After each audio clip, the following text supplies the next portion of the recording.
I'm waiting for my boss to tell me if we can go yet. We're good. We're good. All right. Good morning, ladies and gentlemen. Thank you for coming.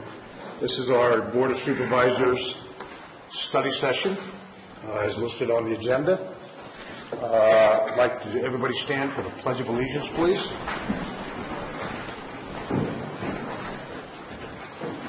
Supervisor Tofinelli, would you lead us, please? Sure, thank you. I pledge allegiance to the flag of the United States of America and to the republic for which it stands, one nation, under God, indivisible, with liberty and justice for all. Thank you.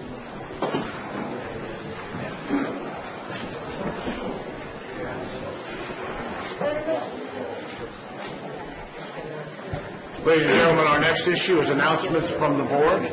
Any board member have an announcement? Staff have an announcement? Okay, seeing no announcements at this time, we'd like to cover a little bit of ground rules for today's session.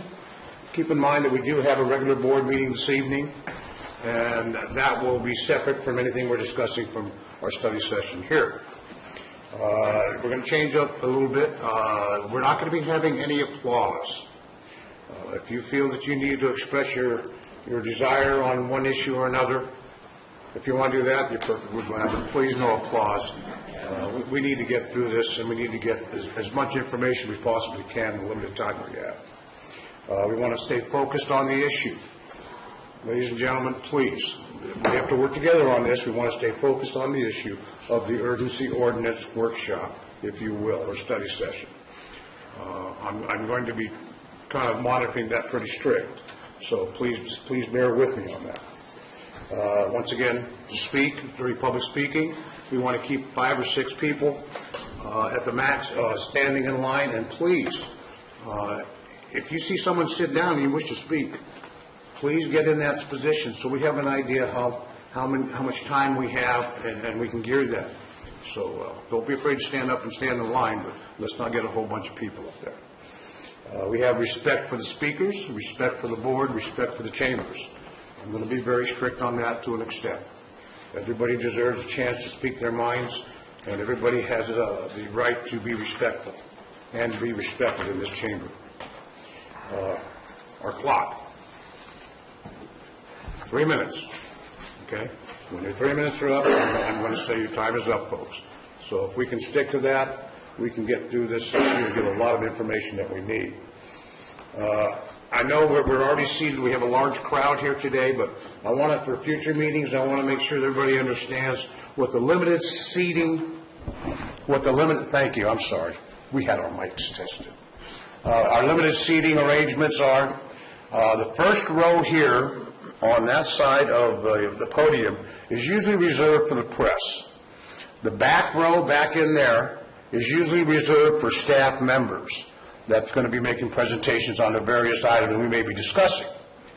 That doesn't apply today because everybody's seated. So we're all good today. But in the future, we want to kind of keep that in mind when we come into the chambers for regular meetings or further study sessions. With that, I think we can open up public comment. We'll entertain public comment at this time. You'll have 3 minutes, please. And these are for items not on the agenda.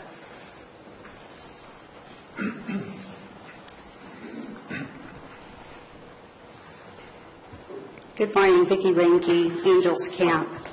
I just wanted to address briefly the fairness of the board and the county staff when it comes to the marijuana issue. This is not on the agenda, you'll see as I go through. Regulation versus the ban. At the prior board meeting of January 24th, the board was asked to make a determination on the ban initiative, to accept the initiative outright or to place it on the ballot to be voted on. The proponents of that initiative were not given the opportunity to speak on that initiative. They were not given the time to explain the intent and the purpose of the initiative for the board and the public so they could understand. The proponents got the same 3 minutes to speak as all of us did as public. And why is that? At the July 12th Board of Supervisors meeting, where the board was asked to make a determination on the initiative to regulate marijuana, the proponents were given unlimited time to speak on their initiative. As a matter of fact, one of the speakers was not a proponent on the initiative, but was an attorney, Arthur Hodge, from a law firm out of Carlsbad, who does litigation for the marijuana industry. I'm not sure why he was given time to speak. I hope it wasn't to make sure we all understood that the marijuana industry is lawyered up, perhaps an intimidation tactic. I understand that some of this is a moot point since Measure D failed, but I wanted to point out that the bias that is here in our county to regulate marijuana is not right. And it is your job to do what is best for the community and take a fair and objective approach. So I hope that you take that to heart. Thank you.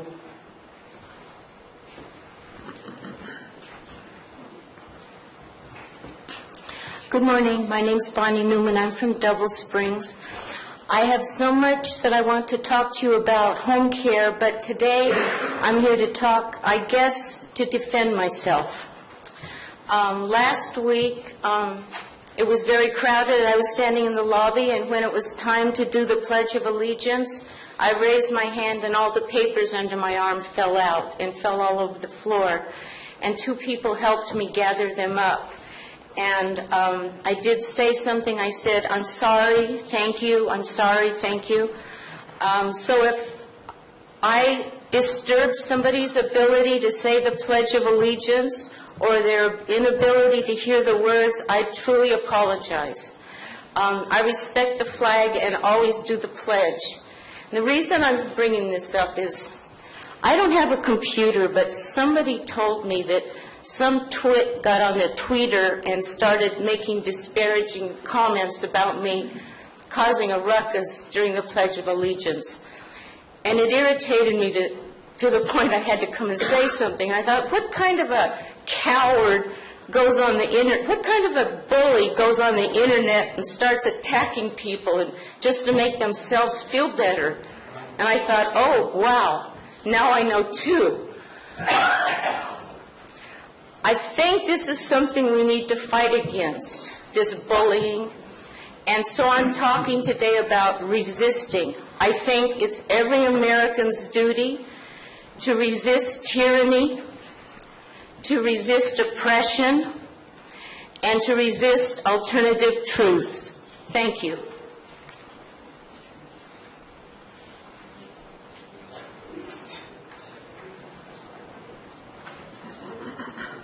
As I'm listening to the last two speakers, I just have a suggestion or a question. Is it possible when you anticipate a large group that the meeting could be changed to another venue so there would be room for everyone to be in the meeting and involved and have a seat? Thank you.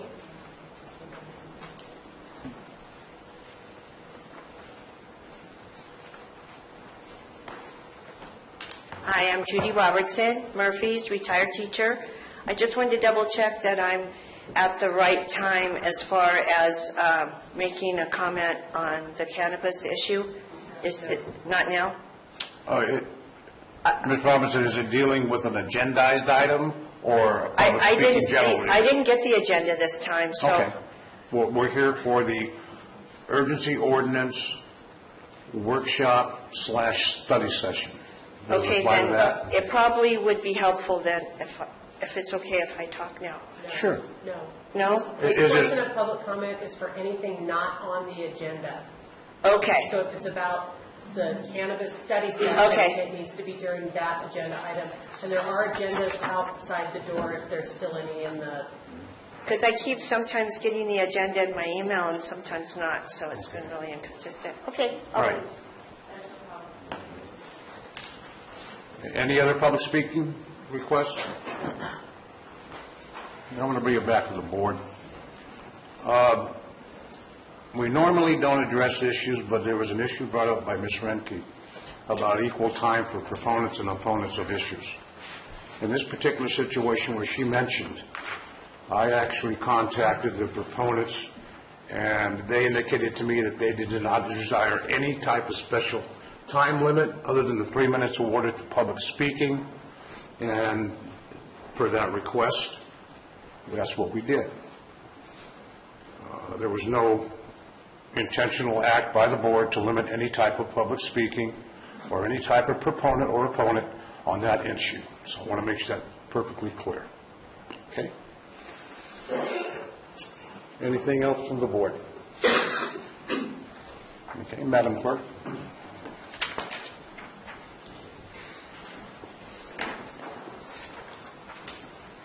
Item 1 is from the Planning Department. It's a cannabis study session.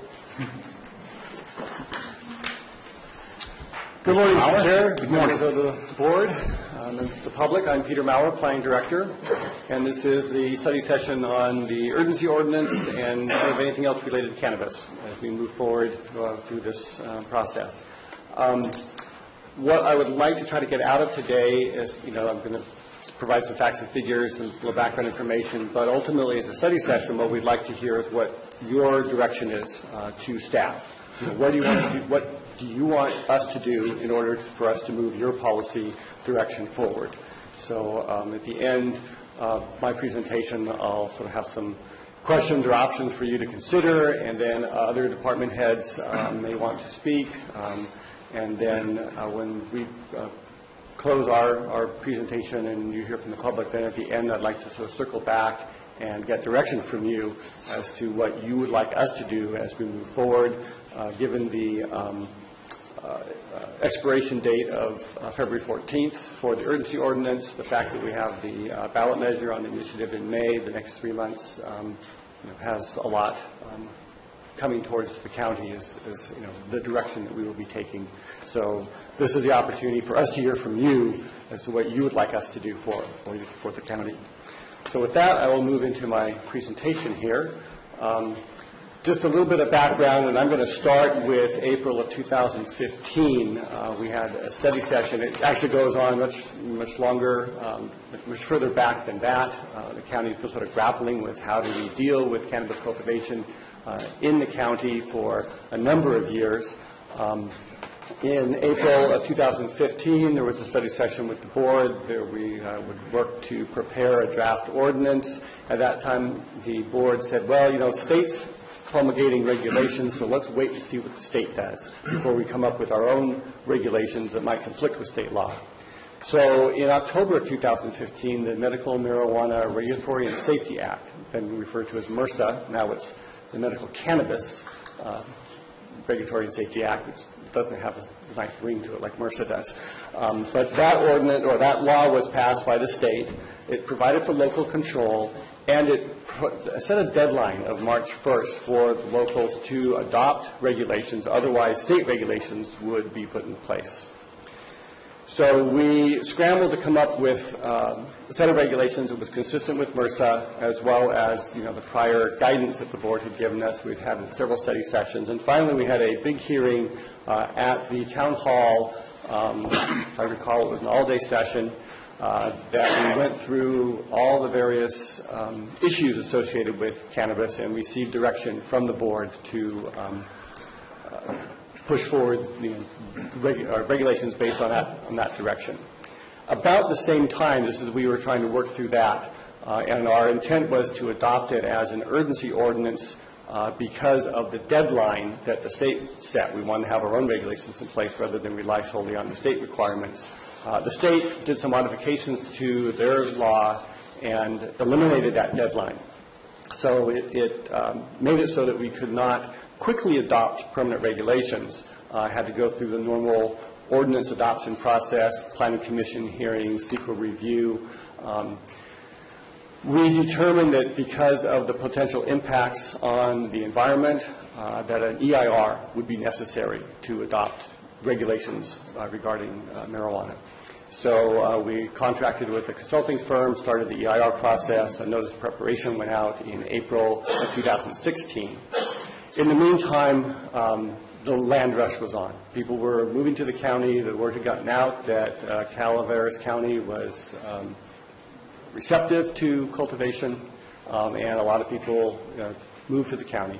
That created concerns in the neighborhood, concerns on environmental issues, and so the board felt it needed to do something. We had a couple meetings in April, finally concluded in May with the adoption of the urgency ordinance. The point of the urgency ordinance was to freeze cultivation where it was at that point in time, not to allow any additional activity to occur until we could get permanent regulations in place. It also created a fee structure to pay for our ability to implement that ordinance. In June, it was extended because an urgency ordinance is only good for 45 days until you go through the normal notification process, extended for, there's a potential to extend it up to 2 full years, 10 months and 15 days for the first extension, a second extension for a year. The board in June decided that, knowing that there would be new board members coming on board in January this year, to only extend it to February to give you the opportunity to decide what you want to do and how to move forward.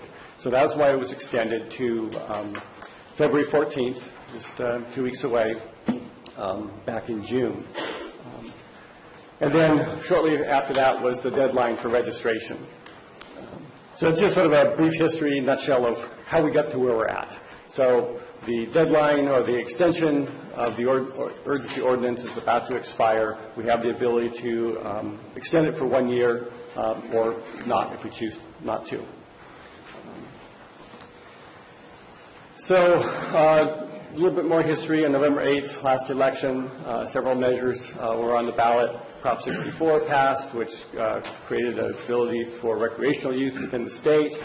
Measure C, the tax measure for the county, passed. It applied at $2 per square foot of canopy area for outdoor cultivation, $5 per square foot of canopy for indoor cultivation. And that tax measure would be effective this year, starting with bills going out in May. And then Measure D, the measure that Supervisor Calaveras spoke to a short while ago, failed. It was a measure that would impose permanent regulations based roughly on what was in the urgency ordinance with some modifications to that. And I'm not going to go into detail because that failed, so we don't really need to deal with that anymore. So currently where we're sitting at with the registrations, we have 737 commercial cultivation registrations. That's anything over 200 square feet up to 22,000 square feet. 34 have been approved so far, 66 have been denied. We have additional 215 caregiver and personal registrations. Those are 100 square feet per patient. You can have up to 2 patients if you're a caregiver, or if you're growing for yourself, you can have 100 square feet. And of those, 37 have been approved, 9 have been denied.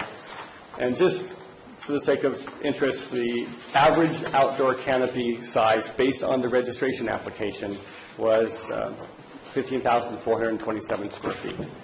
So pretty good size average for the outdoor cultivation.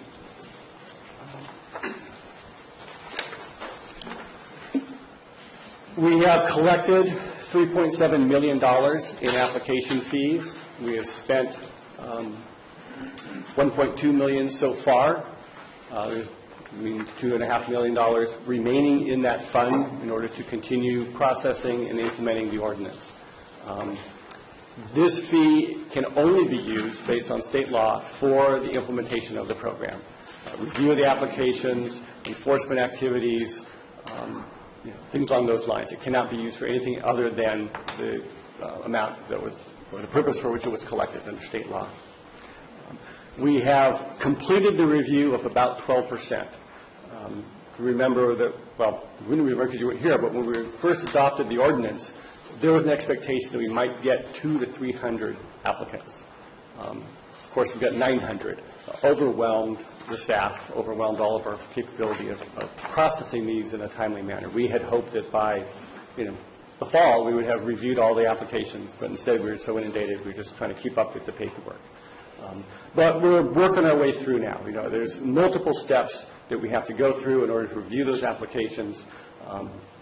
and includes background checks, review of the paperwork that was submitted, review by county council to ensure that the legal entities that are responsible, that have signed the indemnity agreement, are indeed the ones that are the cultivators. A lot of internal process to go through all of that, reviewing the documentation they provided, reviewing our aerial imagery to ensure that were they actually growing what they've applied for back on May 10th, or have they prepared the site. So that's just taken some time, but we're working our way through it, and one of the things we required to do under the urgency ordinance is look at, was that fee a proper amount? I'm guessing it's going to be pretty close to what it's actually going to take to process these if we get to the point where we get all the way through the process. But again, that's taking much more time than we had expected and certainly had hoped that it would take. But we are progressing. We have had some fairly significant increases in staff to handle all this. I have 4 extra help planners in my department. We have extra code enforcement officers. Environmental management has hired extra people, sheriff's deputies. So there's a lot of extra help that this funds paid for to process these applications. Frankly, it wasn't enough. I could have used 20 more people to handle that amount of workload. But we're making do the best we can with what we have. We've also been able to purchase new vehicles for the inspectors, computers to assist staff, aerial imagery. We've had 2 flights done to try to capture what's on the ground, and other tools for code enforcement that's been used. And then as far as other physical impacts that might occur if with Measure C, the tax bills that go out in May, that could, based on our experience with what we've seen right now with the numbers of the applications approved, we're seeing about 1/3 to half of the applications that we've reviewed have been approved. So that means that 1/2 to 2/3 are being denied. I don't know if that trend will continue as we work through the rest of them, because some of the ones that we denied were very clearly in violation of the ordinance. So, they were easy to deny without going through the lengthy full review process. They were not in compliance for one reason or another. To get to the end of the process, you have to be in compliance with every single aspect of the ordinance, and so that takes time to review every one of those steps. But any one of those could be reasons for denial. So we've denied some of those that we were clearly made aware of that were not in compliance. But I suspect as we go through, we will still find that there are other applications that we will have to deny. So based on 1/3 to 1/2 of the registrations that were submitted being approved, that would provide about $7 to $11 million in tax revenue for the general fund based on Measure C.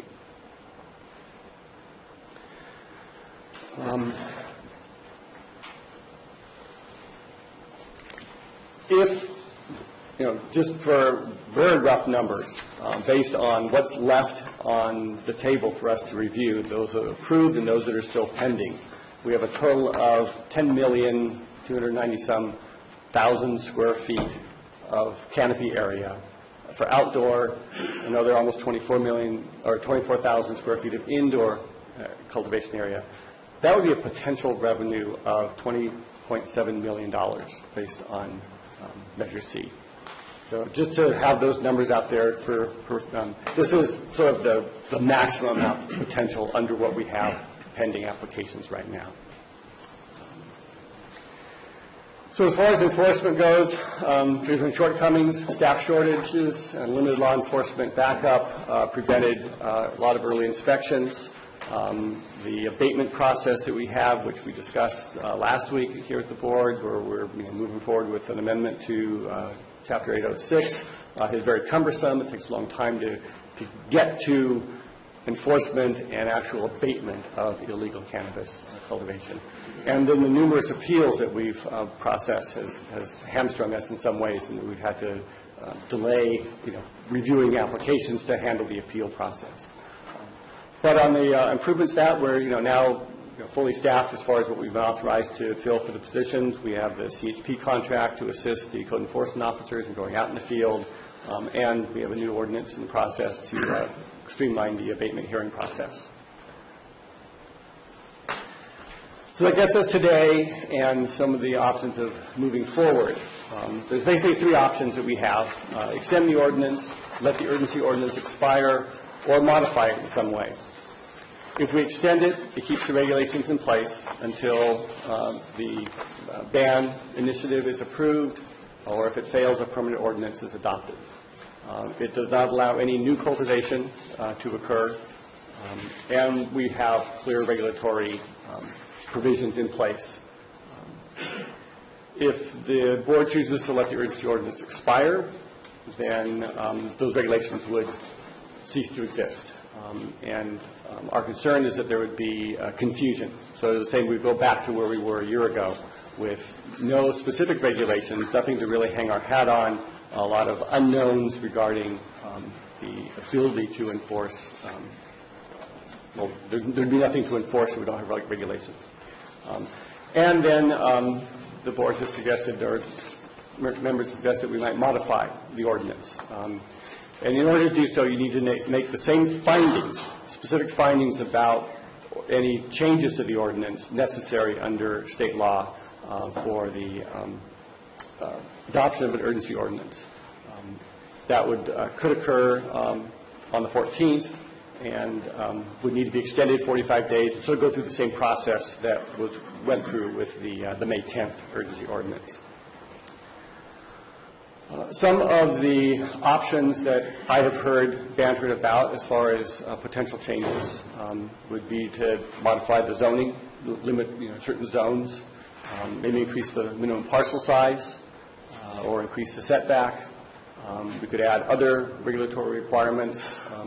I don't know what those might be, but those are things that if we feel there's an urgent need to make changes today that address public health, safety, and welfare, that those could be added to or a new urgency ordinance. And there may be others that I haven't thought of that the public or you have in mind. So my recommendation to you is that you extend the urgency ordinance. Regardless of our position on whether we want to have it banned, we want to regulate it, I think that today the best thing we could do is extend the urgency ordinance until the vote is held on May 2nd. That way we have something in place that allows time for the vote on the initiative, keeps regulation in place so that we have something we can use for enforcement capabilities. And it allows for the potential collection of the Measure C tax. If you would like to modify the ordinance, then that's what we'd like to hear back from you on today. So, what provisions would you like us to work on in order to bring back to you on the 14th so that it could be adopted so we don't have a void of regulation. As flawed as it may be, something is better than nothing at this point. That concludes my presentation. Do you have any questions of me? Board members, any questions of Mr. Mauer? Yes, I do. You, in your presentation, made a statement regarding potential revenue of $7.58 to $11.37 million annually. You've done a financial analysis on this to support those numbers? That is just a calculation of the numbers of the canopy area, the average canopy area for the remaining outstanding applications for the registration. Okay, so basically taking that, and then the 7 would be if a third of those get approved. The 11 would be if half of those get approved. And in what year would this be? That would be 2017. If the Measure C tax bills go out in May, they'd be due in June, and half of that amount would be due at that time. The second half would be due at the end of the year. So actually, unregulated or non-compliant grows aren't even figured into this calculation? That's correct. Is the plan to implement something similar to Section 280E of the IRS code? I am not familiar with that. You may want to look it up. Could you give me that number again? 280E.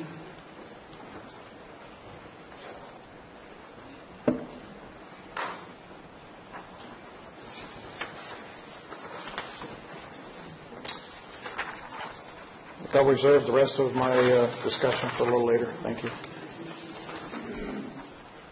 Sure, Mike. So my understanding, we might collect $7 to $11 million is our best estimate. My understanding, we've already spent $5 million on fire suppression, which CDF will have to pay, not us, thank goodness. We'll probably get close to the same amount in the prosecution of the criminal trials that we have, and we're going to probably lose almost the same on our tourist and costs and stuff to people that really can't rent property and stuff because of it. So my understanding, you're telling us we should take $11 million and lose $15 billion. That seems like... I'm not saying that. Well, that's what I'm saying. Okay. Well, this is a money loser as far as I'm concerned. Okay.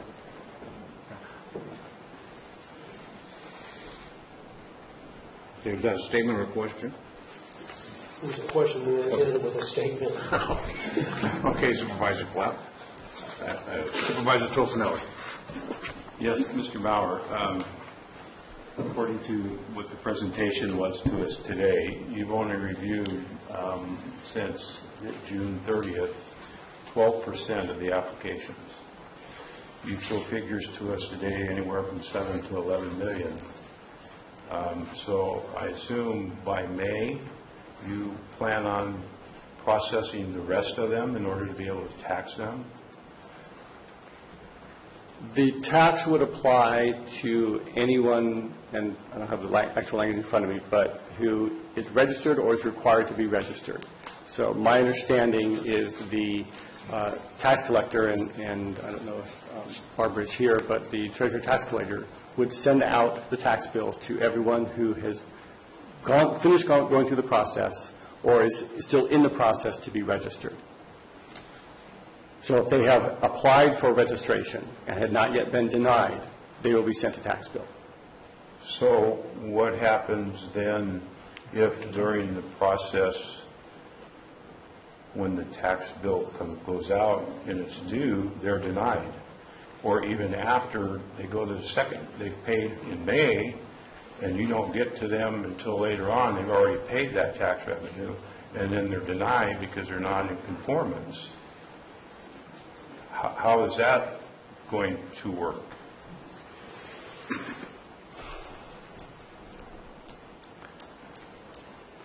We refund public funds? Is that what we're going to do? I don't know the answer to that question. Okay. Thank you. That's all I have for right now. Supervisor Garamendi. Thank you very much. Mr. Miller, thank you for the presentation and the comprehensive information in our packet as well. It would appear that we seem to have a stride going, or at least a rhythm as far as moving through these unprocessed applications. Are there tools that you need that you don't have that would speed up that process prior to the tax bills going out and collection? And are there things that we're missing, that you're missing tool-wise? I think it's just a matter of the numbers of people that are dedicated to that. Again, I have 4 people that are working on it. There's, I think, about 4 code enforcement officers, perhaps 6 on some days. It's just the sheer numbers of getting through those. But I don't have any other qualified people that are, that come to me. We advertise for those positions. So I think we have we will make do with what we have. But it's really a function of not having, it's not that we don't have the resources to hire the people, it's just we can't find the qualified people to do the work. Correct.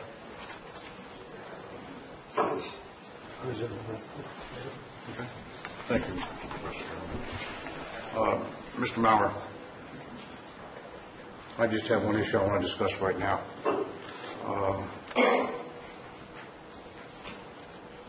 What would be the situational conditions if we do not extend the urgency ordinance? And how would that affect our agriculture rules and any grandfathering? of anything that affects that. In other words, would it be more restrictive? Or if we should extend the urgency ordinance, how does that affect anything being grandfathered in? Should we change or modify the urgency ordinance? Well, there's been a lot of internal debate as to what the result of that could mean, and I think that the jury is still out on that. I think that those who have applied and have been, processed through, the 37 that we've approved, have the right to continue under that, the provisions of the ordinance until something is in place to replace it. There is a question that I have, and I really don't know the answer to, is what happens to all of those who are in process? Do we continue to process them because they are, they filed under the procedures that were in place when they filed their application?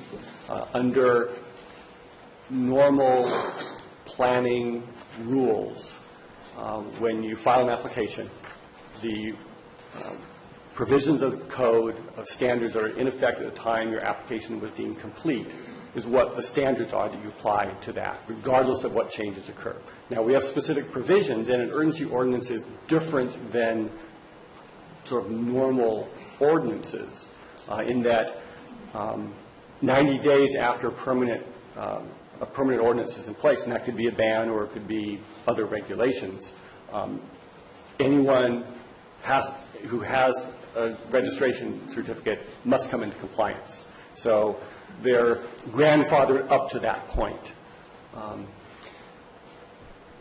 Unless we are given other direction, we would continue to process those applications. If the ordinance expires, I think we would continue to process those applications that were filed under the provisions of the ordinance in place when they were filed until the ban is enacted by the voters in May or some other ordinance is adopted. But that's something that we're still trying to work out as to what's the best procedure and what's the legally appropriate action to take regarding those applications. So I don't have a real straight answer for you on that one because I really don't know. There's a lot of different opinions and ramifications of what happens if the ordinance expires. County Council, is any comments on this issue that you could provide for us as far as any grandfathering in if we make any modifications to the urgency ordinance, or if we fail to renew it, or if we do renew it?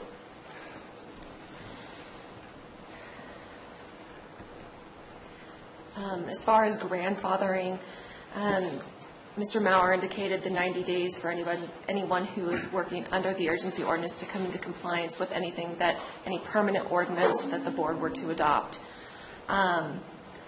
The concern of grandfathering that I think that you're referring to is if the county is challenged under the permissive zoning ordinance, because if the urgency ordinance is not extended, we will not have an express regulatory scheme, whether that be a ban or a regulatory structure on the books, and we would just be back to a permissive zoning code.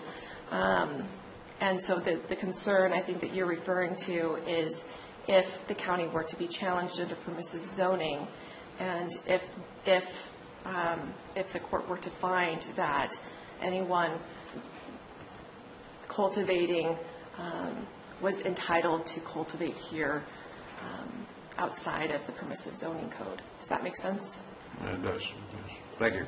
That's all I have right now. I do have a request that we have additional staff coming in from the Sheriff's Department. So during our first break, I'm going to ask that the back row on this section be vacated so they could have staff sit in there during the presentation that they're going to have. And that'll happen at about 10 o'clock. Agreeable with that, gentlemen? Great. And we have press, due to our crowds, press will be located up here next to our camera. All right. Chair, further comment from the board, please.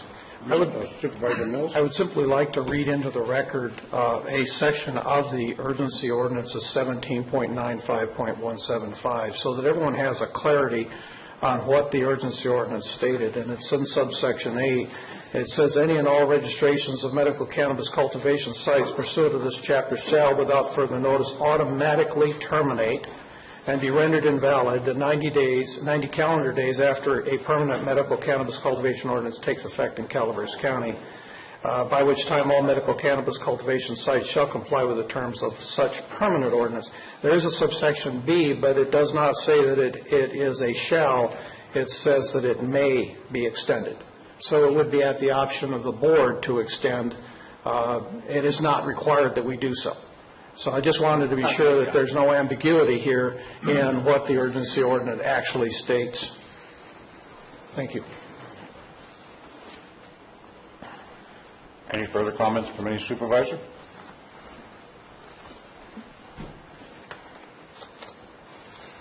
Okay.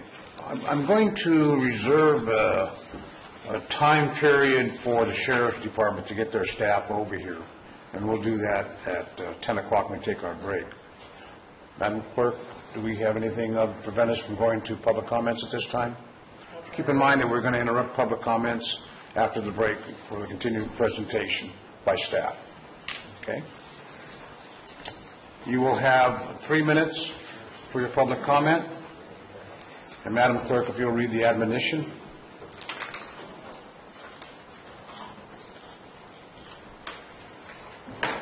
Oh, that's okay. You don't have to read it. Everybody knows how to public comment. First public comment speaker.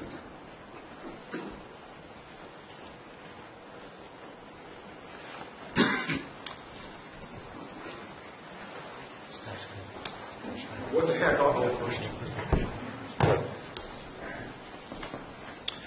David Tuno, Rancho Calaveras. The urgency ordinance was the reason I resigned from the Planning Commission, because it violated everything that we had done, in my opinion, on the general plan. I wanted to make a couple comments here about, Mr. Clapp brought up issues with respect to costs to the county, and I think you alluded to real estate values. The latest figures on median sales prices of homes 2015 versus 2016, Tuolumne County rose over 6%. Amador County rose over 6%. Calaveras County, 0.55%.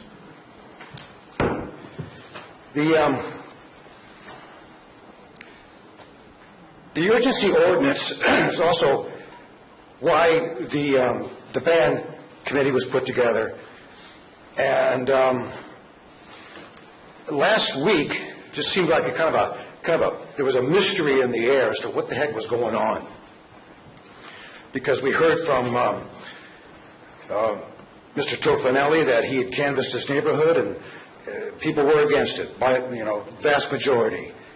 Heard from Mr. Oliveira that we all know where he stands on cannabis. Okay, and then we heard similar comments from Mr. Clapp. But I also wanted to go back and, as part of this mystery of what the heck went on, feeling that I had, I think others had it. Mr. Clapp was quoted in the paper, the Enterprise. I think it was a mistake for Calaveras County to jump the gun on marijuana, meaning the urgency ordinance. More people are upset about marijuana than were about the asphalt plant. And you're right, and that's why you got elected. And that also goes even more so for District 1.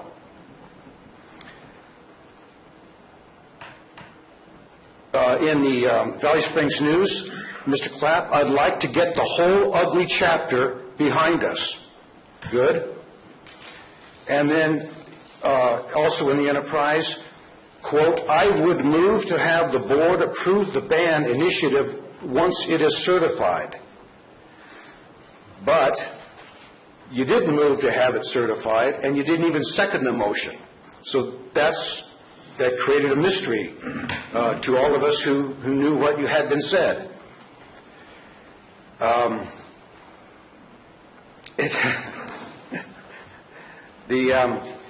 glad you brought up the dollar figures. about what kind of revenue we would get, because it doesn't jive with what applications have been approved.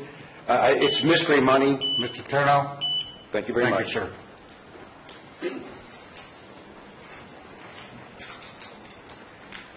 Good morning. My name is Fernando Leyva. I'm a resident of M24 Ranch Association in Mountain Ranch. And I understand that the ban is going to come up to a vote, and there's no guarantee that that ban will pass. And with that in mind, I really feel that we need to put something in with regards to the urgency ordinance and put some modifications into it.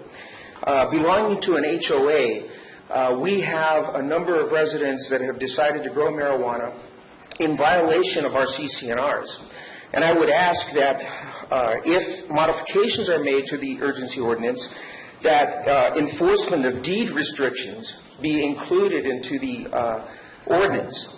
It's a very costly expense to our association to have to go after each and every cannabis grower who is growing commercially, and we don't have a problem with personal and or caregiver grows, but commercial grows we do have a problem with.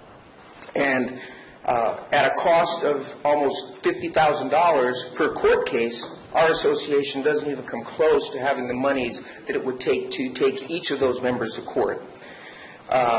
With that in mind, if nothing else, limit the zoning. Allow commercial in commercial areas only. There shouldn't be in residential recreational areas. The people that we have in our association have purchased there for retirement, for recreational purposes. We have a lake. We have a lot of things that make it a great place for families to come in and enjoy the forest. Now, the forest for half of our association was burnt down. I lost 18 acres of trees, and so it's pretty difficult. I lost 8 neighbors. I lost Owen Goldsmith, who lived below me, who died in the fire.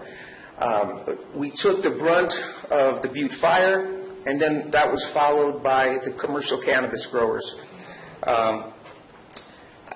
Another item that you might want to consider in your modifications would be to limit the cannabis grows to 20 acres or larger. That would eliminate a lot of these smaller areas, 5-acre parcels that folks have bought there to enjoy the community, but can't enjoy it because they've got commercial growers that are popping up all around them.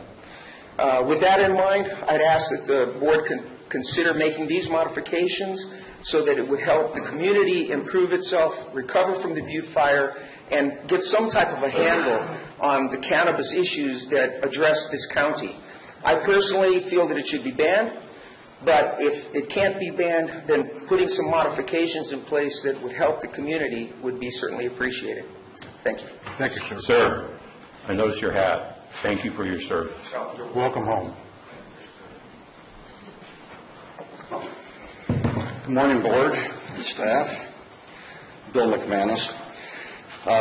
We've been here a lot. There's been a lot of conversation. We've got a lot of people here today that may want to tell their stories of what the experience has been like for the urgency ordinance. I would suggest you go back through hundreds of hours, possibly, of video of meetings where these people have been here over and over and over again and told their stories. There's nothing new. We can just keep saying it over as much as you want, but there's already a substantial record. What I don't understand right now is the infatuation with the urgency ordinance. It has been an abysmal failure since the beginning. In its first incarnation, it was inadequate, and then they extended it, and that was supposed to stop the grows, the new growers coming in. You created a class of people called good growers and a class of people called bad growers. Well, as it turned out, they were all growing. If you keep doing this and expect a different outcome, what do we call that? If you change, if you move the date again, as we speak today, trees are being harvested illegally. Hillsides are being graded without permits illegally. These grows have never been here before. Why do you think that you're going to get control over it? As we look at the numbers, and they really are abysmal. 750 of 2,100 growers are in the application process, 35%. 34 of 750 have received a certificate, 4.5%. 78 out of 2,100 are moved ahead, 3.7%. And 34 who have applications who have finished this process out of 2,100, that's the real number, 1.6%. If you get this kind of cooperation and compliance with the application, why do you think that the compliance is going to be any different with Measure C? It is a pipe dream that you're going to collect that much money. You won't be able to collect it. If you can't enforce the urgency ordinance now, and you can't, how are you going to enforce the tax collection? Now we have to beef up a whole new department to go out and start chasing people down for tax money. It's not going to happen. It is doomed to failure. When you try to regulate something that is inherently illegal, it becomes almost impossible. The urgency ordinance is nothing but one big set of regulations. There's almost no enforcement. I'm afraid that you're trying to turn Calaveras County into a sanctuary county, ignoring the laws that you don't want to obey. Thank you.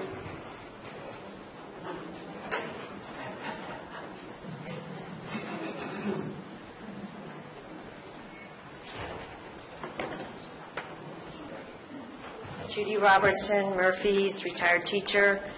I want to say that I'm here on behalf of the Calaveras County Taxpayers Association. And what you're being handed out is what I'm referring to here. And it has to do with the questions and answers from our president to Guy Puccio. With his permission, he wanted you to have this and for it to be considered.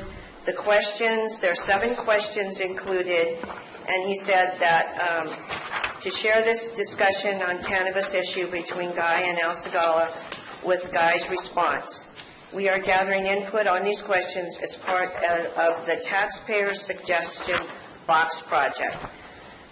When I looked up on the internet about the applications as far as being banned, propositions, 45% of the cities out of 485 have banned the growth, and of the counties that have, of the 58 counties, 20 have banned. Now, I've been with this project since the urgency. The thing of it is, you didn't need to write the urgency. You scrambled to do it by March 1st of that year when you could have waited for the guidelines for the state. This whole thing has been scrambled, and what we have as response, if we can even look just in part of this, it talks about Colorado and how they thought they were going to make all this money, and actually they're coming up with shortfalls in the counties that determined that. Also about the crime that has happened because of this, and it's not even in condemnation of the people that need work. It's not in condemnation of that. It has to do with making the right decision. Each one of us here today, I'm sure, wants to live without regret. And because I am a teacher, and because of the background that I have in prevention, I ask us to be very wise in the decision that we make today. I appreciate all the efforts. And when I look at you and I think of urgency, and when I talk, there's only one person left from the urgency. So those people, obviously, by the will of the people, have reversed who they wanted to represent them. Thank you. This is a difficult decision, and we're not against medical marijuana. Again, we want to be sure that the Taxpayers Association is not included in that.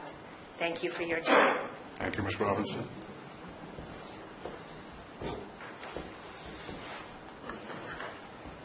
Good morning.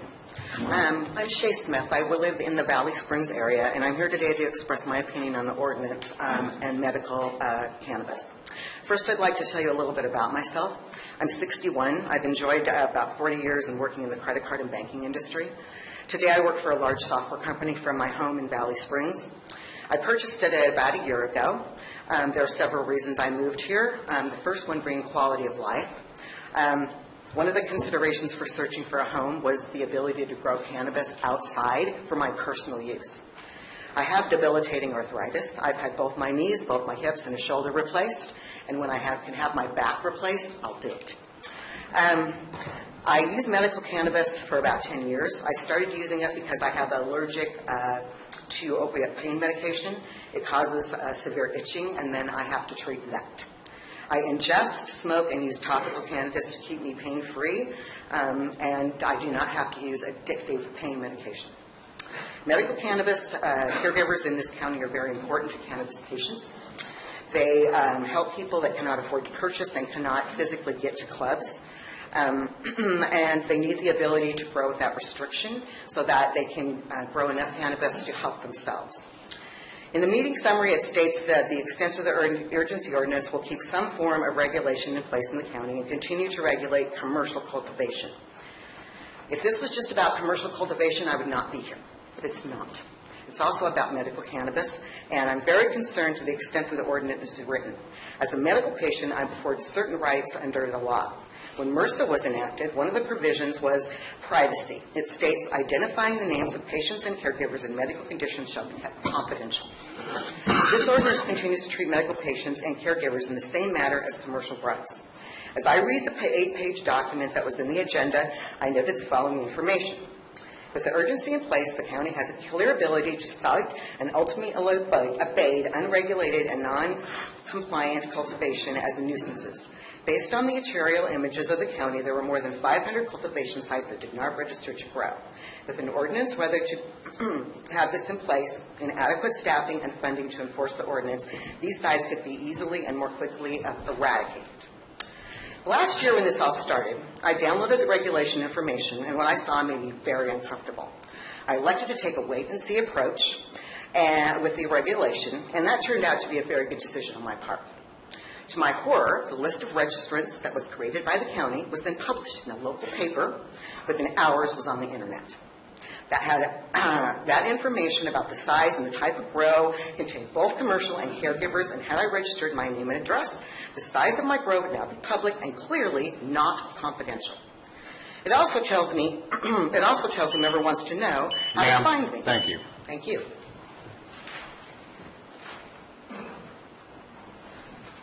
My name is Bill Wilson. I'm District 1 voter, also a Vietnam veteran who enlisted rather than being drafted. I served my country honorably. Thank you, sir. Thank you. According to your report, there are 500 illegal grows, or Mr. Mauer's report. According to Mr. Mauer's report, there's almost 1,000 grows, not 2,100 grows. We have a map now of those 500 illegal grows. Are they being abated? Have the owners of those properties been sent a letter telling them that they're in violation of the ordinance? Your staff, the Sheriff's Department, everyone is urging you, gentlemen, to renew this ordinance, to not leave us standing out here with no regulation and no idea of what growers that are here, that are registered, that have been here for the last 40 years and have been doing it legally under Prop 215 and 420 for the last 20 years. It's only been the last year that we have tried to end this prohibition and make it regulated. We would pay taxes. We do pay taxes every time we file our RIS statements. Every year, Mr. Mills, we file those taxes. We pay those taxes. We have for the last 20 years under Prop 215 and 420. When we run our collectives, we pay taxes. We will pay taxes to the County of Calaveras if Measure C is left in place and the urgency ordinance is renewed rather than a ban. How are you and the Sheriff's Department, Planning Commission, Code Enforcement going to enforce that ban with no money? I would like to know that. Part of this study session should cover that. How do you plan, if you do not renew the urgency ordinance, to pay for these costs that our county will have? The other thing is, that those 500 grows that are out here, are you going to let them take their time, maybe charge them an extra fee to become compliant? Or are you just going to make them illegal, confiscate those properties or abate those properties? How are you going to do that without money from Measure C or from the urgency ordinance funds and fees, which you can only do by keeping that urgency ordinance in place? The other question is, Mr. Mauer said, we can only use this money for fees. I don't think a 3D laser scanner by the Sheriff's Department is part of the abatement program or the marijuana regulation program. I'm sorry, I think that's misappropriation of funds. Thank you. Ladies and gentlemen, we're going to be taking a 10-minute break.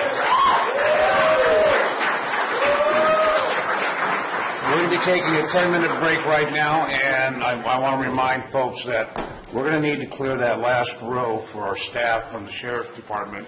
Understand we have 5 or 6 people coming. Is that right, Captain? I can't hear you, sir. 2 or 3. Oh, 3? Then we're going to need probably 3 empty seats back there, folks. If you'd accommodate, I'd really appreciate it. We'll come back in 10 minutes.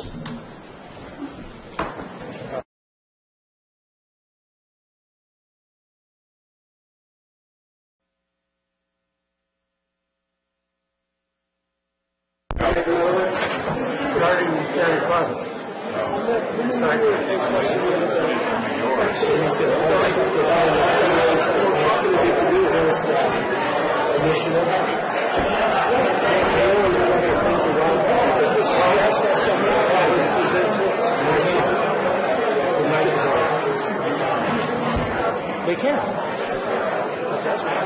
It has a severability clause. Well, this is severability.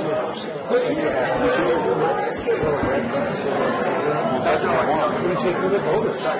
We could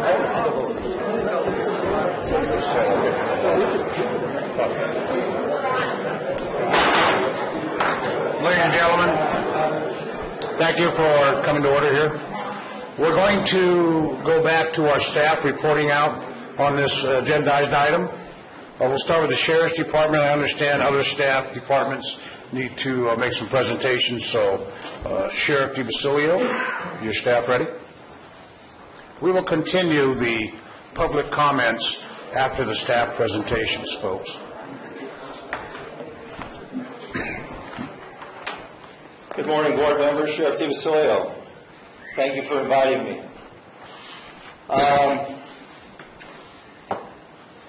This has been a long-standing problem for the Sheriff's Office. The urgency ordinance, at its conception, had a lot of flaws in it. We talked about a lot of those.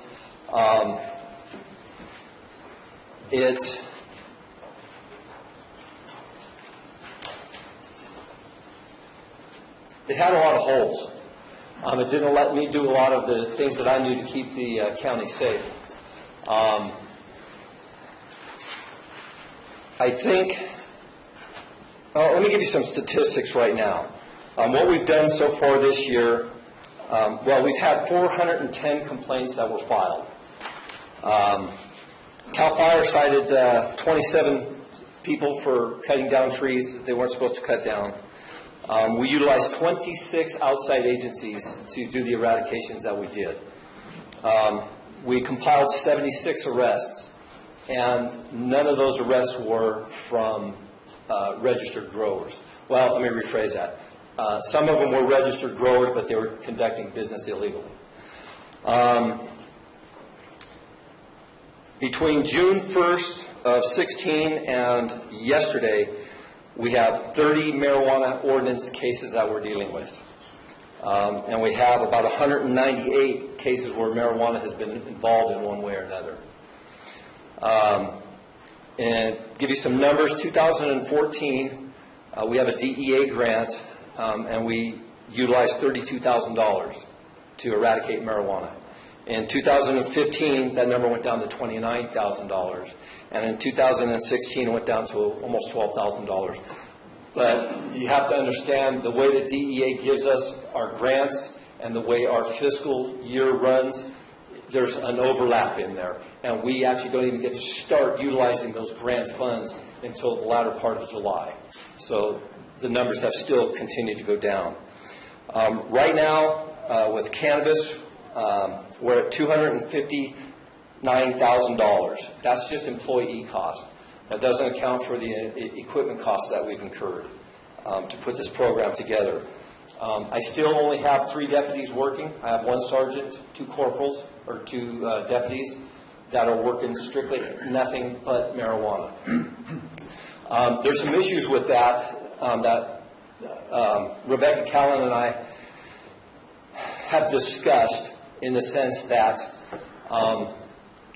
when the board, as you were on there, Mr. Oliveira, originally put this program together, that anything that was associated to that regulation was supposed to be paid out of those regulation monies. Everybody's aware of the airport bus that we had. A lot of that money had to come out of my general fund. It could not come out of the marijuana ordinance funds because it was deemed that it's a violation of Prop 26, which I disagree with. I've read Prop 26. I am not an attorney by any means, but I believe that that's false. I think that those money should have been taken out of Prop 26 because there is a nexus between the growers that were there registered and the criminal side of it. So that's another story that we can talk about down the road. I've heard a lot of folks say that if we don't have an ordinance that marijuana is going to be illegal. That's not true. If we don't have an ordinance, we still have Prop 215. Prop 215 hasn't gone away. It's the Compassionate Care Act that started in 1996. That's still going to be with us. So if we do not have an ordinance and we do not have a ban, they're still going to be able to grow. We have Prop 215. It's not going to change anything. The illegal growers, as people have noted and I've even noted before, I've been in the county almost 40 years. Marijuana was here then and is still here and it's not going to go anywhere. The difference now is that because of the Butte fire and the influx that we had of people coming in, we have a lot of people in this county that are not county residents. I have a young lady who lives in Maine that owns property out here that's trying to register. So she doesn't live in the county. Those are some things that can be fixed with a final draft ordinance, making them have to be California residents. If you look at Prop 64, there's a section in there that if they're going to grow commercial recreational marijuana, it is required that they live in the state of California to do that. So there are things that can be changed in our urgency ordinance and a final draft ordinance to make this work.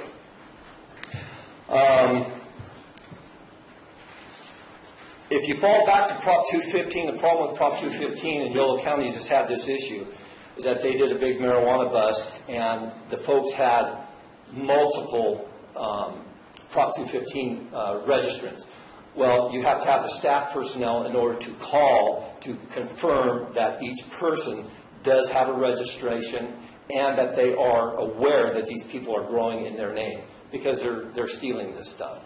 So they're using other people's names to grow under the ruse, basically. I've read the citizens ban. I see some conflict in state law. Again, I'm not an attorney by any means, but I know there's a severability clause in there, but I think that's still going to cause the county some problems. I believe that you guys did the right thing by allowing it to go to the voters, because it's going to relieve the county from civil liabilities. If you guys had enacted it at that time, I think it would have brought numerous problems to the county financially. This way here, the citizens have voted in, and if it fails, then it's a citizen initiative. I think it relieves the county from a lot of problems. I think that at this point, I think the urgency ordinance needs to be extended until somebody decides what we're going to do, whether we're going to have regulations or whether we're going to have a ban. If we do not have something in place, you're opening our county back up to some problems. People are going to be able to move back into this county and start growing. Even if you think that you're going to be able to put a ban in place and it's done by the end of July, you still have a season that these folks, not the folks that are here now, but other folks are going to come in and try and grow. Please do not open that up to our county. You're going to cause a lot of problems, not only for the county, but for the sheriff's department. And if you cause problems for the sheriff's department, it goes back out to the community. The community is the one that's going to get hurt in this. So we have to have something in place. If it's not a ban, it damn well better be the ordinance. We have to have something. I give you a little rundown here, and I'm going to read this because I wrote it out, and I like to read. To bring the sheriff's department back to where folks feel safe in this county, and I know you've all heard it, I've been hearing it, that people don't feel safe in our county. My staffing levels for patrol, investigations, my marijuana team, the jail, and dispatch need to be increased. I've laid out a plan, and I've spoken to most all of you about this plan. I'm a businessman, and you have a business plan. That's how you put things together. That's how you move things forward. I've laid out a plan with the costs associated to go back just to where we were in 2008. Okay? Right now, I have 15 people working patrol. I used to have 24, so I'm short-staffed. I used to have 2 detectives, or I used to have 6 detectives. I have 2. That's for the whole county. So when we have a homicide or a shooting or something related to whether it's marijuana or not, if it's a critical incident, everybody has to respond.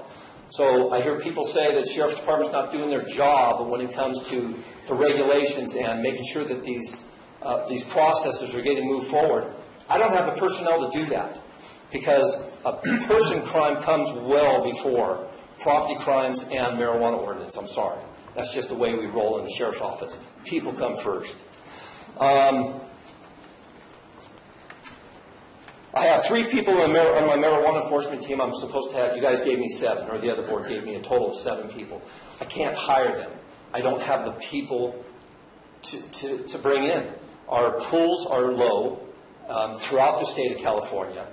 Our salaries are low, so people don't want to come here. It's very difficult for us to hire people. I think I've told all you guys, we had a guy here about 2 months ago. He was here for a month and left. He went to another department because he could make $4 an hour more. So it makes it difficult. These guys are going to be coming to you here pretty soon for raises, and that's another story in itself.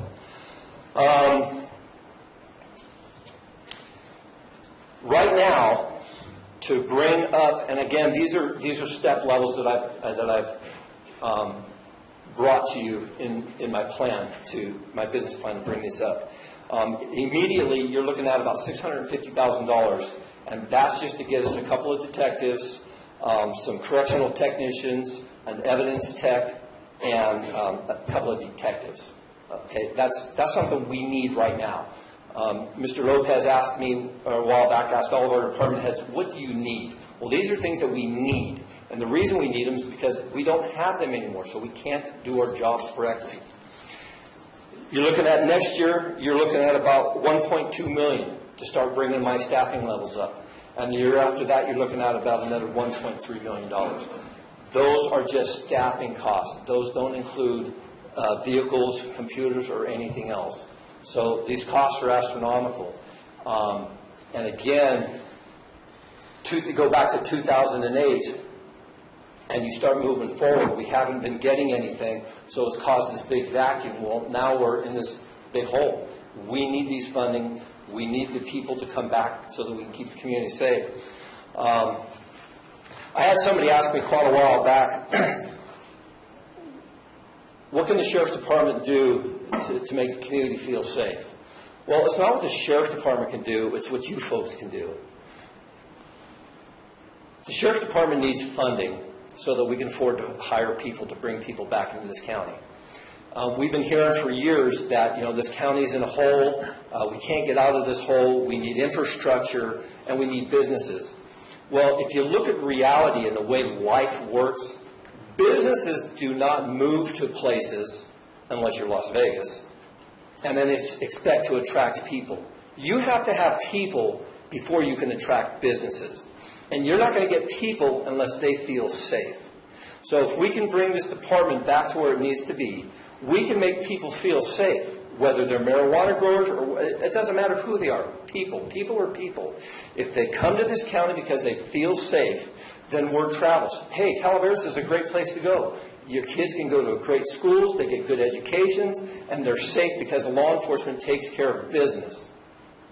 Then people will come because word travels. People want to be where it's safe. We have a beautiful county. Been here for 40 years. I wouldn't want to live anywhere else. But people have to feel safe. If you make them safe, they'll come, they'll tell their friends will come, and then the businesses are going to go, let's go to Calaveras County. They got people up there. We want to bring our businesses up there. Doesn't go the other way around. You have to have people to have businesses. Capacito, do you have anything on that? Which I'm sure he does.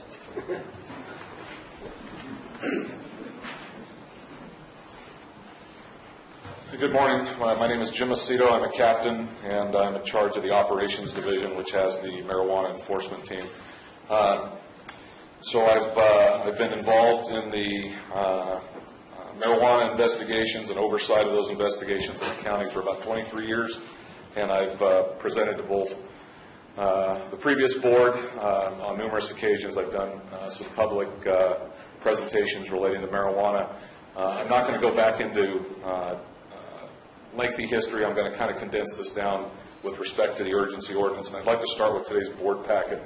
On page 1, when Mr. Maurer outlined that on January 24th, 2017, of the 737 commercial applications received, there were 34 commercial cultivation registrations issued, and 66 have been denied. I'm going to come back to that number later when I talk to you, but it looks like roughly double of those that have applied have been denied, and I think that's something important to keep in the back of your mind as I speak to you. On page number 4, you're going to have some decisions at the end of the day that were laid out for you. I think you just heard from the sheriff based upon his recommendation. But I want to talk about those specifically. We are clearly not in support of letting the urgency ordinance expire. We believe that will revert back and actually make what is already a bad situation worse. Extending the urgency ordinance, which is clearly the sheriff's recommendation, and you've seen that. While we were, when the sheriff and I were discussing this, we were somewhat reluctant to do that, but the alternative, specifically of letting the urgency ordinance expire, is actually worse.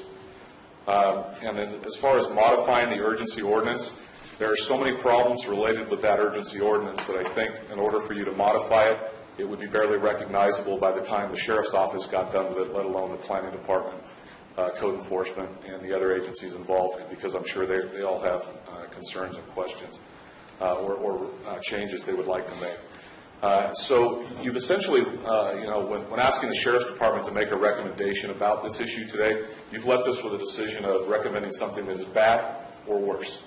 And we're trying to figure out how to improve our ability to almost jockey based upon the decision the previous board made, and now this what decision this current board is going to make. Moving to page number 5, Mr. Bauer noted that the county expected 200 to 300 registration applications, and we ended up with significantly more. That was a problem that was recognized years ago. It was a problem that was mentioned publicly during public presentations involving the board, public presentations outside of the board, and privately with board members. We knew this was going to be a problem, and while I don't want to beat a dead horse, the county is not quick enough. I'm going to say this again, Calaveras County is not quick enough to be able to adapt to the growers. The growers are going to take whatever is passed, they are going to manipulate that ordinance. And I'm not saying all of them, but I'm saying based upon what we've seen, keeping in mind we've disqualified double the number we've approved, the growers are going to manipulate whatever you pass in order to effectively make money and continue their business or their enterprise. And that's something the board should be keenly aware of when you're looking at every line of whatever ordinance or whatever ban that you pass. Because that's exactly what growers and their attorneys are doing. They're looking at every line, looking for an opening, looking for a loophole, looking for an area to manipulate the ordinance. So please be aware of that. The bottom of page 5, and I bit my tongue on this comment several times, and I've heard it from other state agencies as well, and it's at the very bottom of page 5, about 3 lines up. Based on the aerial imagery obtained by the county, there are more than 500 cultivation sites that did not register to grow. You cannot rely upon aerial imagery to determine whether a marijuana grow is there or not. Keep in mind, I worked marijuana grows for several years. Some people are very good at concealing those grows. They can conceal them outdoors under a tree canopy. I've flown very low in a helicopter. It's still not being able to see those. You actually have to get on the ground to verify, number one, that they're there, and two, please do not rely upon anybody telling you that aerial imagery and numbers associated with aerial imagery and Google Earth are factual and important, and that you should base your decisions upon those. That is a complete falsehood. Please do not rely. If the State Water Resources Control Board comes down here and tells you again that based upon their aerial imagery, this is how many marijuana grows you have in your county, I'm telling you, don't believe it. It's not factual. It's not factual. You need to actually get out in the field on the ground and verify that, and I can tell you that some people are very, very good at concealing their cultivation sites. Bottom of page 6, under personal caregiver, there's a table there, and it talks about 169 personal caregiver grows. And the question I would have for just about anybody would be, how many of those are compliant and how many of those are fraudulent, meaning they're purporting to be personal or caregiver grows, but in reality they're selling their marijuana either on the black market or to somebody else. And the answer from the sheriff's office is we don't know, because we're still in the process of investigating hundreds of those, more than 169. And the point I'm trying to get across with you is people are purporting to be cultivating for personal and or caregiver grows, and in fact, they are hiding and they're cultivating for commercial purposes and for profit with no medical relationship. Each time an application comes to the sheriff's office, whether it's for a business license or a grow, every time we open up the packet with some very minor exception, there are anomalies, there's strange information, there's information that's inconsistent with open source data and open source material that we utilize to confirm or verify the validity of these applications. Therefore, an investigation has to be launched. If people are wondering why it is taking so long to address all of these grows that we know that are illegal, it's because we're having to spend an incredible amount of time trying to fish the truth out of an enormity of fraudulent background packets and business license packets where people are utilizing straw men. And for those of you that were here when I spoke to the last board, I forewarned the board about straw men and straw persons, people who are otherwise illegal or they could not pass a background to grow, utilizing a third person to grow on their behalf, people acting as consultants so that somebody else can grow marijuana on their behalf. So again, I want to urge you to be very cautious on what you hear about the wordsmithing, and I also want you to be very cautious about what you don't hear. And what you're not going to hear is people telling you the entirety or the entire truth about what they're doing in relationship to marijuana grows and what's going on with their final product.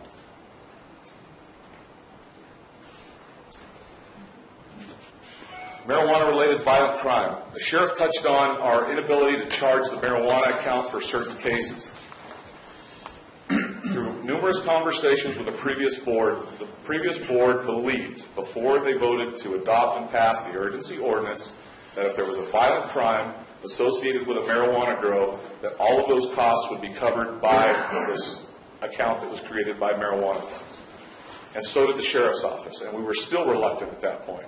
And now, as we process through the actual implementation of this marijuana ordinance, we are informed that no. As soon as it becomes criminal, it is no longer part of the regulatory process. Therefore, your general fund that the sheriff already told you was woefully deficient now has to bear the cost of marijuana-related violent crime with 2 detectives and a sergeant and a whole bunch of people who are coming in on overtime to help with those investigations, because you don't investigate violent crimes with just 2 people, especially when one of them is flown out of county to the hospital and you have to send one of your detectives out of the county just to go interview the victim. The inability to bill against marijuana funds is a humongous problem that's neither social, it's not moral, it's not, it's not something that really should affect your personal opinion on marijuana, but it is a business-related fact, and it negatively affects the sheriff's office budget. We're in the process of calculating those costs out, but I can tell you it's enormous, and that needs to be fixed yesterday.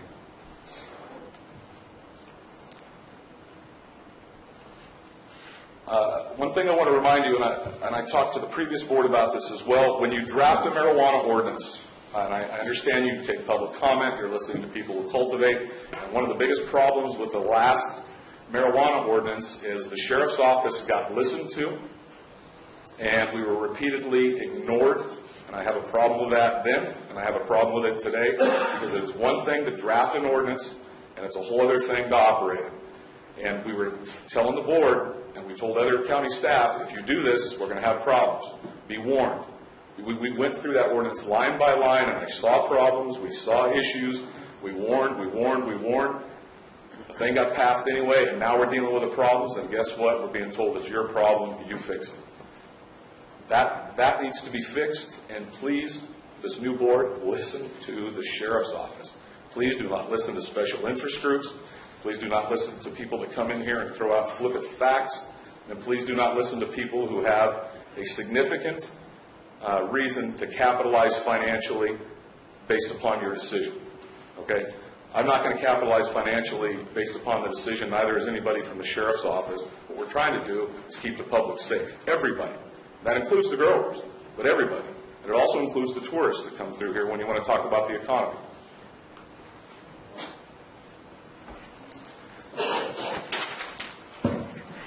One other item. The 75-foot setback that was noted on page 7 of Peter's, that's the second paragraph. That was something we spoke about early and often. I knew neighbors were not going to be happy. Prior to the ordinance being passed, we had a lot of complaints from people regarding odor and how do you measure odor. So we talked about lengthy setbacks, and there was severe pushback because if I only own a small piece of property, I may not qualify to grow. That's another issue that needs to be addressed for those people that do not want to have to close their windows in the middle of the summer, people that do not want marijuana hanging in a visible area where their kids are next to bus stops. I can go on and on about the complaints that we've received specific to marijuana, but again, I will ask you, listen to code enforcement, listen to the sheriff's office when you're deciding on what to do with relation to the text and the intent of your ordinance. Please do not listen to special interest groups. That concludes my comments. I will take some questions. The sheriff will also answer any questions you may have. We are still trying to mine out some data in relating to impacts on our office, because we found out some of the financial things have changed as we've moved through this process. And what I will tell you is, before I take questions, what we thought this marijuana ordinance was going to do to our sheriff's office has slightly turned over time, and it keeps turning, and now we're actually almost going right back the opposite direction to where we thought we were going to go. And it hasn't turned in a good way. It's actually turned us around. And instead of the sheriff's office seeing an influx of funding to help us deal with this, in reality now it's costing us far more money than we're bringing in, and it's also costing us a lot of problems with staff and equipment and being constantly behind trying to catch up. Thank you. Thank you, Captain. Supervisor Topanelli, you have any questions of the Sheriff's Department? Jim, are there still grants available out there for eradication? Yeah, I'll talk about grants, and the DEA grant is in fact a grant that can support eradication. After 9/11, the majority of the grants that came out were pretty free and loose. The bulk of the grants that come out today, because the federal government has gotten a little sharper, you expend the money first and then you get reimbursed. And let me tell you what the issue with that, I think Mr. Lopez will agree. When you spend the money first and you wait on a state or federal agency to reimburse you, it doesn't always reimburse you wholly, doesn't always reimburse you timely, and in some cases it jumps across the end of your fiscal year, so it makes it very difficult to balance your budget. Ultimately, I think what you're asking for is what kind of help can we get. We have worked with the federal government on cases. I'm not going to get into details due to the nature of the investigations. And the sheriff mentioned just how many other agencies we've had help us. But when it comes to funding, I want you to understand we could utilize more funding, but the problem at hand is the funding is not going to outpace what's going on in the county as it relates to marijuana. And people also have their own job to do, and I would be very cautious to have Calaveras County be relying upon outside funding or an outside agency to fix an internal problem. It generally doesn't work. Thank you. Supervisor Garamendi. Thank you, Captain and Sheriff, for your presentation. Thank you for your presentation. I think it was very clear that, the sheriff called out that we need to extend the urgency ordinance, so I won't dwell on that issue. But I wanted to know, what would be the impacts to the sheriff's department under a ban versus regulation, materially? The initial impact would depend on when council decided the funding would dry up, okay? And then we would receive an influx of calls by the public relating to illegal marijuana grows. Depending on the language of that ban and our ability to eradicate those grows in a timely manner would directly affect how long it would take us to get caught up or to address those specific issues. Some people are going to leave on their own. Some people are going to comply, but there's going to be others who are not. They're going to roll the dice and or try and manipulate the ban into itself. So I think we would be seeing a significant increase probably in calls from people who had already called and complained about marijuana grows and or new people that would call. So short term, I think that would be the money and a significant increase in calls. Long term, I think if the sheriff's office and whatever other law enforcement agencies were working with us, we're able to send a very clear message to what is allowed and what is not allowed, we would eventually decrease those calls and we would decrease our basic costs. I'm not going to sit here and tell you that marijuana isn't still going to be grown here. It is going to be grown here. It's just the manner in which it's being grown, the size, and the individuals involved. How would you, knowing that, according to the reports I've seen, we'll be giving back the marijuana fees, there is no new money in this county. How will you staff the eradication efforts? We would continue to staff it with overtime from patrol and call on our allied agency partners. And something that I think is important, Supervisor Garamendi, when you're dealing with a land use issue, the due process portion of eradicating marijuana is lengthy, and that's been part of the problem with the current ordinances. There's no incentive to self-police yourself. Why not stretch it out and harvest? When it's criminal, that marijuana gets eradicated that day. That shrinks our costs down significantly. We send staff in, we eradicate the marijuana, and we get out. We're not doing a bunch of investigations, interviews, chasing false, fraudulent documents all over the country, and in some cases now internationally. So basically what's happened is the investigations have had to grow significantly, and the staff can't keep up. When we do go in on a criminal grow that we know is federal, we go in there, we clean it up in a matter of hours. Once in a while it takes overnight, and then we get out and we move on. And that is how we work most efficiently. What happens with the marijuana, the MET team, if there's a ban? That would be up to the Board of Supervisors whether you wanted to continue to fund that team or eliminate those positions. What is the budget for MET? I would have to bring those numbers in. The sheriff, no, I don't have that. Okay. I don't have that with me. One more question. If there's a lot of media and proponents coming up and speaking about the increase in marijuana busts of this last year, and many of them are in my district, and I thank you for getting the bad guys out of there. But how many of the busts that happened in the last year, how many of them were registered grows and how many were not registered grows? I would have to bring back some material. I don't want to guess on that, and I don't have those numbers. Majority, minority? Back. Well, based upon, and here's part of the problem. Some of the grows have been entirely illegal, no registration, no nothing.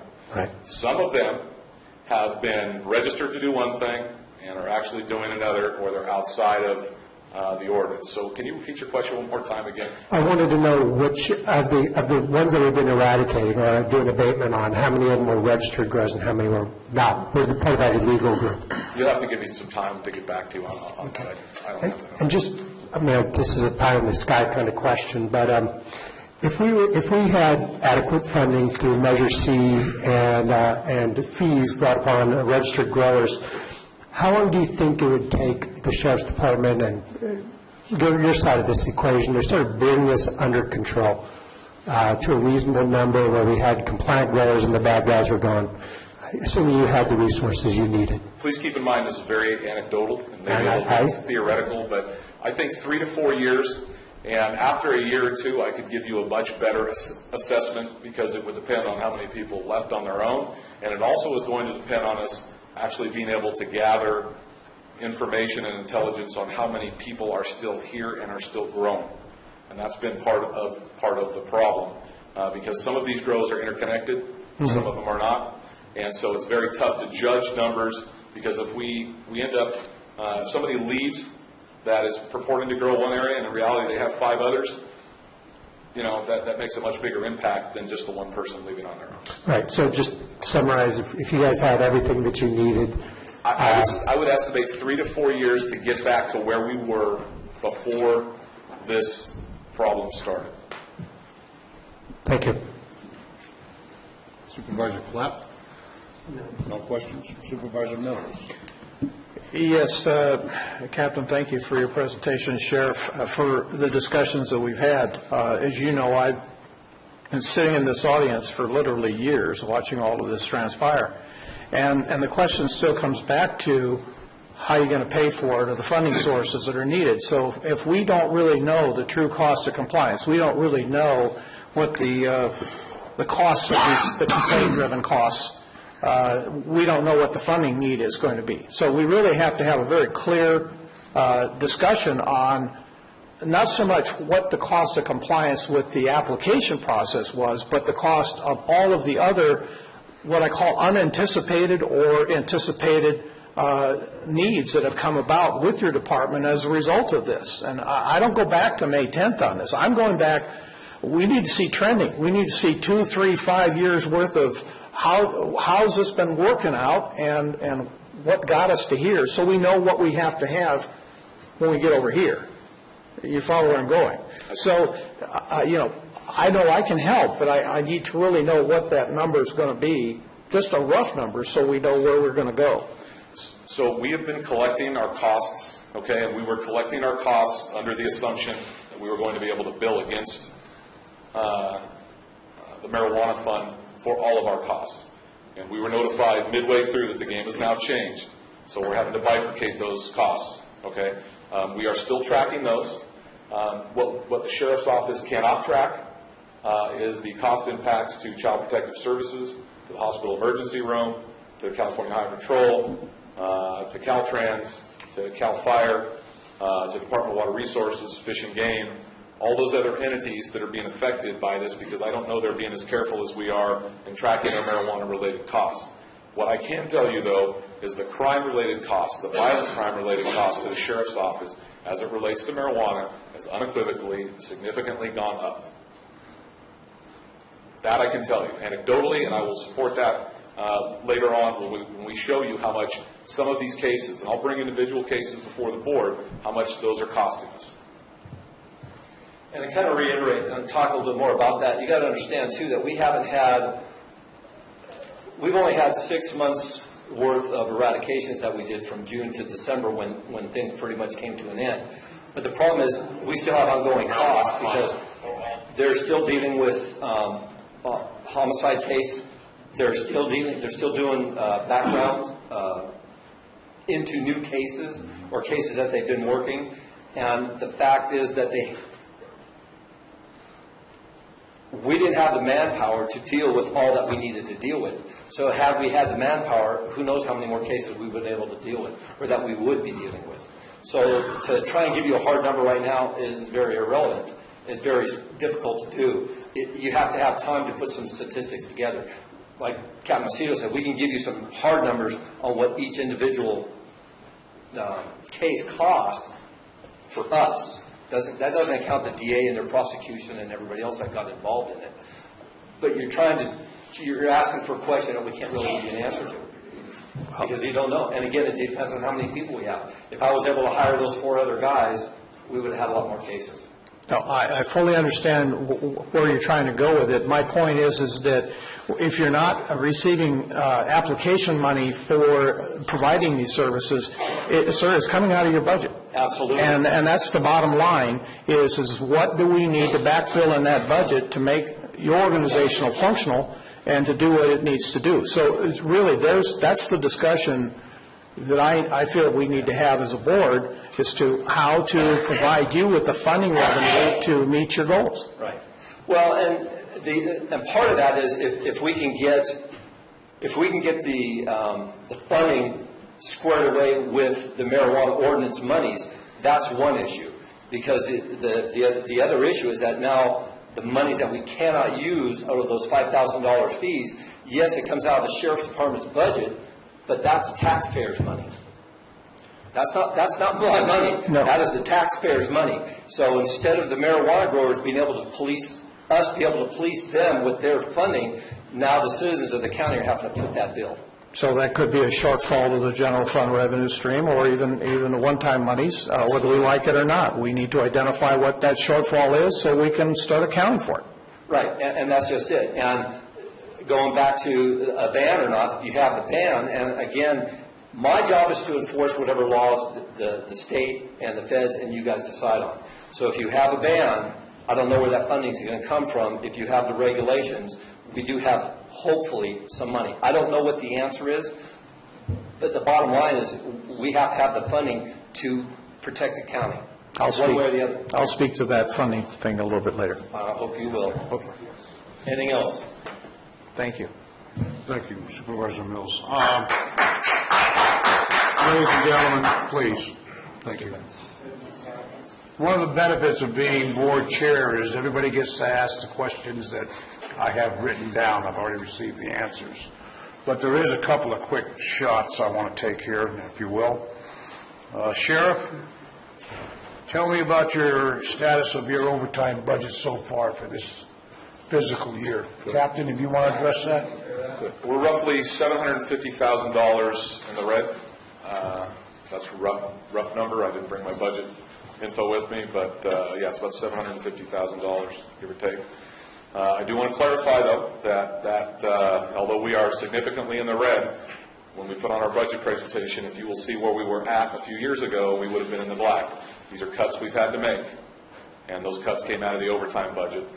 And in addition, when we came before the board during preliminary budget, we told you we would not be surviving with the overtime allotment, that we would have to come back to the board. In general terms, excuse me, identify any methamphetamine problems compared to the last 2 to 3 years. Has that increased, decreased in the county? Methamphetamine problem, although it has changed, it has stayed probably steady. We're seeing less labs as far as manufacture goes, significantly more. It's a statewide trend. However, we do see conversion labs, and without getting into the chemistry of that, basically the meth is a little more finished by the time it gets here, and it's just being processed in its final stage. We still have a methamphetamine problem in the county. I can wholeheartedly tell you that when we are working on marijuana issues, that the narcotics investigators, we have an all-hands approach, and if it's a big case or a dangerous case, those people that would be working methamphetamine are being pulled off to work violent crimes. They're being pulled off to work marijuana issues. And while that may seem backwards to some of you, based upon a danger and safety kind of criteria that we go through before we approach things, we only have so much staff to go around. Now, several supervisors mentioned numbers, cost of investigating, and you mentioned you'd have to get those numbers. Could you have those numbers by the 14th board meeting? Yeah, we just put together the preliminary budget packet and sent that over to the county administrative office, which has our mid-year numbers where we were at. In relationship to what is going on with marijuana, we have staff tracking that, okay? And we will be providing those numbers to you. And I'm glad we talked about this today. You're going to have to look at that those numbers in a layered fashion, because some of those are relating to registration and some of those are relating to criminal investigation. And we're in the process now of having to go back in and audit and separate those two different costs out. We do have the overall impacts, but it's going to be time consuming to separate those two costs out. Okay. Thank you, Captain. That's all I have. You have follow-up questions, Mr. Chair? Go ahead. Captain, just one more question for you. The $700,000 that were in the red, that's not related to the urgency ordinance because those funds already exist, right? So this is $750,000 in addition to the one-time funding from last year? No, some of it is related to the urgency ordinance, absolutely, unequivocally. Absolutely. Okay. So it's less than $750,000 because we have the urgency ordinance. Registration fees already exist, right? Okay, so I'm going to make sure I understand your question clearly. Out of that $750,000, a lot of that is marijuana, or excuse me, a lot of that is all overtime. Right. Some of that is patrol, some of that is crimes not involving marijuana, some of it is crimes involving marijuana relating to the registration investigations, because once we have determined it is no longer part of the registration process and it goes criminal, we are now billing outside of the marijuana registration fund, and that is directly impacting the general fund and overtime specifically. Okay, so that relates to the point that the sheriff brought up earlier. Yes. Thank you very much. Thank you. Further questions from the board? Sure. If we're going to get information within on the 14th, I'd like to have something from the district attorney's office, what the prosecutions are costing us too. We can talk about CAO, can we arrange that request to be fulfilled by the 14th? Absolutely. We'll pass that on to all the affected departments, in fact. Thank you, Mr. Lopez. Okay. Any further questions of the Sheriff's Department? Is there any other staff member that would like to make a presentation, Mr. Maurer, that you're aware of? I believe so. I think Mel Knight is here from the Environmental Management Agency. Good morning. Mel Knight, Environmental Management Agency. As a reminder, Environmental Management Agency has a broad mission related to protection of public health and the environment. We have about 14 program areas that are involved here, specifically relating to the marijuana and cannabis grows. We have some issues with environmental health, minimal air pollution, and some also with weights and measures. Our weights and measures Ag Commissioner is here today to other questions. Just to relate a little bit of what our regulatory roles and responsibilities are.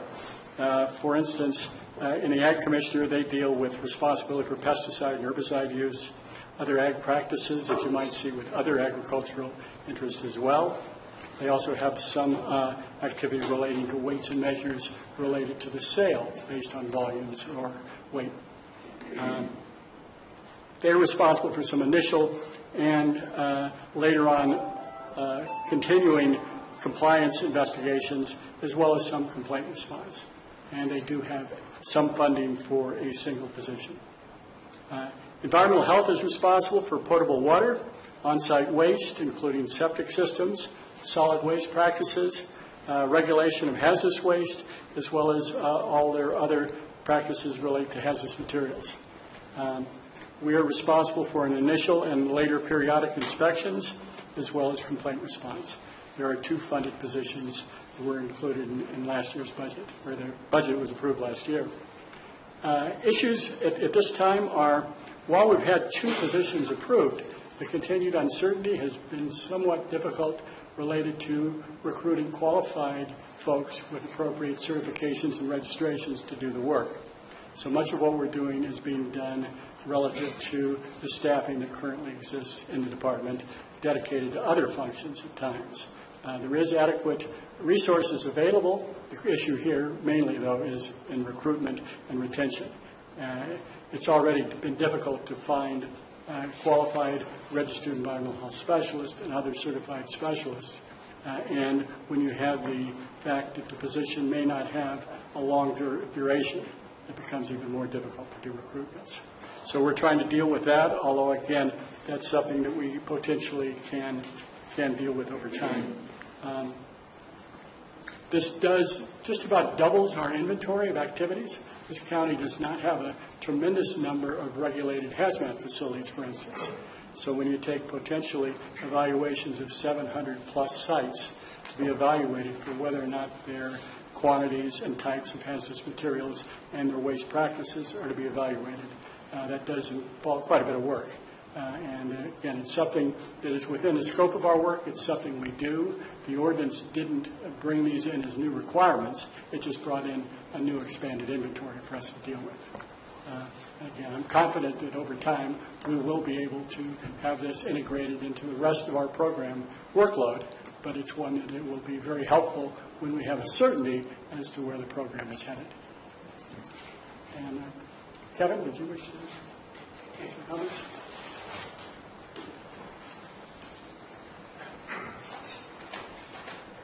Kevin Wright, Ag Commissioner. Last February 16th, we were here discussing whether we would have an emergency ordinance. And at the time I said that marijuana could be a positive for the county if we had a strong enforcement program. And we had the funding for that. So over the past year, we've seen that funding has been somewhat lacking, and the sheriff has not been able to do what he needs to do. We do have the opportunity with Measure C. I don't know whether that's going to be enough money, but it's something to remember that if we do extend marijuana industry in our county and not ban it, there will be funds coming from Measure C that can be used outside of the regulatory program at the discretion for the sheriff's program itself. And so that's something to consider. The other thing, a ban might possibly work to backfire. When you think about it, if there's no fees put on the growers, and if there's not enough enforcement in the county, people already know that this is a great county to grow marijuana in. You could wind up with more people coming in here, growing illegally, hiding out. So that could happen. The other thing is, in 2018, the state's programs are going to be put into effect. They will no longer be just talking about it. They're going to have their programs in place, and they're going to be charging fees for the services that they provide. If growing marijuana is illegal in the county, they will not provide any services to our county because they won't be collecting any funds for themselves. And there's the whole impetus for this thing came from the governor's office to start with. Marijuana is going to be legal in California, looking at the state as a whole.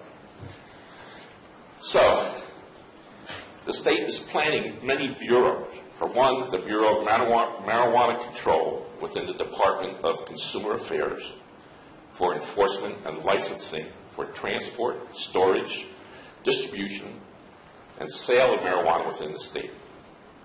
It is written in the law that there will be sufficient number of peace officers for purposes of enforcing the division. The Department of Health will administer provisions related to the manufacturing and testing of marijuana products. And the California Department of Agriculture is developing regulations to establish cannabis cultivation, licensing, and a track and trace system. That includes the medical cannabis cultivation program. So it's important to understand that the cannabis industry is going to provide licensing revenues to at least 4 state agencies, and therefore will be heavily regulated and legalized throughout the state, as other counties and municipalities develop land use ordinances that accommodate the industry as they seek to augment their own revenue streams. So our neighboring counties had the foresight to hold back a little bit. And they waited for the state to catch up. We took a step out ahead. But now these counties are seeing, they're starting to have their own conversations. And in their conversations, they're talking about legalizing the industry with the help of the state behind them. So our choice is to backtrack and ban or move forward. And, you know, it's a difficult choice. There's a lot of unknowns out there. The first unknown is there going to be voted a ban in May? So, until that time, there's an unknown. If we do away with our urgency ordinance, what do we have between now and then? What position is the county in to enforce any of its laws?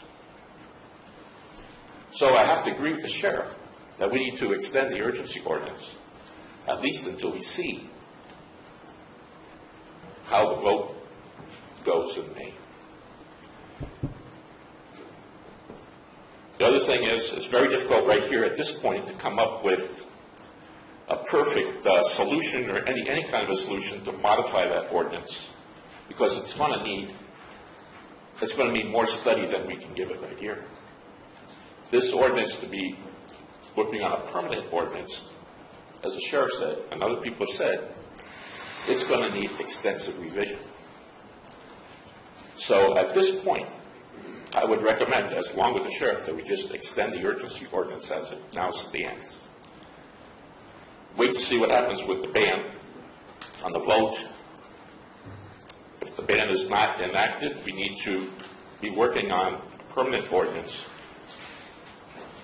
that is extensively vetted and changed, whether the sheriff can support it and the people in the county can support it.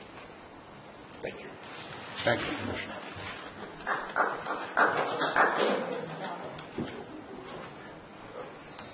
Do you have any questions for Ryan? Questions, board?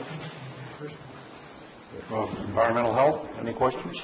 I do have one.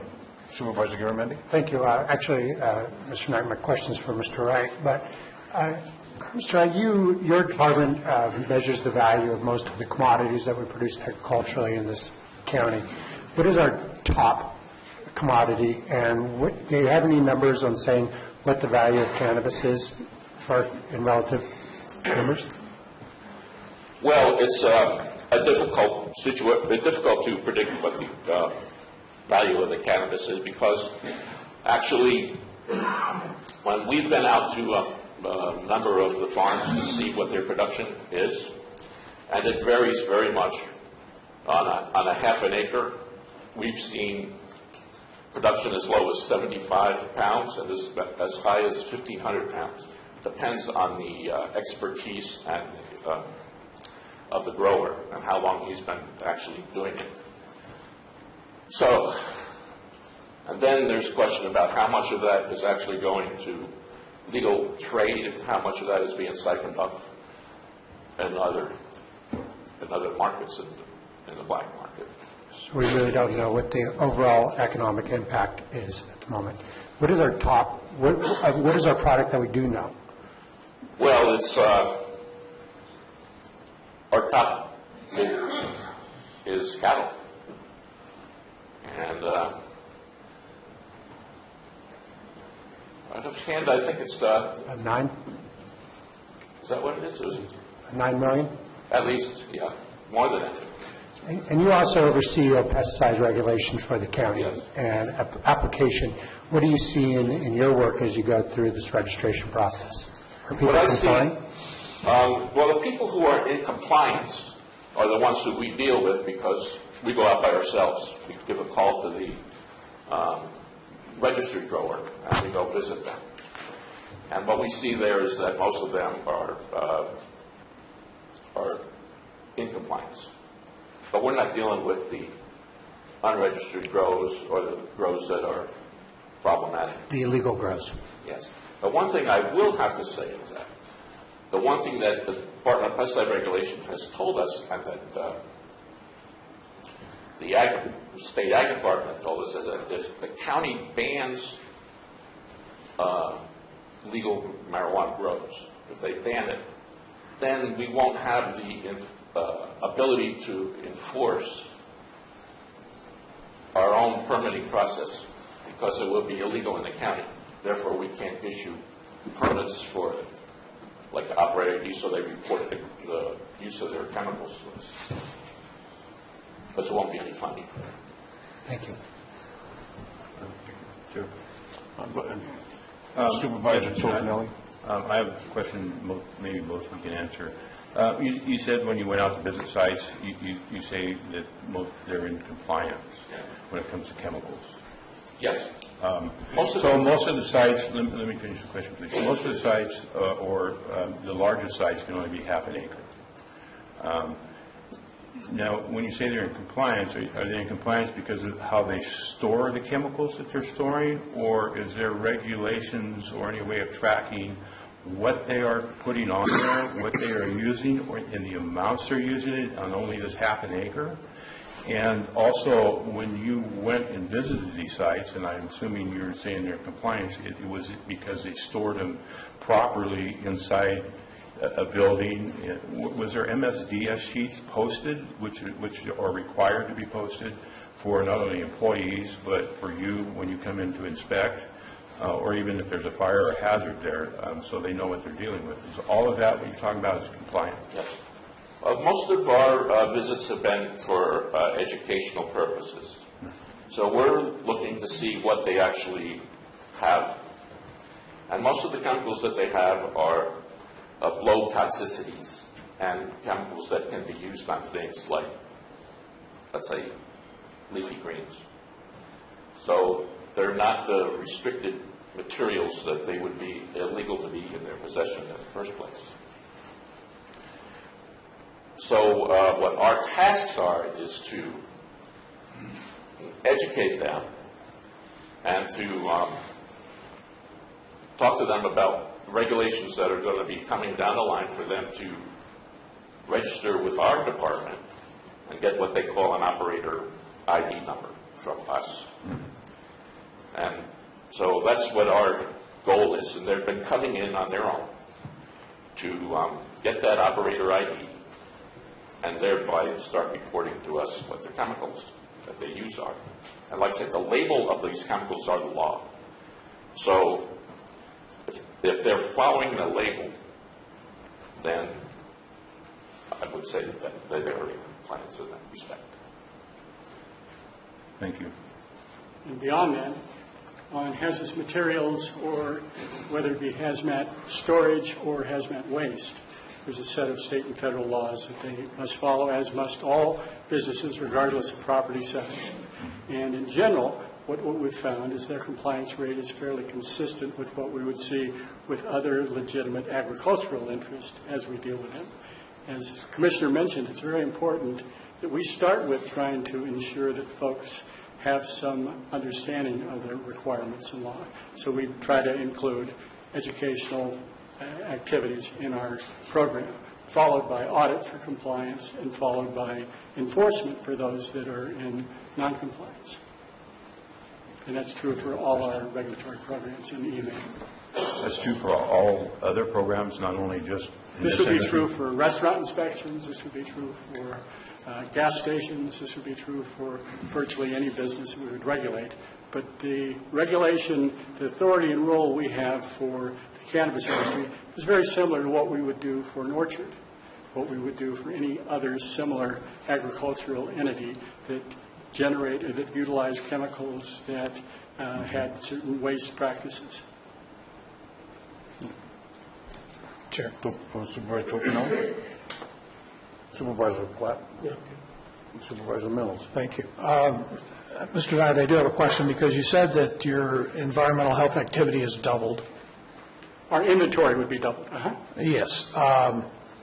And is your cost of handling that inventory then, are you a zero sum against the general fund, or is there a cost are you getting a true recovery of the costs involved in handling this piece of your department, sir? Well, what I will tell you is that currently we're funded by a combination of fees and general fund augmentation. And you now add to that this fund. And so what we're doing is we will intend to draw down from this fund whatever hours. We track every hour of every field office. We have a management system for that.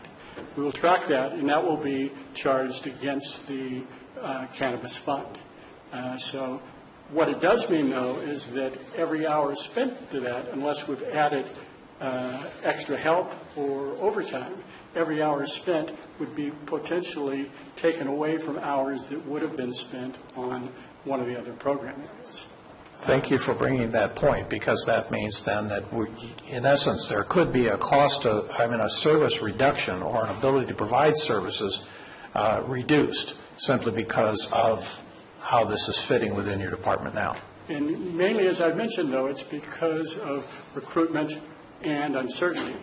We have, I believe, the wherewithal to move forward with the program and to implement all our program responsibilities.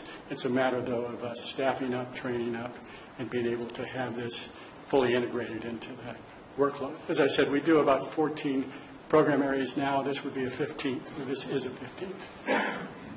Thank you. Supervisor Mills? That's it. No further questions. Any other comments from the board? Questions? I have just a couple. For my own department, we hired one person. I don't know. I think you already have a few extra people. But anyway, we hired one people through the marijuana. There are 2 authorized positions. Yeah. So we increased our staff by one person. And it's totally paid for by the funds that we receive from the registration. It's a full-time position? Yes, one full-time position.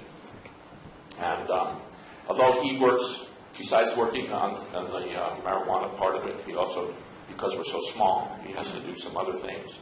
But we also add some of my time and some of the other inspectors' time when they deal with marijuana issues.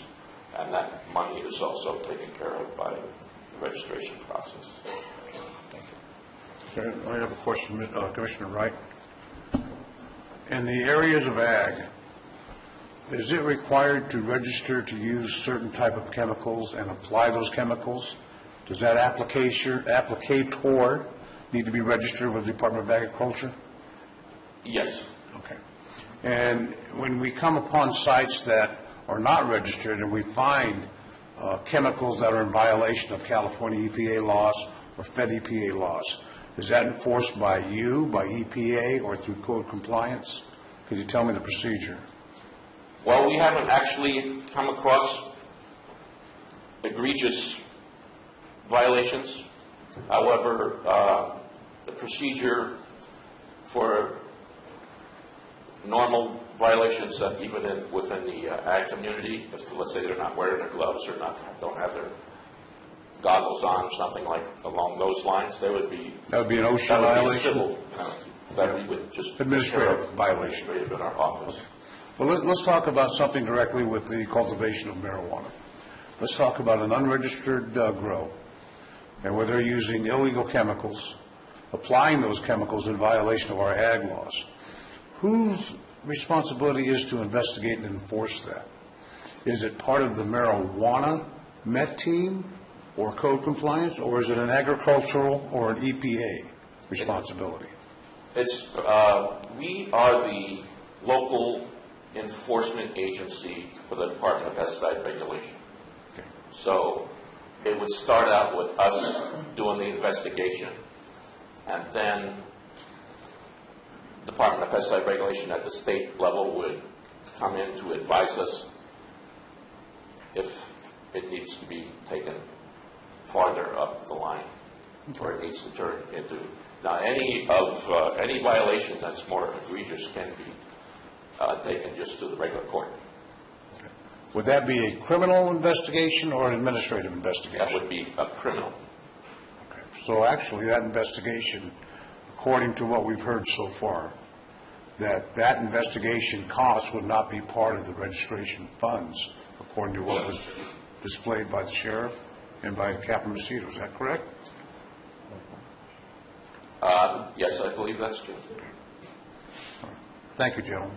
I have one other question. Along Supervisor the same lines, Topinelli? environmental-wise, if there's a complaint and you go out to investigate, and say there was chemical pollutants in a stream, water, and they're going right now, who would be in charge of that, and how do you proceed going forward? Much of what environmental health and environmental management does is multi-agency, interagency work. You would find the Regional Water Quality Control Board may be involved. There may be other agencies involved.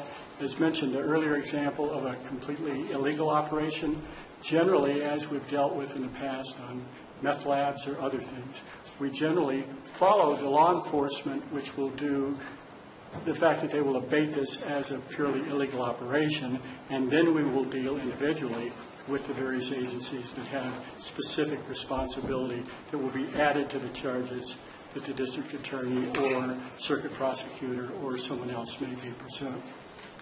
Thank you, sir. Thank you. If it's shown to be absolutely certain to be a pesticide, then our office would be taking the samples and collecting the evidence.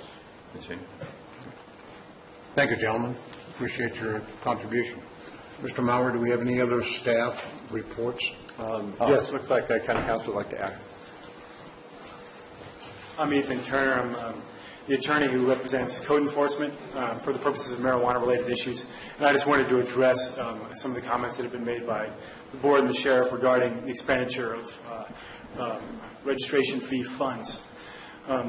I spend all of my time working for the code enforcement and the planning department with respect to the administration of this regulatory program. As such, my entire salary is paid for by the registration fee program. And there's also 4 code enforcement officers who are, 3 of them exclusively paid for by that program, and then 2 more who dip in and out of it depending on what they're doing. And the same is true of Peter's staff. With respect to the sheriff, it's true that he's not supposed to use regulatory fee funds for criminal investigations. But what they can be used for is code enforcement, civil enforcement, and anything within the framework of the urgency ordinance. And that includes abatements. Many people in this room have asked me after making complaints, okay, we know this grow is illegal, so why is it taking so long to abate it? What's going on? And it's obviously a great source of frustration for many people in this room, including members of the board, and including staff. As at the last meeting, we had you guys do a study session on a new revision of 8.06. That's our nuisance abatement code ordinance. And that governs how code enforcement responds to nuisances and how long it takes them to abate a nuisance. Currently, once Peter denies an application, we know someone is growing without a pending registration. We confirm that they are. We give them a notice of violation. They have 25 days to appeal that. And then once they appeal it, then a hearing board hearing is scheduled. They can appeal that to you guys. And so by the time that has all occurred, they've harvested it. And because it can take 60 to 90 days. Under the new draft ordinance, it's going to be much quicker. We go when there's no appeal, it can go from notice of violation to abatement in under 21 days. And if there is an appeal, it can be in as few as 30 days, or even shorter, depending on the circumstances. So going into next season, some people have expressed the opinion here in this audience and we're making public comments, well, how can we expect it to work in the future? Well, we've brought on new staff. There's new code enforcement officers, new planning staff, and new procedures in place. And it just was a learning curve, a staffing problem, equipment problem, and just a structural problem. And so going forward, regulatory fee funds will be used, assuming that they remain available to staff, for abatements. And Captain Macedo expressed doubt based on his personal experience about the number of grows that are out there. Well, we can say there's at least 600 based on what Peter and the GIS group have found, and Captain Macedo undoubtedly is correct, given his long experience on the subject, that there's others out there that we don't know about. But there is plenty to keep everybody busy all summer long doing abatements, just with what we do know exists. That's all I have. If you guys have any questions, I would be happy to take them. Supervisor Garamendi. Thank you very much. I just want to be clear. So the regulatory fees that were collected through the registration process cannot be used to do an enforcement and abatement on a legal grow? Oh, they can on an illegal. They can. Oh, absolutely. Yeah, under the urgency ordinance, anyone who is an unregistered grower is a per se nuisance. And whether they've registered or not, that's a violation of the urgency ordinance, and those regulatory fee funds can be used to abate that property. So if they have an unregistered grow, is it criminal activity? It is, but like if a violation of our zoning code is a misdemeanor, and whatever other criminal activities might be going on, black market, drug dealing, conspiracy, or whatever, that's on the DA and the sheriff. We don't deal with it. All I care about, for my purposes as a representative of code enforcement, is that it's a violation of our code. They can be cited as conducting a nuisance, and they can be subject to abatement under the protocol that we currently have. So can you maybe explain to me, or maybe the council, if you have if you find during the process of enforcing the regulation, the urgency ordinance for cannabis, and you find a criminal activity, why can you not use the regulatory fees to continue that pursuit? Well, in 2010, the voters passed Prop 26. Can you unpack that for us? And Prop 26 is in Article 13, subsection E. It has 6 bases for what is a tax and what is not a tax. And a fee fund can only be used in a manner that benefits those who pay the fee. And when you are abating unregulated cultivation sites, that directly benefits those that are registered growers. And so there has to be a constant nexus between the regulatory program and what that fee is used for. But if you have a regulatory program and it's enforcing the regulation and you find a criminal activity, according to the sheriff, from the president and Captain Macedo, you can't continue that.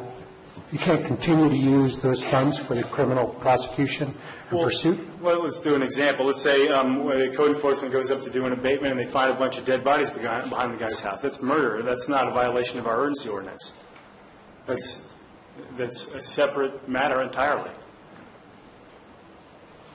I suppose I'm not a lawyer, so I see a continuum there. But Supervisor Garamendi, I would just want to add to what Mr. Turner indicated.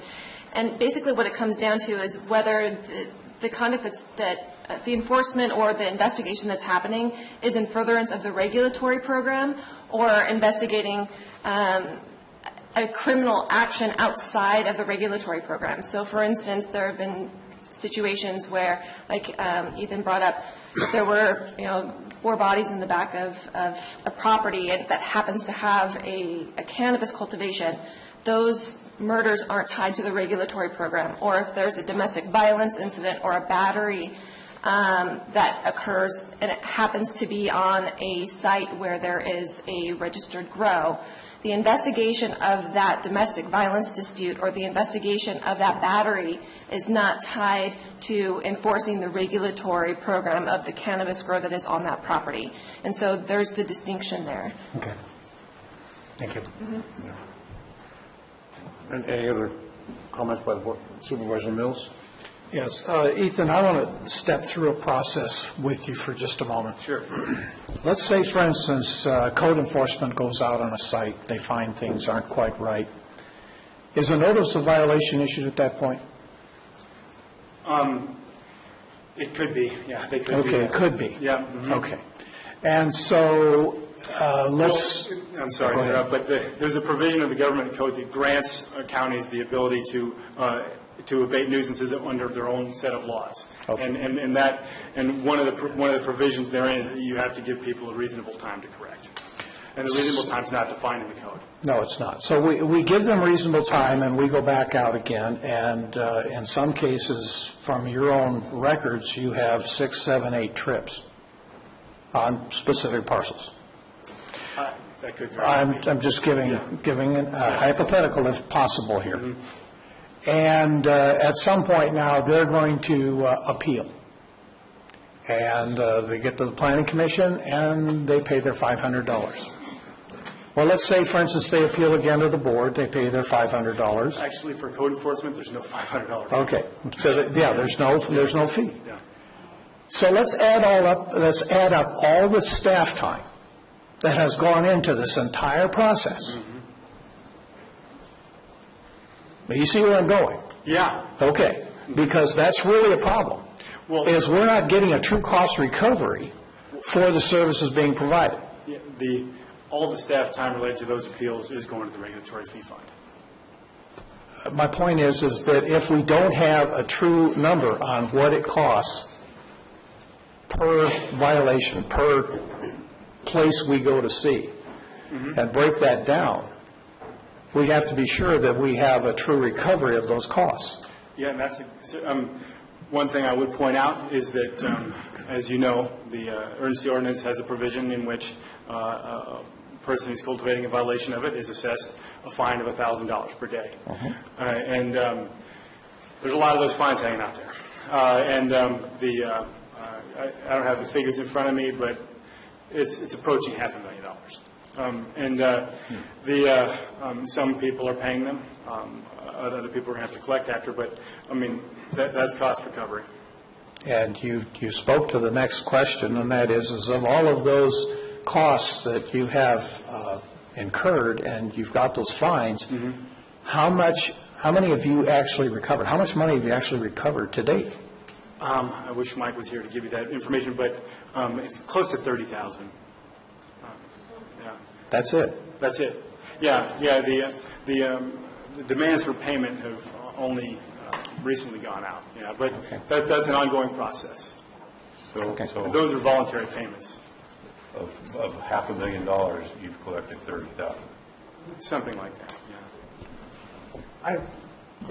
I would assume that if you were gaming the system as happened in several cases this fall, you had a cheap piece of property, you just turned a crop, and you got a big fine, and you made it through harvest, you're just walking. That's what you do. So it'll be on us to collect. That's right. That person would have to be sued in court. We have to sue, and we'd have to condemn the property, sell it, try to regain our costs, right? And I imagine with administrative fines, we have to get a judgment before you can sell their property. Yeah. So they just made their buck and hit the road. Yes. And our general fund takes the hit. Well, no. That's the regulatory. Let's get back on track here. I understand. Any other further questions? Thank you. From the board? Sure. Thank you, Supervisor Mills. Okay. Now, is there any further staff presentations? Not that I'm aware of. Seeing none, let's get back to public comment on this agendized item. We're going to be taking lunch at 12 o'clock. We'll be back at 1 o'clock. I understand there's going to be a lot of people. Can I see a show of hands who would wish to speak on this issue? And outside, can I have an estimate of people? Okay, thank you. How many are out there? Is that 5? Yeah, more than 5. Okay, thank you. We'll get to everybody. Let's go ahead and resume our public comment. Thank you, sir, for 3 minutes. I have a copy here of the proposed state spending budget for California. Over here, please.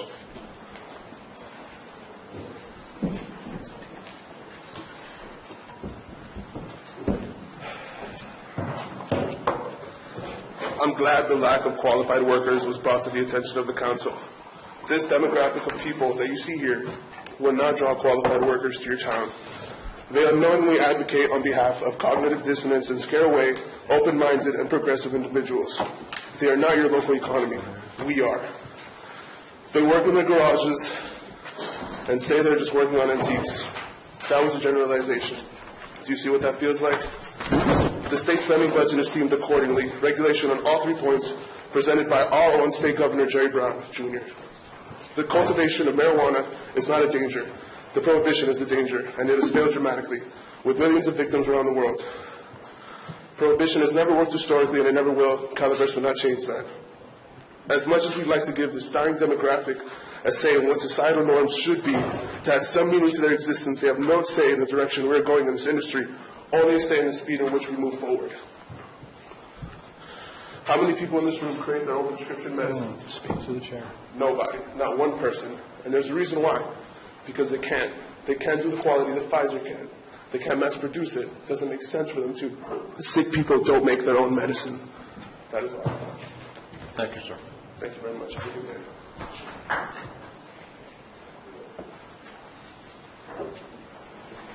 Hi, I'm Jerry Wagon from Valley Springs, and I'm a retired college professor.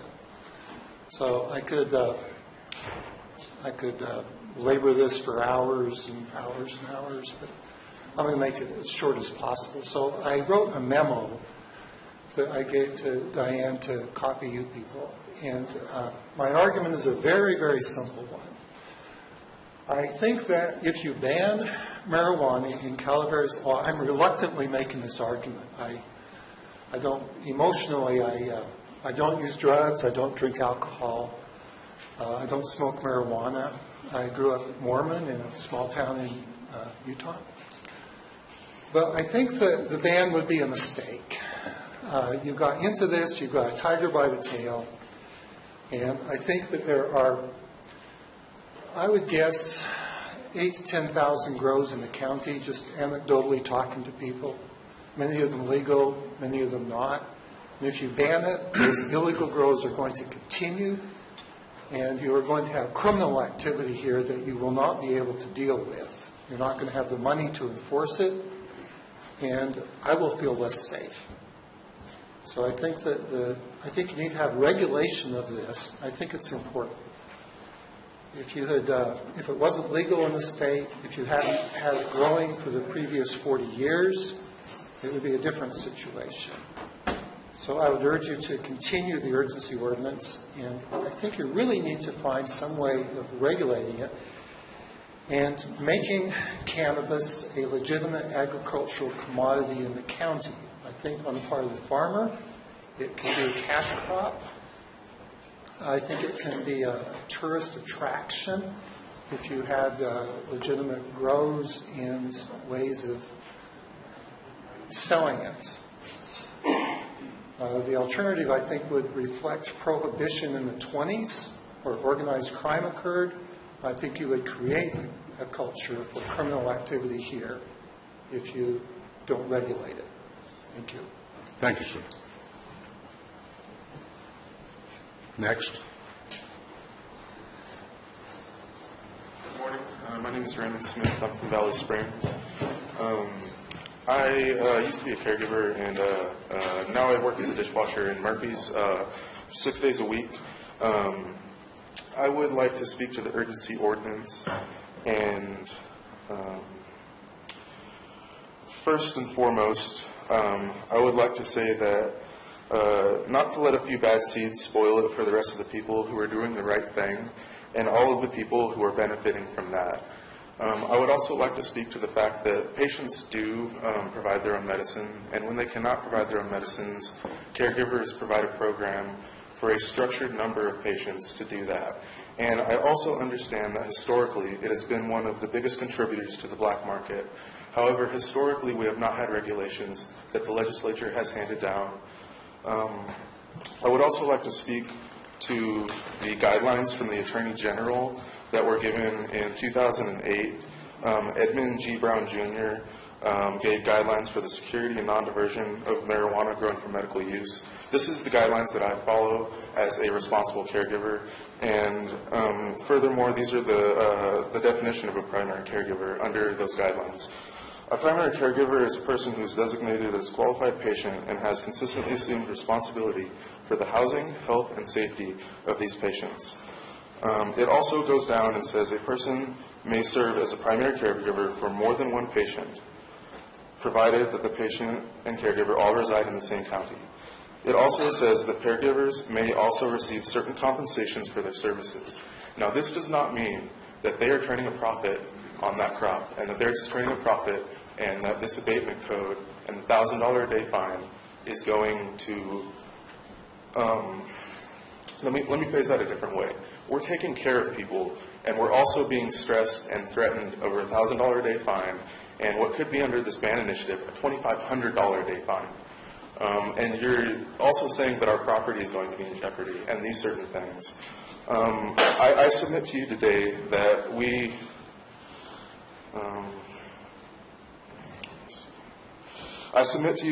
it is imperative that our county sever any section, subsection, or clause that references personal caregivers to the county to improve the patient experience, best outcomes, and lessen the physical and psychological hazards of caregiving, and any future permanent or urgency ordinance. I also want to speak to the industry. I support the industry wholeheartedly. They support my dispensaries. They support my community. I want to say that on a farmer basis, I don't think that I live on 7.7 acres. I pay my taxes both on all of that, and I support people who have a smaller acreage. Thank you. Have a good day.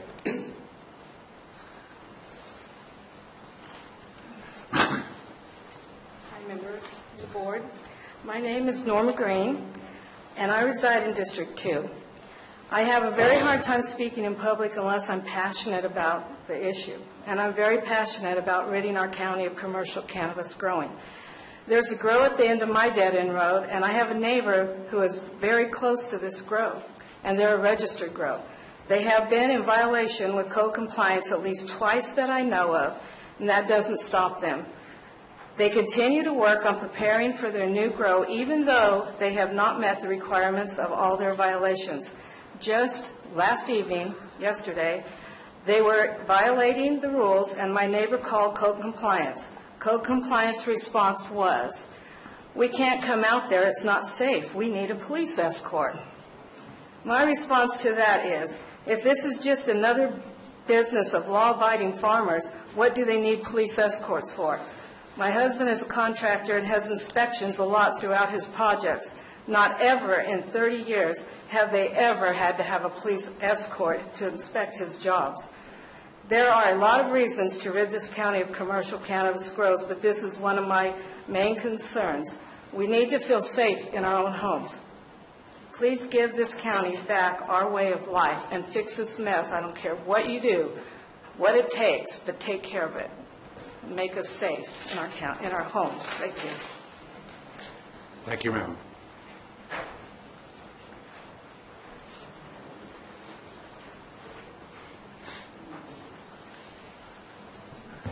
Good morning. Good morning, Mr. Segala. Al Segala, Taxpayer Association. I need to mention that the lady that said she represented the Taxpayer Association, I've never met her. She's not on our board. And she also said she was a school teacher. So maybe she's not even a school teacher. Well, anyway, one of the points that she raised was a 7-point questionnaire that we put together, and we try to get people that cared about the county and knew something to get some input on it. One of the people that volunteered a lot of time and thought was Guy Puccio, and she quoted Guy's part of it. Well, we couldn't use Guy's or the opposing opinion because it just wasn't presenting something that was responsive to those questions. So we shifted a little bit, and we are now asking that two people be volunteered, one for the pro people, one for the ban people. I mean, pro-ban and anti-ban. and that we get 5 to 10 reasons for, and then allow that to be vetted, very similar to the ballot arguments, and then have the arguments against that, and then have the opposing people come up with their 5 to 10 positions why their position is better, and then have that responded to by the opposing ones. And then after all that's done, have the whole thing vetted by both sides. And then I think completing that process shouldn't take that long, but we would have a really good package of factual information for the voters. And it could parallel pretty closely to the ballot arguments that would appear in a ballot a month before the election. So that's our project we're working on, and we hope to be able to do that. Now, for the question of the hour right now, we concur with the sheriff in that it doesn't make sense to allow the emergency ordinance to expire and not knowing what's going to happen with the ban. So it makes sense to extend it for a year. And then after the ban, okay, if the ban passes, well, it's all over. If the ban does not pass, then I would put together a committee of both sides, maybe headed up by our planning director, who did an excellent job in analyzing this thing for everybody, and come up with a proposal. Thank you, Mr. Segal. Thank you.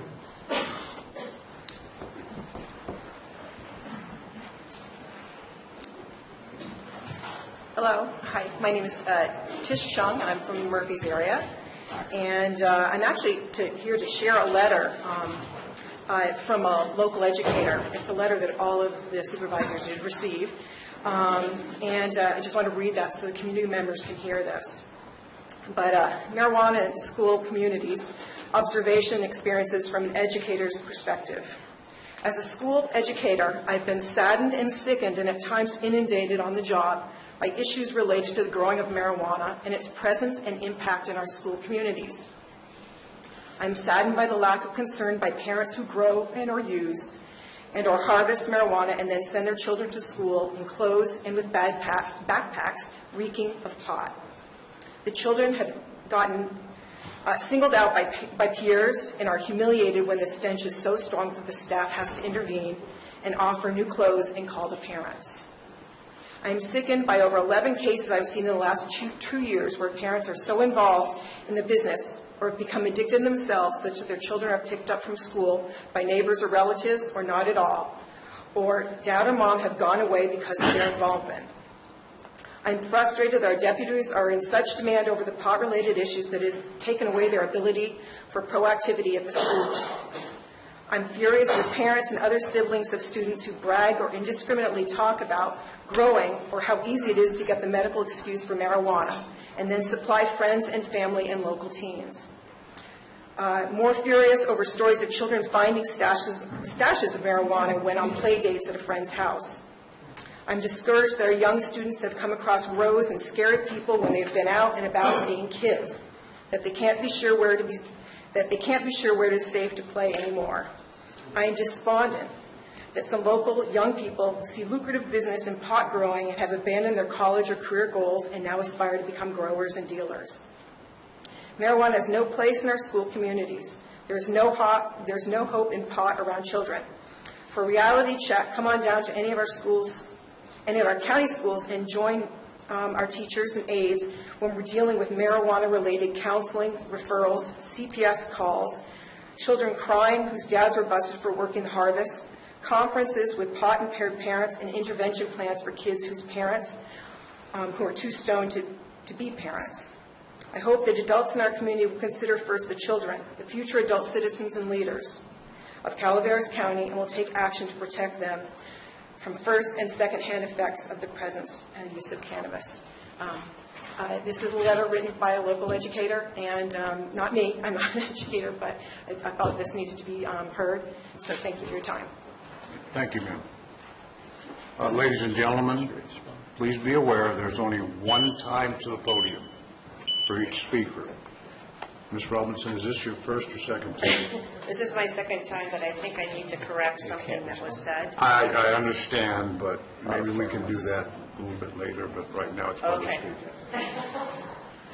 And I understand your position and your request.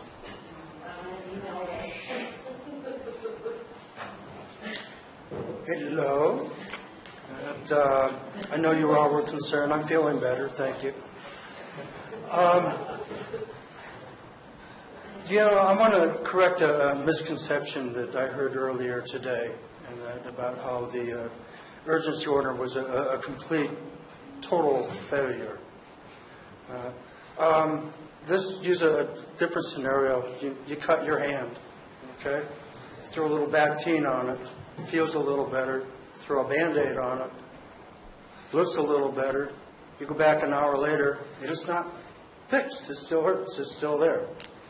That's pretty much what we have with the urgency ordinance, okay? It's not like a light switch.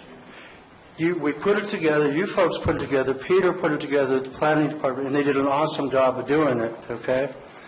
But it takes time for it to work. It's been 6 months. It's going to take 2-3 years. You've heard that time and time again. So no, it has not been a complete failure. Are there flaws in it? Yeah, there are quite a few. But those are workable. Flexibility helps, and it's a learning curve.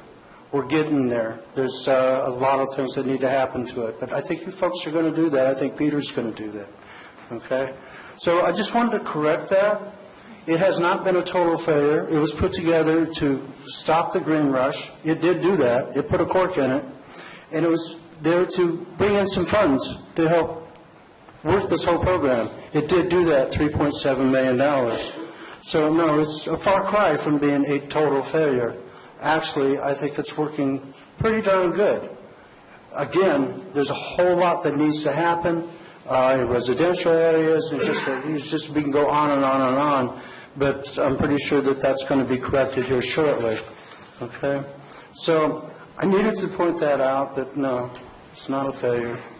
It's a work in progress. Cannabis is going to be a work in progress for years on every level. And know this going into it, and you won't be so disappointed, okay?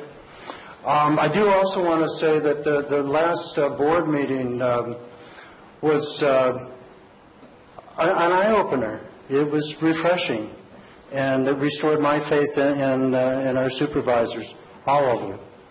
So thank you all very, very much. Keep going forward. Don't back up. Thanks. Thank you, Mr. Powell.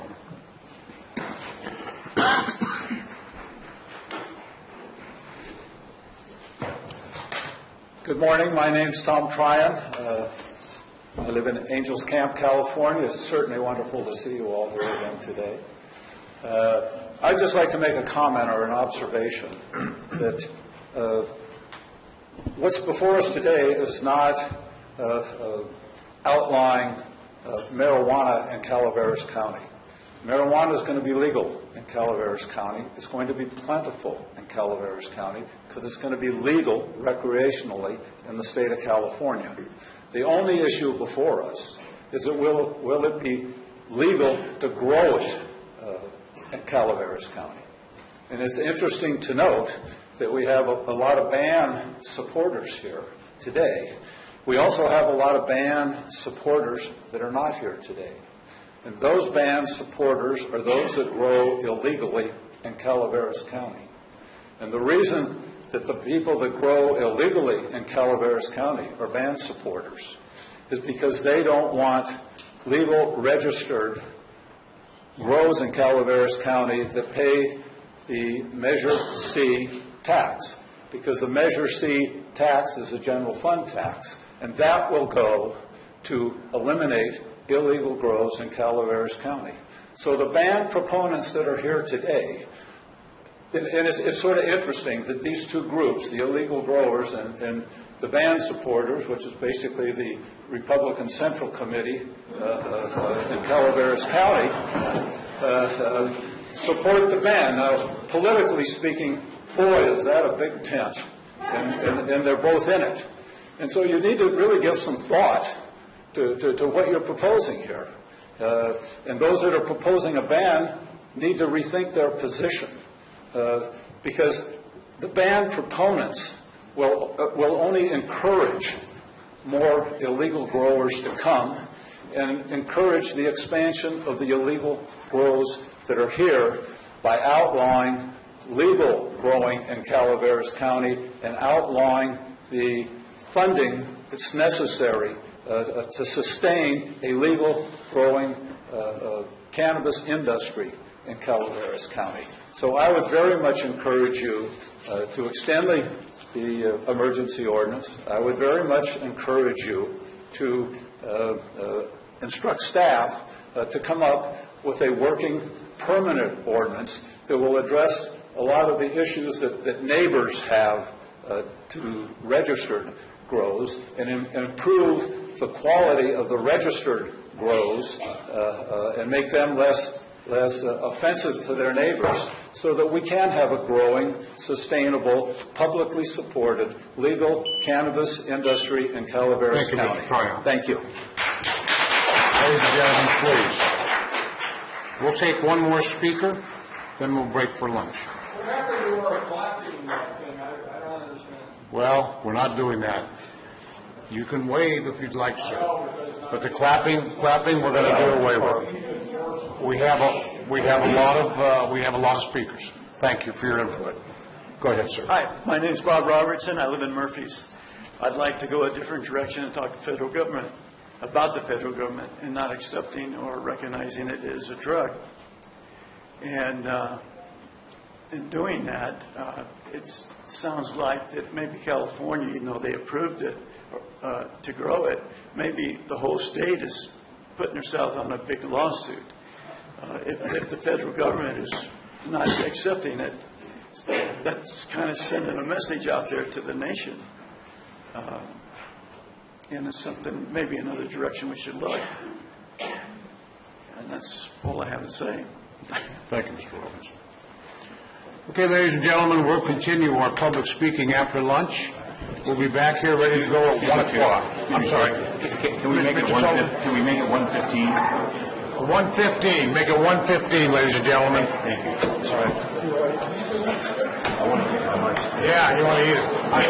You don't want to do this? You don't want to get...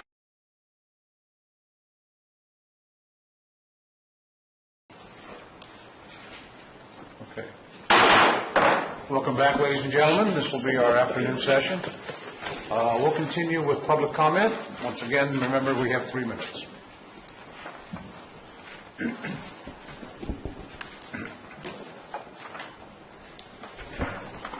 Good afternoon. My name is Thomas Pogue. I'm from the Center for Business and Policy Research at the University of the Pacific.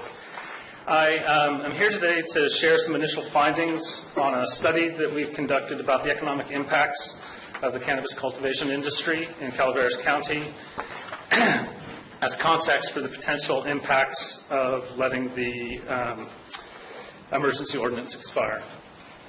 In the handout that I gave you, it presents our estimates for the direct impacts of the cannabis cultivation industry in the county based on the January 3rd list of registrants from the county website.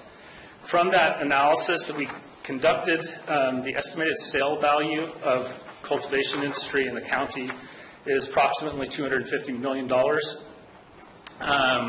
with employment of approximately 2,600 individuals in the county. That, for some comparison, the entire employment in the county is 16,308. The tourism and hospitality industry, the sale value of that industry is about $168 million, with employment of about 1,955. We also looked at the agriculture industry because of differences in crop yields and different environmental impacts, such as the Butte fire. We took an average of 5 years in real terms of those of the ag industry, and the average annual over the last 5 years for the agriculture industry is about $28 million. We also generated an economic impact model where we created what do these jobs mean in terms of other industries in the economy. That Showed in the diagram down below that there's an additional 800 jobs indirectly and through induced impacts that are generated. That's about 90 million additional dollars in the economy. This industry, therefore, accounts for about 15% of the county's gross regional product. When you add in those additional impacts, it's about 19% of the entire county's gross regional product. When you look at that in terms of employment, it's about equivalent to 16% of the county's employment, and with those induced effects and indirect effects, it's about 21%. For some also comparison, there was a question about large commodities in agriculture. Livestock was 15 million in 2015, and wine grapes was 2.2 million in 2015.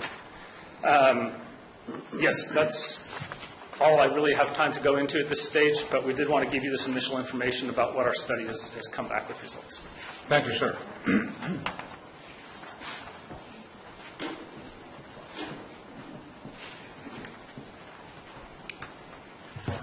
Thank you, Supervisors, for the opportunity to speak to you. My name is John Scadding, and I am a resident of Supervisor Garamendi's district.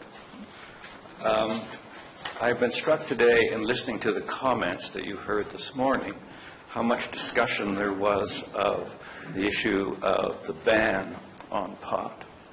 For me, it seems to me that is a non-issue at this point. The voters will decide the ban.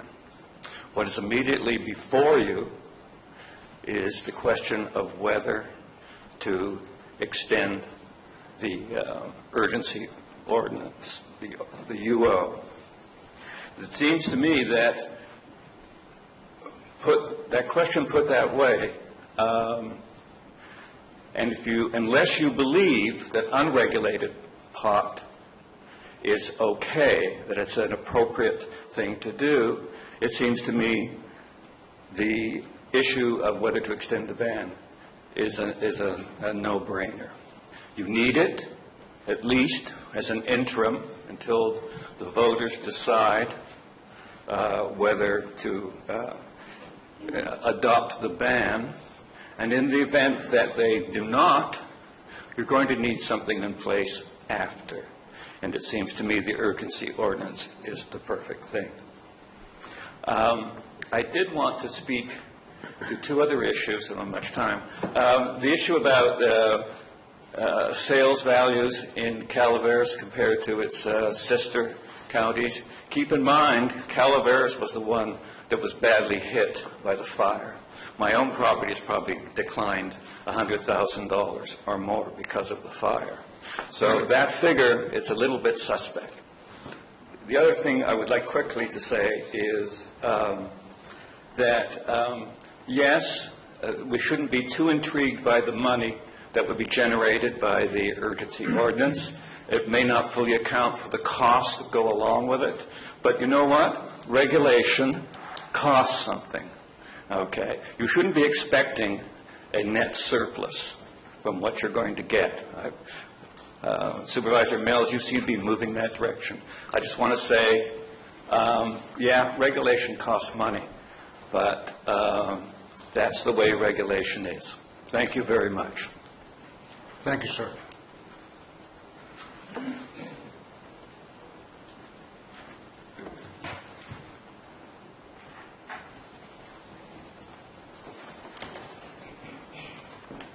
Good afternoon. I'm Jed Richardson with Mountain Ranch Realty, and I'd like to share with you the evidence I presented last time on the real estate sales in the county. If you look at what I presented you, which was taken from the Calaveras County multiple listing service just this morning, you'll see there's been a 32% reduction in the number of land-only properties having 2 acres or more. In the 8 months prior to the, comparing the 8 months prior to the implementation of the urgency ordinance to 8 months after. There's been no reduction in the total number of properties of all types sold. However, there's been an increase of 11% in the average sales price and a 28% decrease in the number of days on the market. Also, overall residential home sales in the county have increased by 6%, with a 12% increase in the average sales price and a 32% decrease in the number of the days on market. Therefore, if there is any impact on the overall real estate market, it appears to be negligible. And if you just go by the numbers, it's slightly positive. There are a number of people here. I'd also like to speak to the issue of homeowners associations. From homeowners associations, the ones in my area, two larger ones are M24 and El Rancho Loma Serena. I don't have statistics for this part of it. But in the case of those homeowners associations, those properties typically sell for much less than outside. And that's always been the case in the last few years. In the case of land in M24, the value is about 60% less, which is amazing. And I would suggest that that's not due to the effects of the urgency ordinance, as it's been around for a while, but reflects the overall desirability of those properties and the willingness of people to deal with restrictive homeowners rules and regulations. Earlier, there was someone from a homeowners association suggesting that you defend their bylaws. In no circumstance should the county be in a position of defending the bylaws of a homeowners association, particularly since those don't necessarily comply with county rules and regulations and laws. Some of the homeowners associations rules and regulations were developed in the 60s. In the case of M24s, there's been numerous portions of it that have been deleted because they're discriminatory, and the homeowners association bylaws had to be amended. Also, I'd like to just say real quickly about the cost of regulation of a new industry. We shouldn't shy away from that, particularly ones as large, the largest one in the county. If we just shied away from costs because of regulating, there would be no new source of employment within the county. And I want you to consider that, please. Thank you, sir.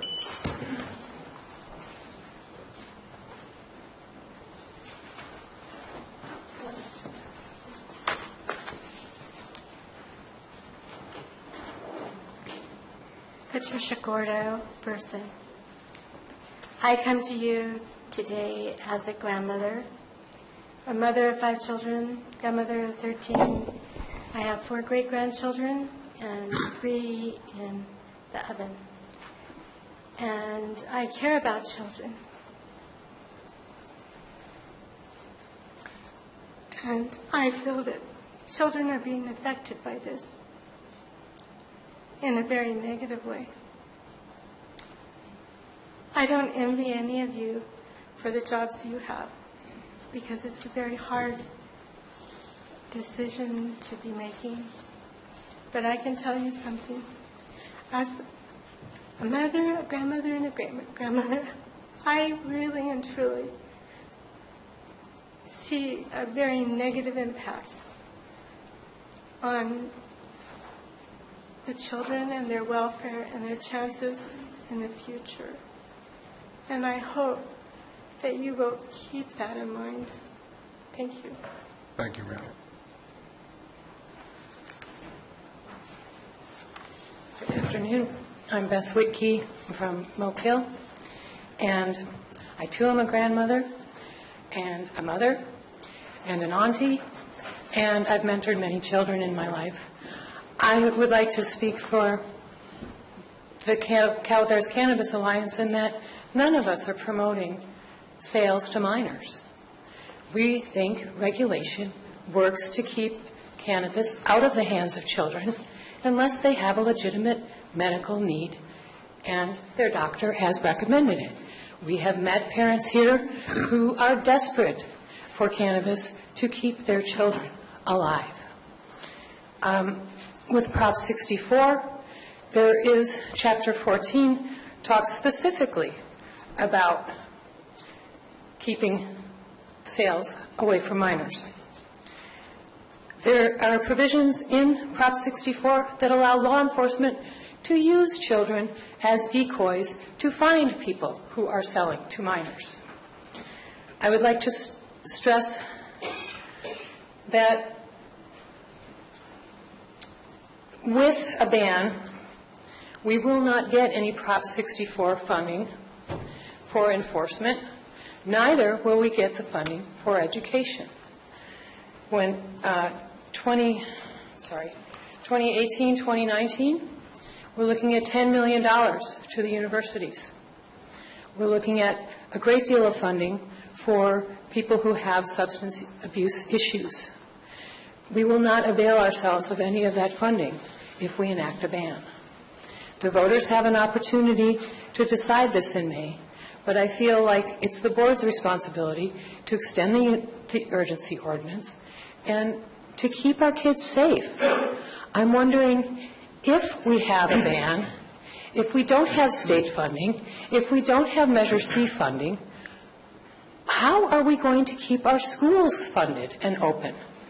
How are we going to keep law enforcement on the job to keep our kids safe?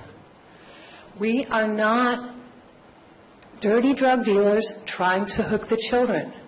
We are trying to provide safe, affordable cannabis medicine to patients. This is a medical marijuana issue, and I urge you all to please keep regulations in place, come up with an urgency ordinance that everyone can live with. None of us like bad neighbors. I think that most of the Cannabis Alliance is committed to keeping the community safe, and I think that we would volunteer to help you in law enforcement in that effort. Thank you very much. Thank you.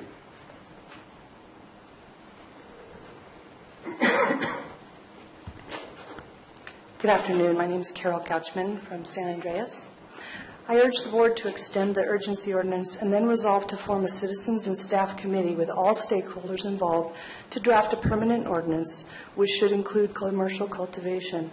I truly believe we can all work together to create fair and equitable legislation that will result in a fiscally sound county and create a safe community and a growing economy that will give our community economic opportunities here locally. There is a huge paradigm shift happening with cannabis policy. Human rights are overriding outdated policy on cannabis. 28 states now have legal medicinal or recreational cannabis. It has saved my daughter's life, and today I represent severely ill patients who have no voice. They rely on advocates like me to be their voice.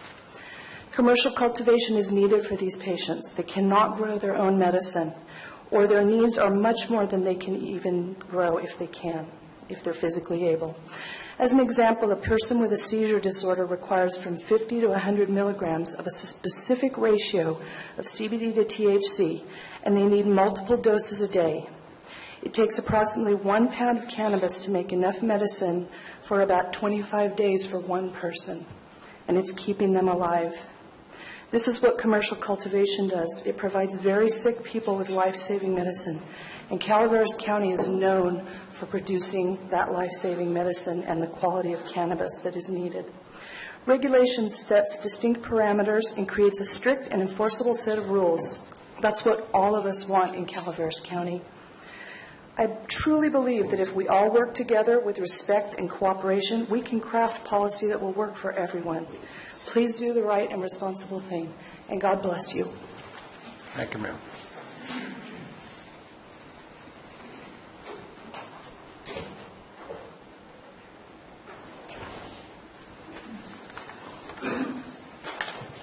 Hello, my name is Megan Guthrie. I am a mother. My daughter Abigail is on CBD, and we need the urgency ordinance to be renewed. My daughter is on 5 pounds a month to make her concentrate. It costs about $6,000 a month wholesale, donated from the local farmers. We could not afford to be on that medicine. If we had to buy it from a dispensary, it would be considerably more. If I drove that from Sacramento into Calaveras County under a ban, I could be arrested for giving my child medicine. No one seems to care about the patient so much, though, it seems like. So I'm going to get off the patient, because the most vulnerable people in our society always seem to be unheard. And unfortunately, we don't really have a high regard for our aging and adult and disabled in this country much anymore. So let's talk about money in my road. I'm the last home that made it on my hill.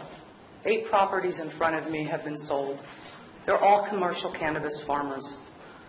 I do not see the Butte fire recovery happening in my neighborhood. I do not see homes being rebuilt. I don't see mortgages lending families to rebuild a home. I see Butte fire recovery, cannabis being one of your efforts. I see Calaveras County in big problems with tree mortality and complex issues. Now I'm going to flip over to the general fund because I keep hearing about that. My daughter has been out of state on a placement for 13 years. It has cost Calaveras Unified $170,000 a year for her school placement. Her medical bills top $7 million. My daughter alone could crush this county in social services and CCS and Medi-Cal. I am on Medi-Cal. My husband's on Medi-Cal. This is a rural area with IHSS that cannot get nursing for my daughter. So I can't work, and neither can my husband. But if I'm a cannabis farmer, I can get off Social Security. The school doesn't have to place her out of state because she can be on CBD and she can go to school. And the ripple effect, when you talk about general funding, you should think about social services, mental health, reduction in Medicaid, your Medi-Cal prescriptions and everything it's costing your patients, and the benefits that it could supply. So I really hope that you extend the urgency ordinance and that you regulate and you support good medicinal farmers. And if you have a ban, the good medicinal farmers won't be here, and who you don't want will. Thank you. Thank you.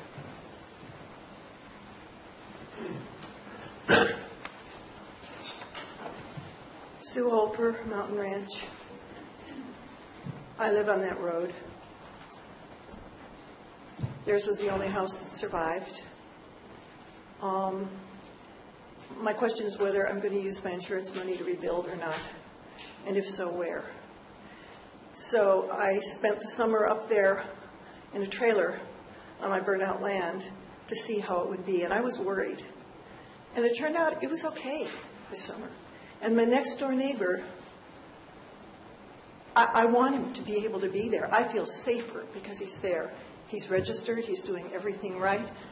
He came over to the fence the first time I saw him, said, I've been trying to find out who you are and meet you. How can I be a good neighbor? I want to be a good neighbor. I said, well, one thing you could do is give a donation to the Mountain Ranch Youth Alliance and Resource Center. He said, okay, give me their contact information. A few weeks later, I spoke to them because I used to go down there before the fire to be with the kids. And they said, hey, he's giving us $500 a month. And I asked him later, I said, can you keep that up? He said, I will, I can, as long as I can grow, as long as I can make a house, as long as I can stay here. Yeah, I will do that. I want that neighbor there.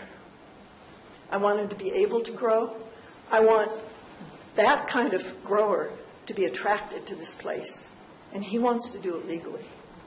I don't want to be attracting people who don't care whether it's legal and whether it's well done and whether the environment is taken care of and how their other neighbors are doing. I'll stop there. Thank you.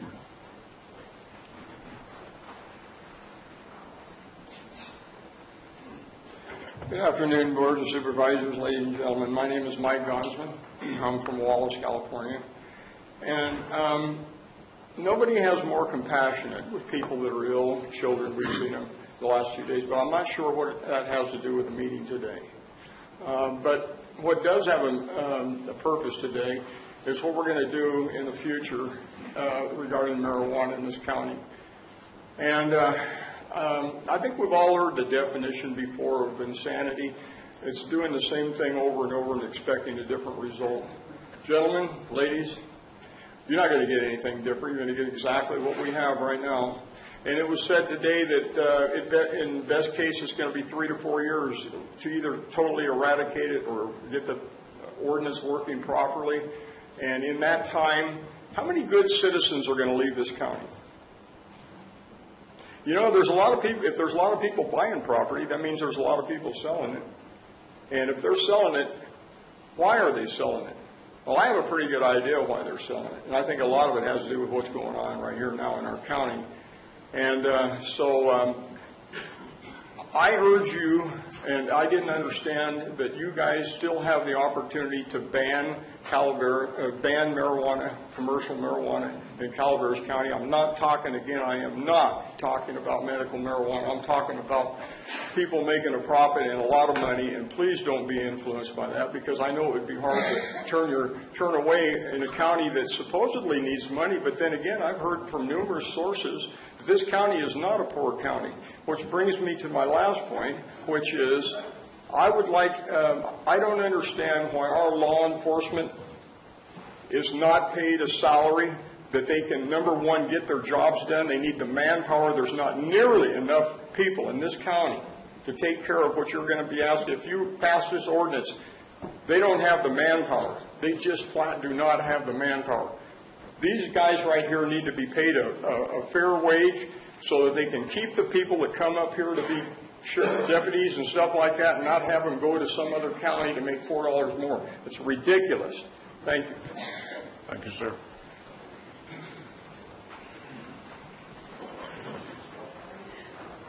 Good evening, or good afternoon, gentlemen. I'd like to start with saying I'm really pleased, let me find the beginning of my notes. I'm impressed by the thoughtful reasoning coming from staff and from everyone here today. It's comforting to see that thoughtful reasoning prevail, so I hope that we can continue that. The request for additional information by the Board of Supervisors is great. Please continue to seek this information, as it will further the ability of all involved to accept the final outcome. However, from comments I've received, I think it is critical that you use marginal analysis on anything that you're going to look at. You've got to properly and successfully and correctly bifurcate the costs of existing expenses and make sure that you're looking at marginal increases in the activity that you propose or in the outcome that you propose. You've got to stay on the margin. That's the only way you're going to make a proper decision. It's a little Berkeley Business School talking to me. I urge you to continue to engage all the appropriate resources and people to fervently pursue the drafting of the final cultivation ordinance. In addition, immediately alongside with the waiting until May 2nd. I believe that this is your job. Boy, I know how an NFL quarterback feels now looking at that clock.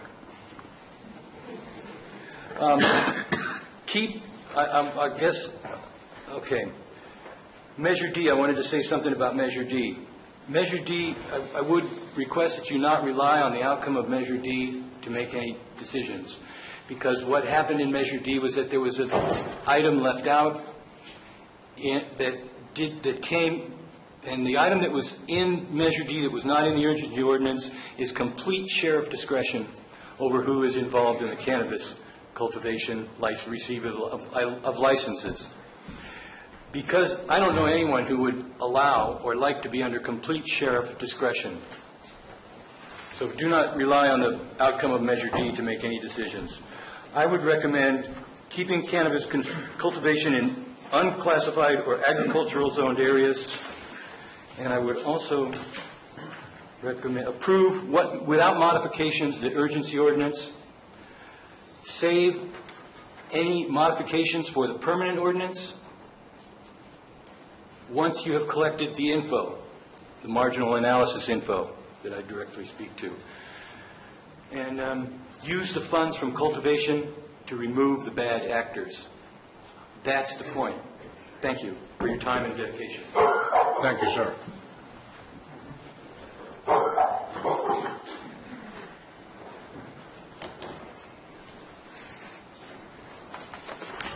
Good afternoon. Megan Zalvez, Rolling Hills Bookkeeping, San Andres. My position as a bookkeeper for cannabis farms gives me unique access to detailed information, specifically exactly how much money was spent by each farm in Calaveras County since the urgency ordinance was enacted in May of 2016. The packets I just distributed to you all contain economic data from 30 cannabis farms located here in Calaveras. The source of the data is bank statements and cash receipts turned over to my company by our clients.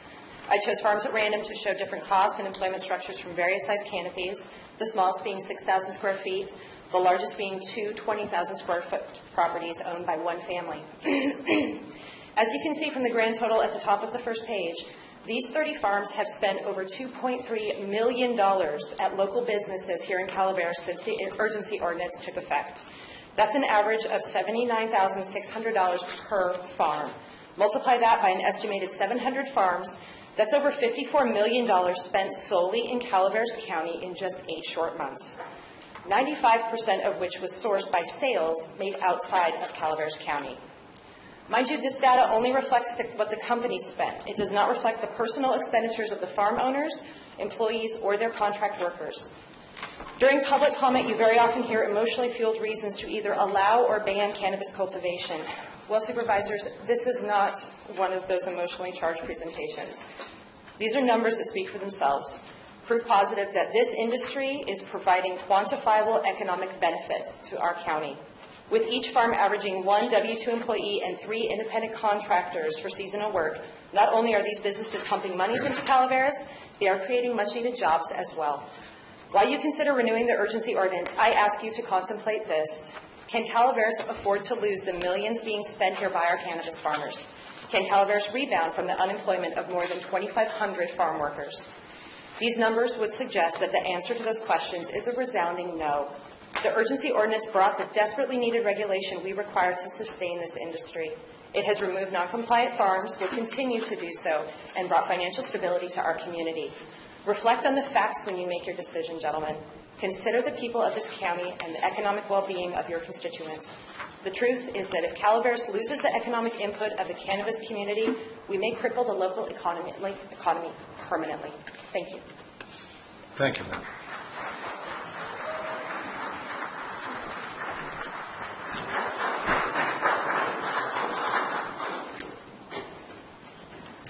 Good afternoon. Vicki Reinke, Calaveras Residents Against Commercial Marijuana. I've got a lot of things I'd like to say, but I'll keep it to a few points. And on this report today, I only see recommendations for 3 items to accept today. Let the urgency ordinance expire on February 14th, extend the ordinance for a period of time, or modify the urgency ordinance. I don't see anything on here that says you should ban it for now. Okay, we know we're going to the polls in May, but the way I see this is you're kicking the can down the road again, allowing this to continue, and it's wrong. Okay, and I'm going to give you one reason why you should stop it right now, and it has to do with the rules and laws that we have in our county. I don't understand how the grows have been allowed in the first place without first getting their inspections and their permits. There is no other industry that we allow that to happen. The report states that growers had to either be growing prior to May 10th or have shown steps towards cultivating. Again, makes no sense. That's like saying, okay, go ahead and start building your houses, but we'll get to you one day and we'll check and see how your house is going along. No, you have to go get permits first, and then you can build your house. So I don't understand that. You know what? We are law-abiding citizens. These kinds of things make us crazy because we try to follow laws and rules, even though we may not always agree with them, and we'll go to our state legislators to make those changes. But we have certain rules in this county that are not being followed, and us, the good, honest citizens who try to obey those laws, are angry about that.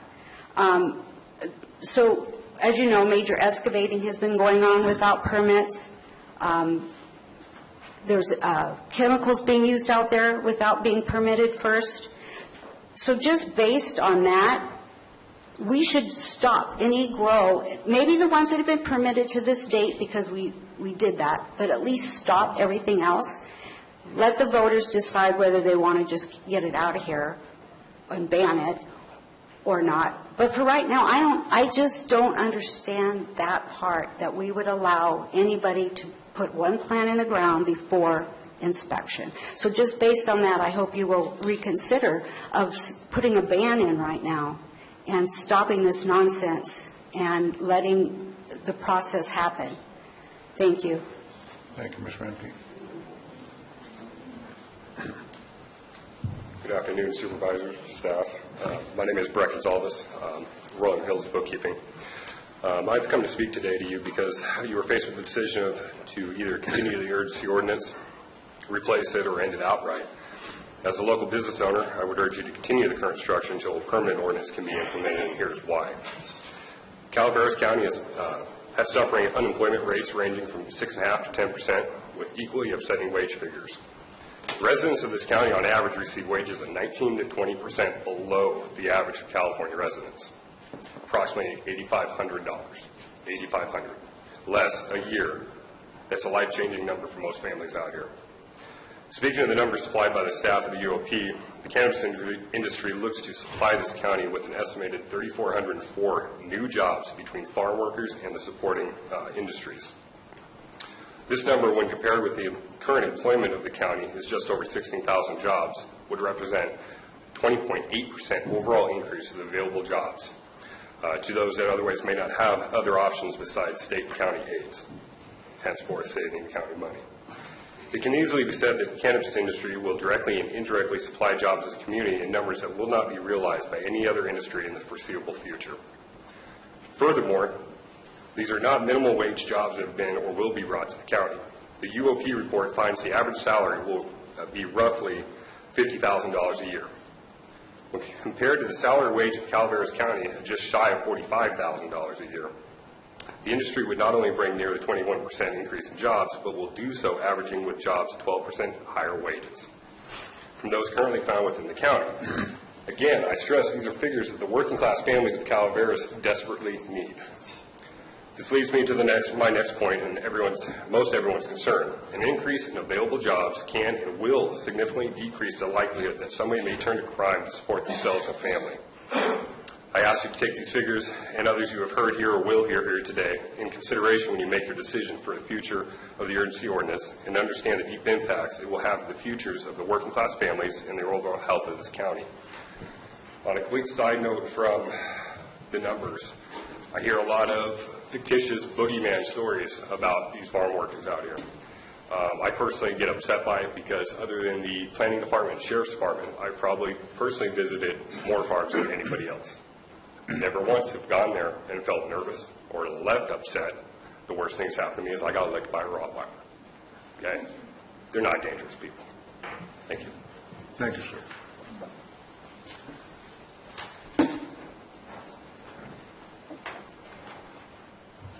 Good afternoon, Vivian Seishu, District 1. As a natural occurrence, given where we left off at the last meeting discussing the ban initiative, today we are here to discuss the UO with the current regulations assessment and brainstorming session to foster better understanding of the current state of the UO program and identify the areas for further improvement.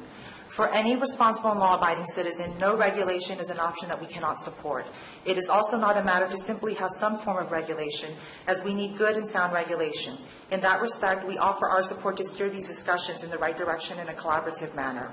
We are in full agreement with county staff. The renewal of the urgency ordinance is fundamentally a matter of good governance. In that regard, we would like to commend Planning Director Peter Maher for organizing this study session with a well-structured and clear agenda. We would also like to commend all the impacted county departments who have had a stake in driving the UO program and have done an outstanding job thus far to the best of their abilities and readily available resources within the space of 8 to 9 months. As a starting point to open dialogue and begin the process of identification, we would like to refer to a very simple framework for identifying the overall effectiveness of the UO and the areas for improvement. What are the issues? A matter of basic root cause analysis. When we have an issue to resolve in business or in any area in life, we need to understand the true nature of the problem. Once that is truly understood, then a sound solution can be found which would address those issues and problems. Number 2, what are the tools to solve the issues? Always bearing in mind that nothing is perfect and everything can be improved. Number 3, in reference to the current UO, what are the evidences where the issues have been effectively tackled and where they were not? Number 4, what are the areas that have not been addressed in the UO? Let us bring an example to the table, such as product diversion and tax evasion in a newly emerging market that is in transition and still being forced to operate in cash. That represents only one issue. A key example of a tool solution that should be considered for future regulations developments is track and trace, which will demand complete transparency from the industry and allow local municipalities and the state to monitor and control every step of the seed to sale process across the end-to-end supply chain with data available in real time. Items that will be strictly tracked and monitored include cultivation methods and techniques, water usage, nutrients, organic versus liquid synthetic nutrients, pesticides, storage, temperature and nutrient probes, testing, transport, and a lot more. At this point in time, the UO represents a tool that can be used to solve a number of issues by helping us identify the areas of effectiveness and the areas for improvement. A quick summary of some of the identified issues for consideration in today's meetings are, again, diversion of product, tax evasion, environmental concerns, health and safety issues, patient consumer protection, land use nuisances, and etc. In conclusion, we need to dig deep and utilize the current UO as a checklist to identify the areas for improvement, create an issues and solutions framework, and work towards making this industry better for the county and its citizens. As pointed out in my comments last week, we need to operate with facts in hand. The current ongoing economic and fiscal impact studies are a step in the right direction, but perhaps we need to add further insights beyond the mere financial impacts for our local economy. Thank you.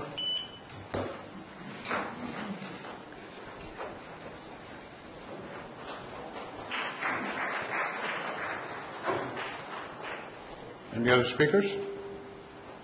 Yes, sir.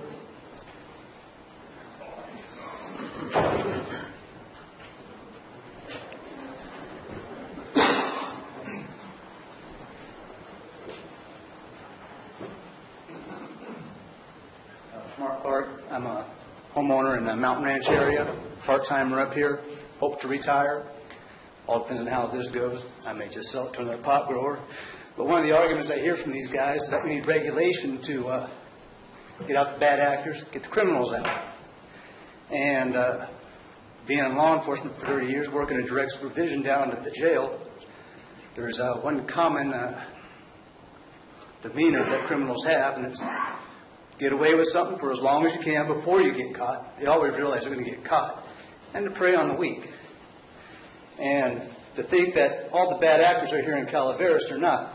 They're spread out through California. The regulation attracts them in here. They can blend in with the growers. They can sit there and make their purchases and everything without anybody batting an eye. And they know this county's weak because you're all sitting there trying to enforce the ordinance that's really not doing anything. So you haven't gotten through your 900 registrations yet. So it's setting them up to come here is what it's doing. And another thing, you had your staff sitting there saying that it's going to the black market. Some of it's going into the black market. Well, I heard on the news about 3 weeks ago down the valley that the wholesale prices of marijuana in California are dropping. And I don't know anybody who loves paying taxes. So I could see them sitting there fudging on that and putting more into the black market and going out. And they want to sit there and protect the children. Who regulates the black market with the children? Nobody does. But I guess as long as it's not getting in our children's hands here in this county, then I guess it's all right. It's somebody else's problem when it goes out in the black market. But anyway, I just wanted to give my opinion. Okay. Thank you, sir.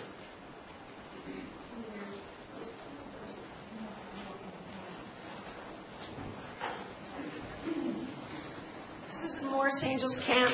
Today I'm speaking on behalf of Calaveras residents against commercial marijuana. You all know who we are, I think. Here's my question to each of you today. Has the urgency ordinance achieved its intended goal?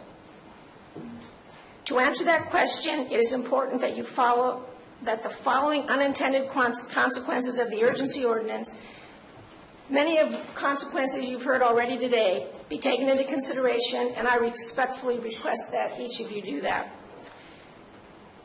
The major unintended consequences are the ever-growing fear of the Calaveras County residents. Believe me, people are fearful. The ever-increasing cost to county administration. We hear it every day, every meeting. Well-documented increases in marijuana-related crimes, including the ancillary costs of homicides, human trafficking, thefts, law enforcement, prosecutions, investigations, incarcerations, weren't ever taken into account in the program when the program fee was determined in the urgency ordinance. Concern to the county educators about the fact and medically supported detrimental impact on the brain development of our county's school-age children, I am aware of recent studies that show use often begins at 13 years old. Regularly reported marijuana heavy equipment traffic damage to the county's roads, water theft causing CCWD additional expense in protecting the hydrants, trucks, and lost unpaid water. And then the 4 large fires that were caused by, that caused county property owner damage was estimated in the range of $4 or $5 million. We all know this. As each of you may know, I am not new to this issue. I have devoted the past several months attending public meetings, arranging town halls for residents to attend, to hear public officials report on the marijuana events as they are occurring. I have attended CCWD meetings and listened to reports of county water being stolen from the hydrants by the growers. I heard a state water enforcement officer discuss the damage throughout our states. I heard some people be too fearful to go read comments. Anyway, on and on. Isn't this enough for each of you to say no to cultivating commercial marijuana in this community? Marijuana money won't keep our kids safe, residents safe, stop crime, and won't stop the associated destructive influences our county residents have endured in the past months. Thank you for taking the serious matters into consideration, and I hope that this influences your decisions, because this is real. Thank you. Thank you.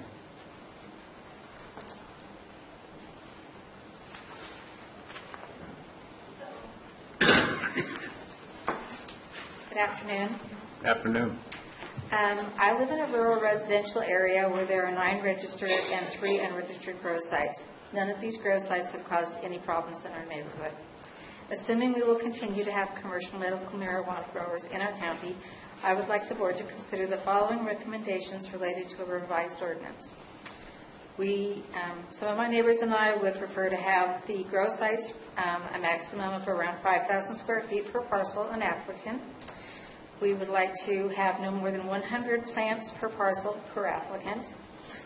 Disallow the use of any temporary housing for more than 1 month on any grower property with the exception of a trailer used pending the construction of a permanent residence. Require the $5,000 registration fee be an annual fee for any grow site larger than 6 plants. Allow road committees responsible for maintaining public roads using private residential funds to require growers of more than 6 plants to obtain an annual permit for large trucks and pay an annual additional road maintenance fee amount to be determined. We would require all grow sites of more than 6 plants to be enclosed in a 24/7 hours a day, days a week, at a minimum in a tube-like building. We would disallow any grow sites of any type until an applicant is fully approved and licensed by the county, just like a liquor license. For any application for a grow site of more than 6 plants, allow a comment from up to 6 of the closest neighbors on whether the grow site and or the growers are considered a nuisance as defined by county legal counsel. Provide an annual comment period of 1 month by the closest 6 neighbors to be included in any part of an annual renewal assessment. Require growers to reapply annually. Include a check for a firearms license as part of the sheriff's background check. Require all workers, temporary or permanent, to have a life scan test prior to being employed at a grow site of more than 6 plants. Thank you. Thank Can you, I give ma'am. this to your clerk? Not? Yes. Yes? Thank you.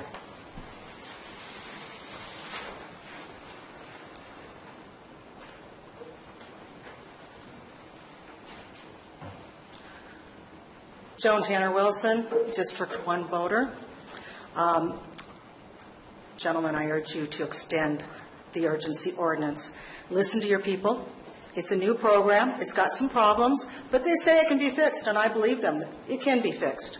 As far as these farms being illegal, prior to the urgency ordinance, I'm sorry, we worked under 215 and 420. I have tried to be legal ever since I started. You know what is going to happen without regulation. We're going to go back to 420 and 215 until 218. okay? In which case, this county isn't going to receive anything from the state. No money to eradicate anything. It's going to be a free-for-all. Not only that, but you're going to open this county up to a land grab again. You're going to have people coming in, which might be good. Maybe our property values will go up even more than they have already. Crime? Well, we've been there. You know what happens. With regulations, there's going to be taxes and money to pay for some of the things that we need. Also, people are putting in cameras. Talk about security. They're not only securing their own property, but they're also securing other people's property, making the sheriff's job easier. Okay?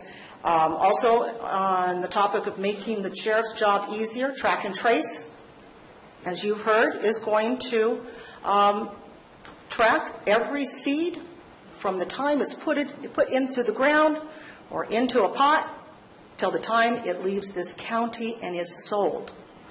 Okay? Also, smell, odor. I've heard some crazy things on this. I had one person say that he could smell marijuana all over Circle 20. This was in the springtime when the skunks are new. The baby skunks are born. As any cannabis farmer will tell you, if they farmed outdoors, there's no smell in the springtime from cannabis. There's a short time that there is a smell in the fall, not in the spring. So maybe it was the skunks that they had a problem with. As far as smell, we have horses and we have cows. I have nothing against them. I'm allergic to horses. So those kids that come to school smelling like horses may be causing a problem. Okay?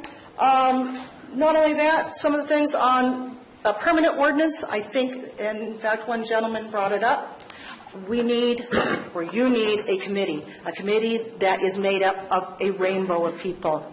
Not only those that are for banning it, but for those that are for making it legal. Thank you.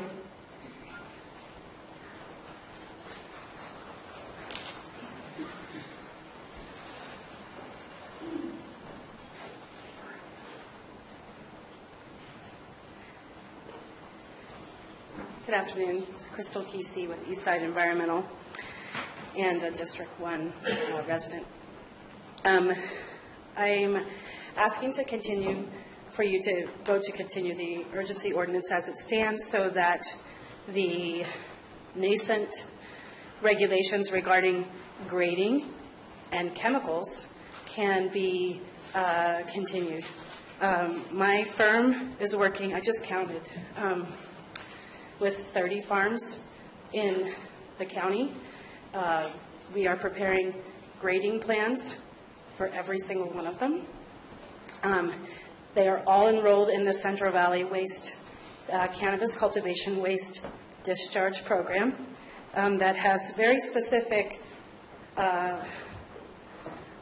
criterion to prevent environmental harm that is the concern of a lot of the constituents who would like to see commercial cultivation ended in the county.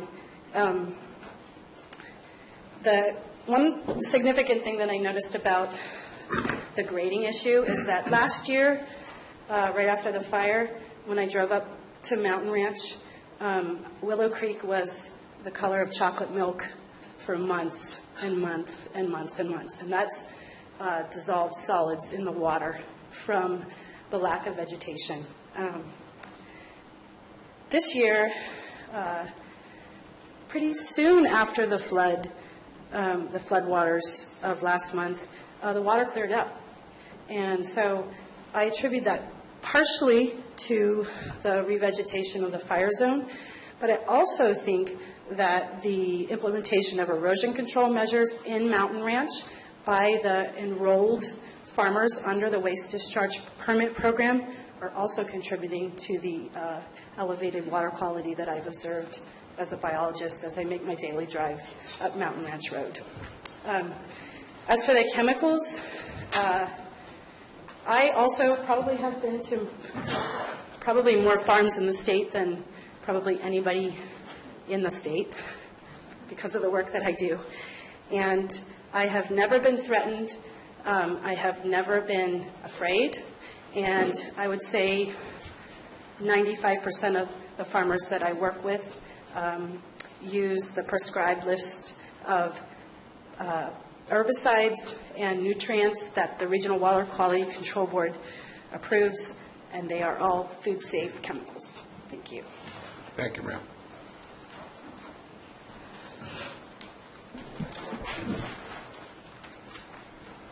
Afternoon, gentlemen. Mark Bolger, Rimrock Farms. As some of you might have read in the Enterprise, I had the first application in with the county and the first approval. Some of you gentlemen have even graced us at our farm to come for a visit. Thank you for that, and anyone else that would like to, be more than welcome to give you a tour. I'd like to urge you guys to renew the urgency ordinance. In California, doing business is tough. There's lots of rules and regulations. Medical cannabis production is going to be the most regulated industry in this state. We're well on our way. Maybe not. Maybe metalworking's tougher. Anyway, we've got a good foothold here. Is it perfect? No. We're making huge strides. This has been tough on a lot of farms. It has shut people down. It has made people significantly decrease their operations. It hasn't been all rainbows and sunshine for the industry. Now, are there stuff we still need to work on? Yes, very much so.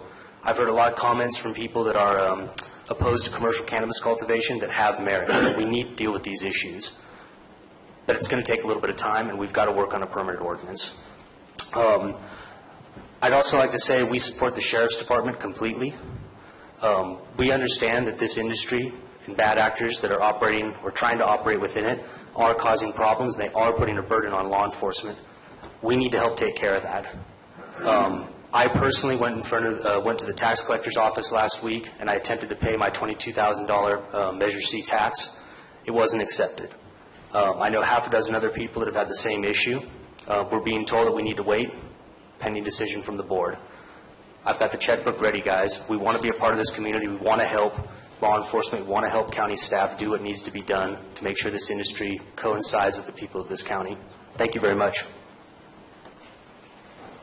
Thank you, Mr. Bolger.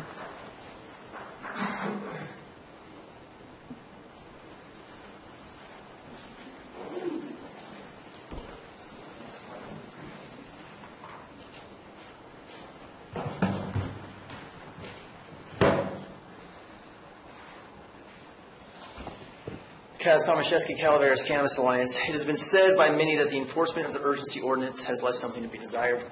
It has been suggested that these issues are due to the fact that the urgency ordinance is bad policy. I think the reality of the situation is much more pedestrian. Irrespective of cannabis, the implementation of a brand new program such as this is always riddled with issues, as processes are streamlined and unforeseen difficulties are addressed. Initially, inspections were proceeding at a snail's pace due to a shortage of law enforcement escorts. This problem has been solved via the CHP contract. The appeal process has been cumbersome, representing a dangerous time drain on county staff. This problem has been solved via the recent streamlining of the appeal process at your direction. However, with many of these issues, there seems to be a concerning pattern of marketing procedural challenges as failures of policy. From the standpoint of a government committed to regulation, these things are traversable speed bumps. From the standpoint of a government that is not, they are impassable mountains. Whether the government is committed to regulation depends on a judgment of the pros and cons of the situation, and so far it seems that those pros and cons have been determined via dead reckoning. For instance, the financial validity of the regulating tax plan has been questioned. Money lost on tourism or property values have been held up against Measure C to question whether or not the overall financial balance of our situation pans out when all factors are taken into account.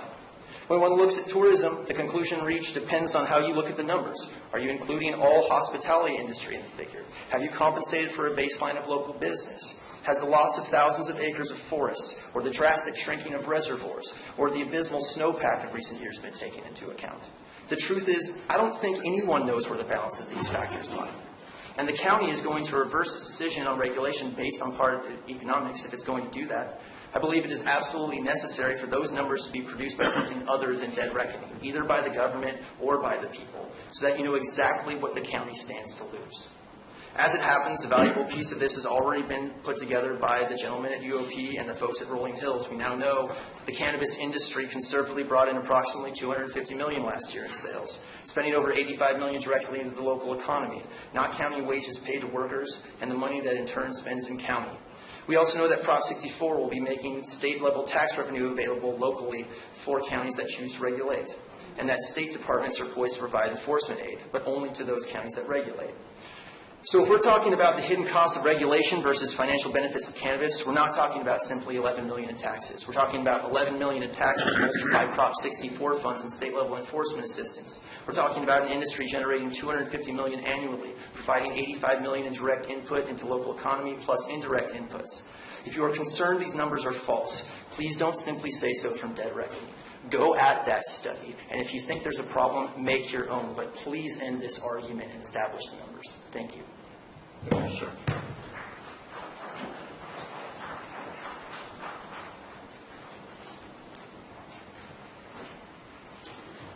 Kim Skeen. I'm from District 2. I was born and raised in Calaveras County, and 4 generations of my family has lived here. My husband and I decided to stay and raise our own family here. This issue has literally changed the way we've always lived our lives due to some bad experiences we have had and the lack of safety we have felt. In November, the majority of the people of Calaveras County told you how they feel about this issue by voting down Measure D and voting against Proposition 64. That being said, we are depending on you, our elected officials, to rectify the problems this issue has caused. The future of Calaveras County is in your hands. History will record the decisions you make now. How Calaveras County will look in future years depends solely on you. Make your decisions wisely. Thank you. Thank you, ma'am.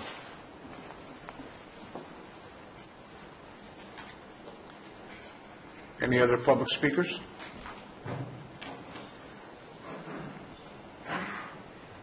Hi, I'm Dina Morris, and I'm here to urge you to enact an express ban.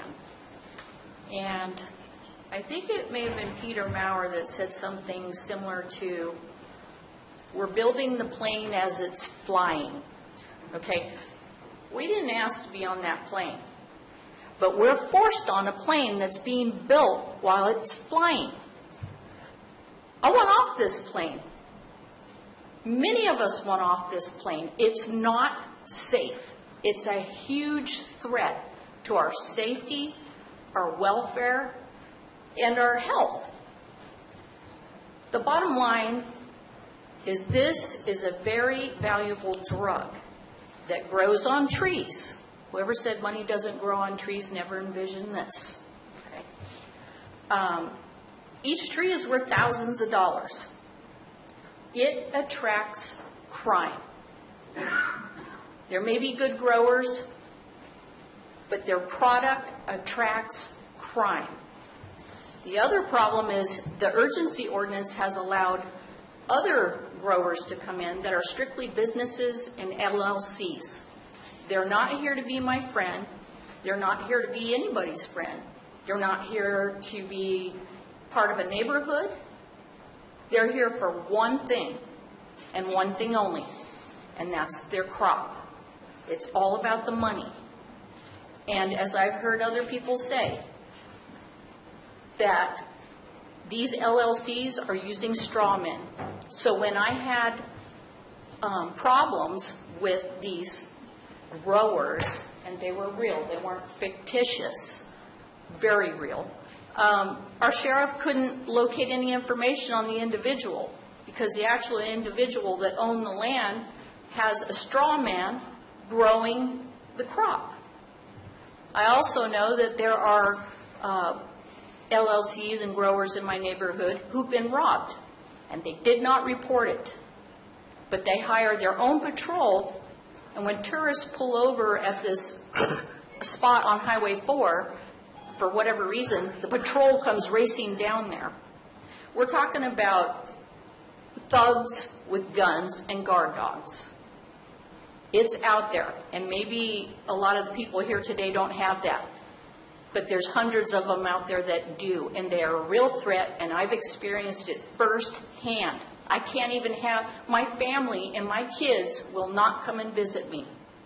I haven't seen my grandkids in 2 years because of this issue. Please, I'm begging you, along with many other grandmothers out there just like me, enact an express ban. Thank you, Ms. Moore.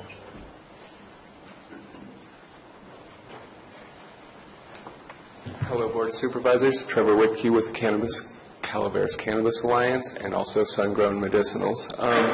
For a little background, I've been growing cannabis in this county for well over a decade. I've owned my property for the last 12 years. I've been a good neighbor. When the county enacted the regulations, we immediately wanted to get on board. I've operated my business legally. My mutual benefit not-for-profit corporation has been operating under state law legally for long before the county had regulations and rules regarding cannabis in the county. As soon as the county enacted regulations, I immediately set about complying with those regulations.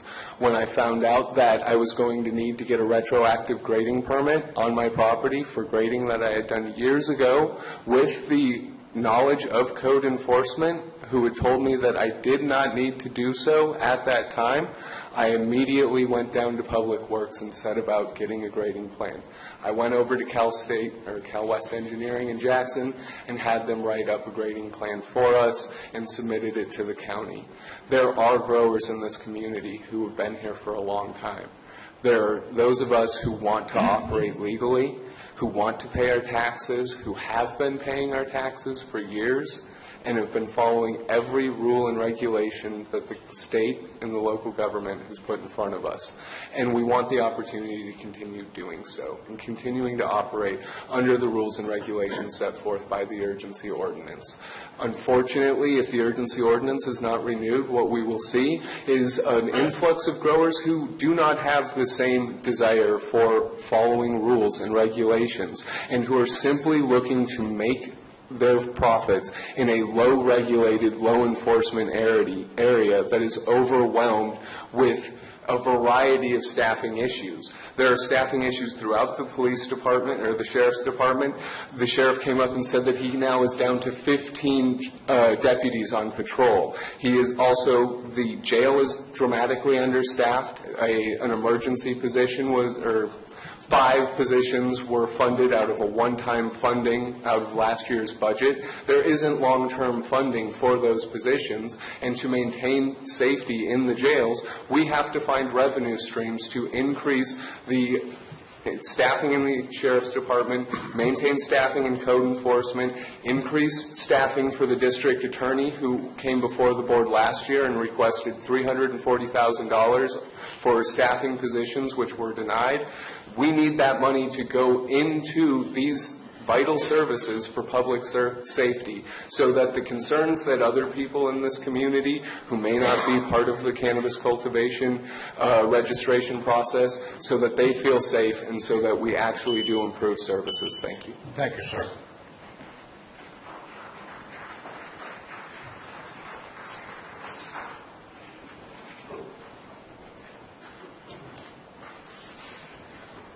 Good afternoon. My name is Jake Farrar. I'm a CPA, represents the cannabis industry. 2 observations that I've made recently working in the industry is that the good actors here in Calaveras are coming forward and paying their taxes and are welcoming the regulation. And as a CPA, I really value that because being regulated and accountable makes my life a whole lot easier. And I also wanted to speak about 280E and Measure C. Measure C is a marijuana business tax that would be fully deductible as a cost of production under cost of goods sold. So if there's any other questions that you may have for a CPA, I put myself out there to answer them at some point for you. Thank you for your time. Thank you, sir.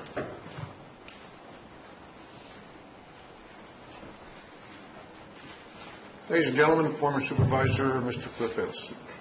You know, you don't have to do that every time, Mike. Thank you. Two. I want to make sure they know who you are. Yeah. My name is Cliff Edson, and I'm just a local business owner now. Happy to be a local business owner, actually. That was a tough duty up there, and I really commend you guys for the job that you're doing here. It's not easy. A lot of really hard decisions. One thing that, a couple of things that I think that's notable.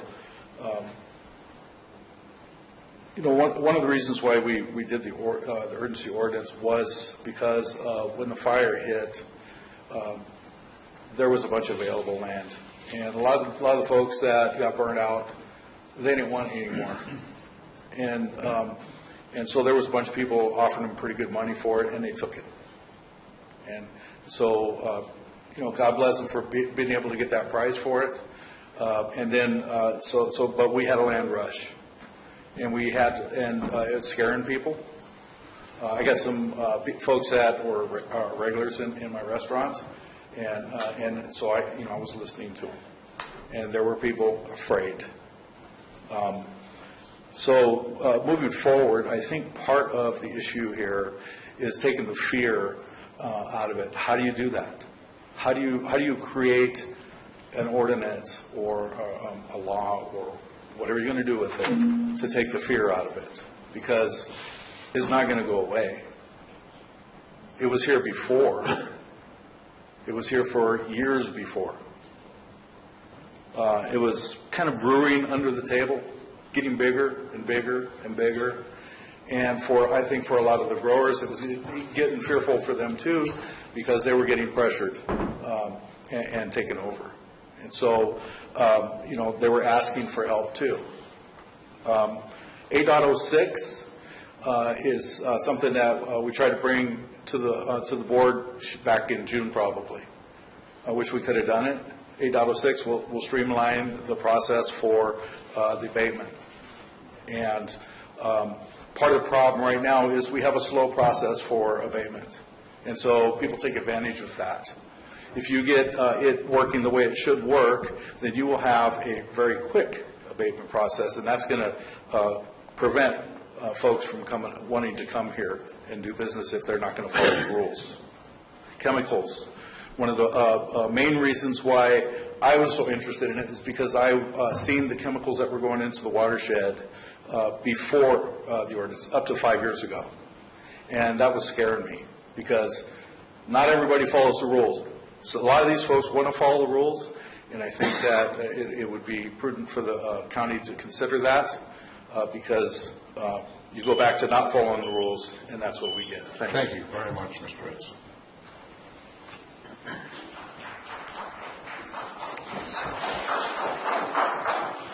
Any further public speaking candidates?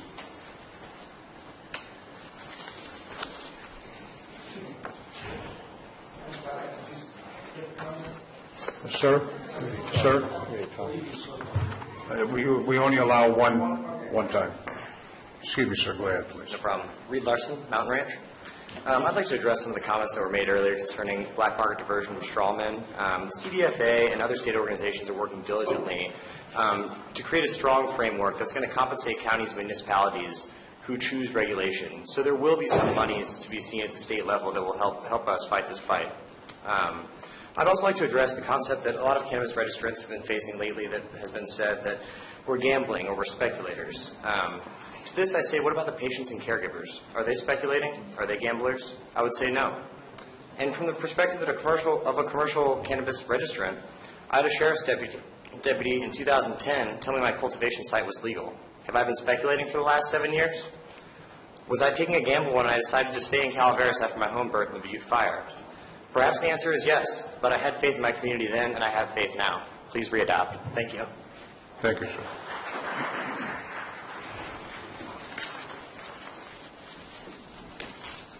Mr. McVeigh, did you have a comment? I noticed you got up to speak. Mike? Yeah. Are you good? All right. Any further comments? Yeah, I saw you get up, and I thought you were in line. I'm sorry. Any other further comments? Okay, we'll bring it back to, I'm sorry. Ms. Newman?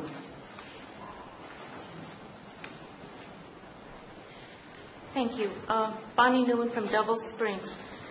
3 issues came up for me as I was sitting here last week and this week, and I'll just go through them. First of all, a lady last week read a whole list of crimes involving marijuana, and it went on, and she couldn't even finish. My first response is, things are different this year. The state of California has voted to decriminalize cannabis. And I think once we decriminalize cannabis, crimes will be falling, because most of the crimes around cannabis are about cannabis. When it's not a crime anymore, then we remove the criminality. The second issue that came up for me was about the ban. I'm really concerned that the ban included medical marijuana. Medical marijuana is prescribed by doctors, and I don't see how people coming in and creating a ban can overturn and oversee what a doctor might recommend for the patient. And lastly, it's about money. I'm really concerned about the general fund. I'm hoping to see something happen so that we have some kind of income, so that my program, home care, which I would estimate approximately 10% of at least 10% of the recipients are medical marijuana users, according to my informal survey 3 years ago. That there will be money for the home care providers to have a pay raise after 7 years of no COLAs, no pay raise, no step increase, no nothing. The county's poor. You lost a lot of revenue when we had the Butte fire. That income is no longer expected. So I'm hoping that there will be alternative places that the general fund can grow, and we can support all of the programs that are important, including the Sheriff's Department.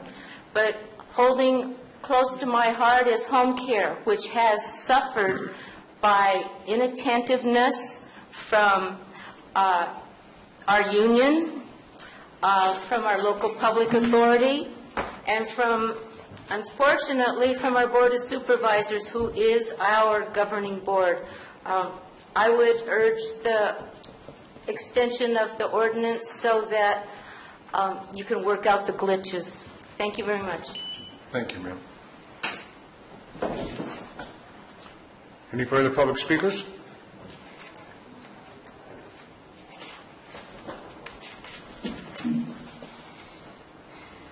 Seeing none, I'm going to bring it back to staff. Staff, have any further comments? Oops, I'm sorry. Go ahead, sir. This has nothing to do with the procedure, but, or the talks. Somebody did lose their set of keys, and they're hanging up outside. Okay, thank you, sir. Walking home. Yeah, well, pretty good information. Yeah, the biggest run. Check my shoes. Let's go back to Mr. Mauer. Do you have any further comments, staff-wise? I do not. Again, just our request to you is that, after discussion of the comments you've heard, and provide us with some clear direction of how you want us to come back on the 14th with action to extend or not extend, so we have clearly advertised what the action is going to be. So unless you have any additional questions of me, I have nothing else to add. Thank you, Mr. Mauer. Any further staff comments? Bring it back to the board. Board members, any comments, questions, statements? Supervisor Clapp, any comments, statements? Supervisor Mills? Supervisor Tofanelli? Supervisor, I'm sorry, go ahead. In a few minutes here on questions. Okay, that's kind of what I'm going to skip over you. There's a lot of information here. Good, all right. Chair, I'm sorry. Could we possibly take a 5-minute break and then we give us could. a chance Let's to take a, Get together our thoughts. let's take a 10-minute break, ladies and gentlemen. I do have to make a phone call here real quick. So 10 minutes.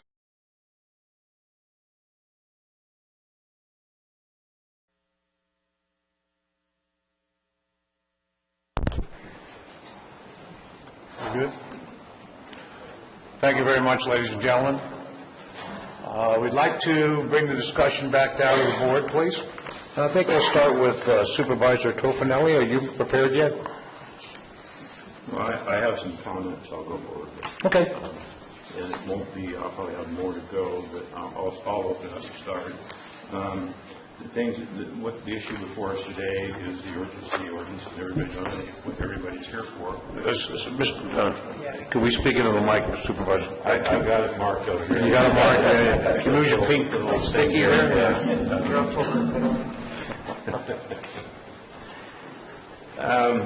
In the urgency ordinance, you know, when I was campaigning, and I still feel the same way, I think it's woefully inadequate. I want to read from back on May 10th in 2016 from the board packet that was presented to the board at that time. And it says, the purpose and intent of this chapter is to quickly establish land use regulations concerning the cultivation, manufacturing, testing, distribution, transportation, and storage of medical marijuana within the county of Calaveras in order to limit and control such activities in a manner that is, 1, consistent with the policy preferences of the Board of Supervisors described at the February 16, 2016 meeting, consistent with MRSA, which is the state AB 266, the state law that's coming in line, supposed to be January 2018. And necessary, very important here, the next one, number 3, necessary to protect the public health, safety, and welfare of the residents of Calaveras County. And I think it woefully is inadequate in doing that in itself, based on, I brought up last time when we had the ban initiative in front of us, I walked all over my district in order to gain votes for this election in November, this last election. And most of the people that I spoke with were within residential areas that were simply afraid of what was going on, for fear for their safety and their children. And they did not want it in residential areas. They could not understand why it was allowed to be a commercial operation, for one thing. And I cannot open up a steel fabrication facility in a residential zone. You can't open a painting center in a residential zone. So why was this type of industry allowed to be in a residential zoning? And it's my opinion that it does not belong there too. I agree with them wholeheartedly that it does not belong there. Simply not because it's simply commercial or in line with a fabrication industry or paint or whatever type of industry or commercial operation going on. It has some other factors involved in it, and I think one of the comments made today about a money tree, and virtually I think if this commercial operation that we were talking about and discussing today was only worth $1.50 a pound like tomatoes, we wouldn't be here with this today. Simply the fact that the amount of money that was told here by both sides and given to us indicates the reason why it does have some safety factors that need to be addressed. Also, regulations were talked about. To me, what's in this document is not truly regulations. These are conditions in order to get a permit. These are not regulations at all. you should be in my industry or other industries. You want to talk about regulations. And I'm being told by some of the other, from the members that I've talked to that are growers or registrants, about regulations. And if we did this, or if we told them they had to grow indoors or whatever, that they wouldn't do it, that those regulations were too tough. Well, I'm telling you, there's a lot of industries out there, and almost all of them are commercial, that have a lot more regulations through the state of California or the cities they operate in or the counties they operate in. There are a lot stringent than that. When this talks about MRSA, I don't see anything in here that really is in line with MRSA other than the canopy sizes. And MRSA, their canopy sizes are a little, I think, twice 44,000. But it doesn't deal with the transportation aspect of it. It doesn't deal with the lab aspect of it. It doesn't have track and trace involved in it. And to go another growing season without those in place, I think we as a board need to, if we're going to go forward with any of this, is address several of those problems that exist here in this industry in Calaveras County with this initiative or this ordinance that's here in front of us. How do you do that? How do you make everybody happy? It's a very difficult job. I don't think you're going to make everybody happy.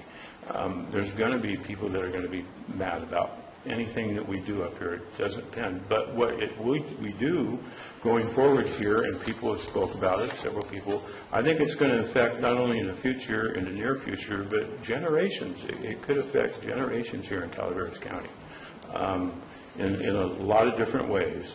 The money aspect of this thing, it's all over the place. We don't have a true aspect on the true cost from all levels of everywhere, all departments in this county.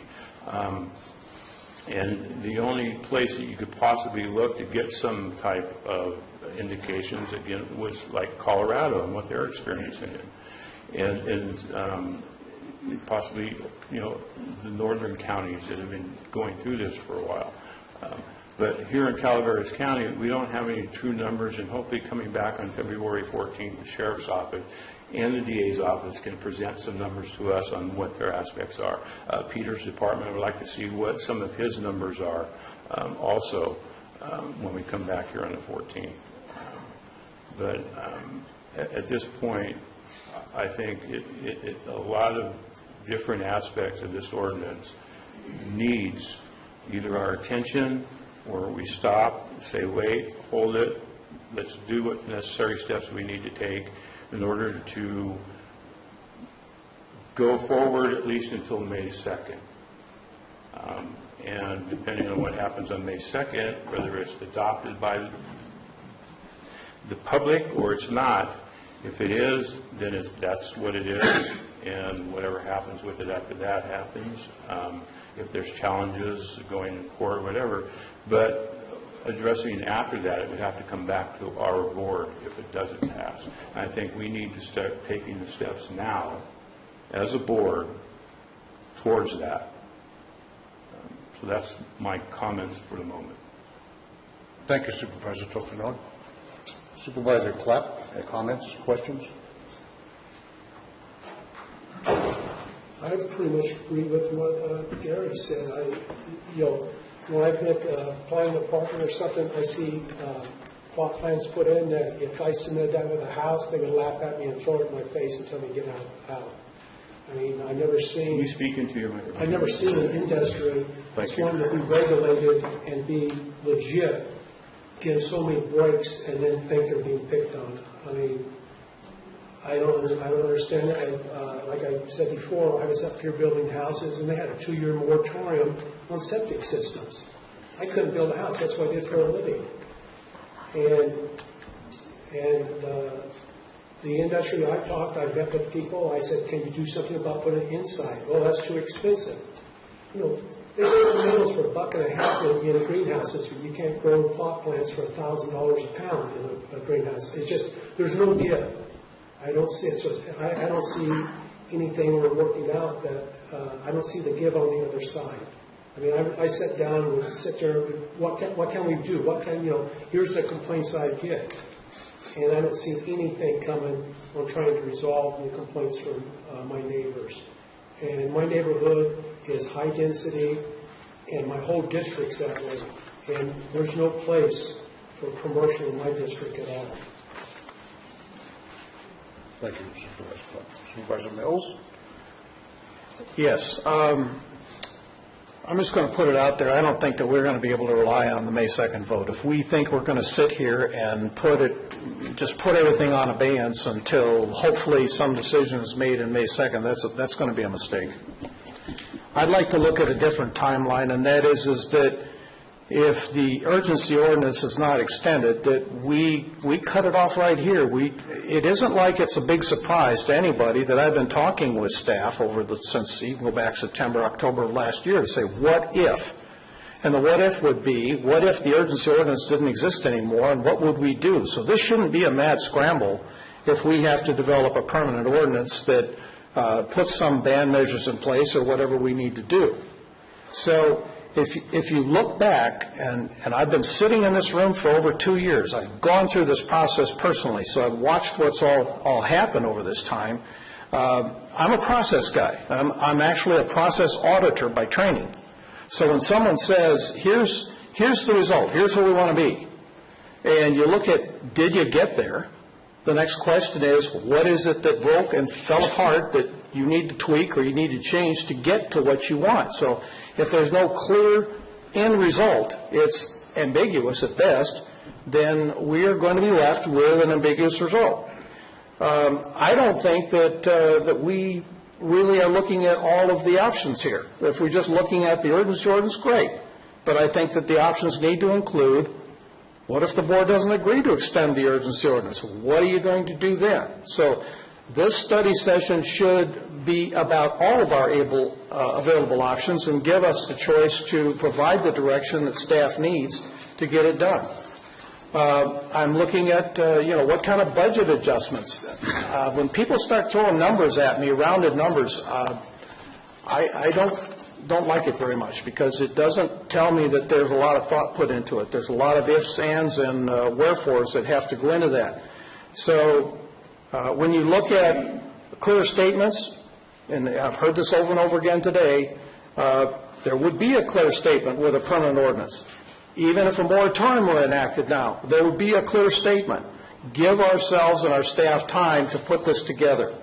I'm especially concerned about those RR zones. We have trailers. We have inadequate water supplies. That's obvious by the number of trucks running down the road. We're talking about proximity to neighbors, sensitive use areas with children, odors, enforcement capacity of our enforcement. In fact, I got a meeting with a road district next week in my district over this very issue about how their road is being torn up and they can't get anybody to fix it. So when you look at what would I want from staff, I would want a complete, full cost accounting going back 5 years. And that would include not just our staff time and our staff costs and our budget expenses for all of our staff within the county, but it would have to include fire. It would have to include water. It would have to include roads. It would have to include schools and the welfare department and HHS and property values and give us the full picture of what has happened to us through this entire cycle, even before the Butte fire happened. So there's an option here, and I think that we need to look at stopping the uncertainty of an urgency ordinance and get on with taking care of developing something that's permanent and workable for this county. Yes, there's a cost to compliance, and I think that the last time there was a cost of service study done in this county was 2006, and it was summarily rejected by the board. Many of our cost of services should be zero-sum games, which means that there should be no cost to the general fund budget for the providing of that service. That is not the way it's working right now. If you don't believe me, look at the CAFR's report on the auditor's website. I think our general fund is being affected right now, and that's why I'm asking for a complete financial analysis of this whole situation. And that's really where it's going to go. I do not want to continue this. I want permanence. And the only way we're going to get permanence is for this board to sit down and decide what that permanence is going to look like. Thank you, Supervisor Mills. Supervisor Garamendi. Thank you very much. I just want to be clear what we're trying to do right now. We're trying to come up, as I understand it, Mr. Mayor, Mr. Chair, we're trying to come up with whether we're going to extend the urgency ordinance on February 14th, because what happens on February 15th will either be a continuation or nothing. Is that correct? In the chaos that follows. So we're trying to get ideas so that you don't have 6 hours to prepare for falling off a cliff. Yes and no. So that is a necessary outcome of this meeting is what are we going to do in 2 weeks. But I think as a broader, this is a study session to discuss all of the issues associated with cannabis cultivation in the county. The issues that Mr. Mills brings up are very valid, and those are things that could come out of this study session. We may not be able to get it in 2 weeks, but these are the kind of things that if you want this information, then we will do what we can to get that for you so that we can move forward. Overall, this is as broad as you want to make it.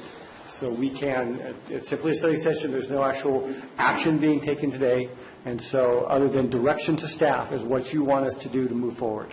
But you do need some direction about how we're, a bit of a polling on where we are. We do need some specific direction of how, obviously, to go back to you in 2 weeks, yes. Right, because we don't want to leave you in the lurch, so to speak. This county staff needs to prepare.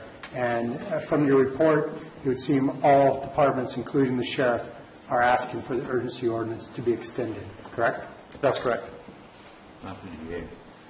We have not the DA. Did the DA dissent, or did she just not participate? Haven't heard from her. Okay, so we could. I think it's clear that the DA in the past has been very outspoken in saying that she did not feel it was appropriate to allow for cultivation to occur in the county. I think going back to some of the prior hearings, she made very impassioned statements about not permitting, not regulating cannabis, but banning it. But as far as here and now with the urgency ordinance, I did not communicate with her regarding this. Very well, then I will start with the polling, and I will be supporting the extension of the urgency ordinance. As you all know on this board, almost 70% of the grows are in District 2. So as much as everybody feels impacted by cannabis, there is no doubt that District 2 is the most impacted. I appreciated a lot of this information. Obviously, the growers in the District 2 share the wealth widely across the county in their purchases. The urgency ordinance is by far not perfect. We will have to make many changes in a permanent ordinance. I think that the idea of extending or writing a new urgency ordinance based upon time and findings is not realistic. But I personally, having watched this for last year, have many opinions about what we could change in a permanent ordinance to help protect the citizens of the county and District 2. I mean, as I said last week, I get it. I understand the good and the bad and the ugly of this.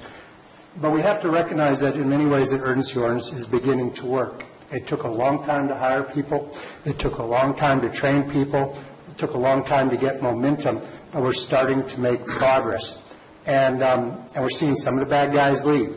And the rest, hopefully, as we get better, will be pushed out. Everything in this county takes a long time, and everything in this county is hard work. If you're building a fence down in the Central Valley, you dig a post hole, and it takes about 3 minutes. Up here, it'll take 2 strong men, sometimes an entire day, to get down 42 inches in the rock. It's just hard work. But, we're hard-headed people. We usually get these things done eventually, if not always efficiently. Law enforcement, I think, is really a key part of extending the urgency ordinance and moving towards a permanent ordinance.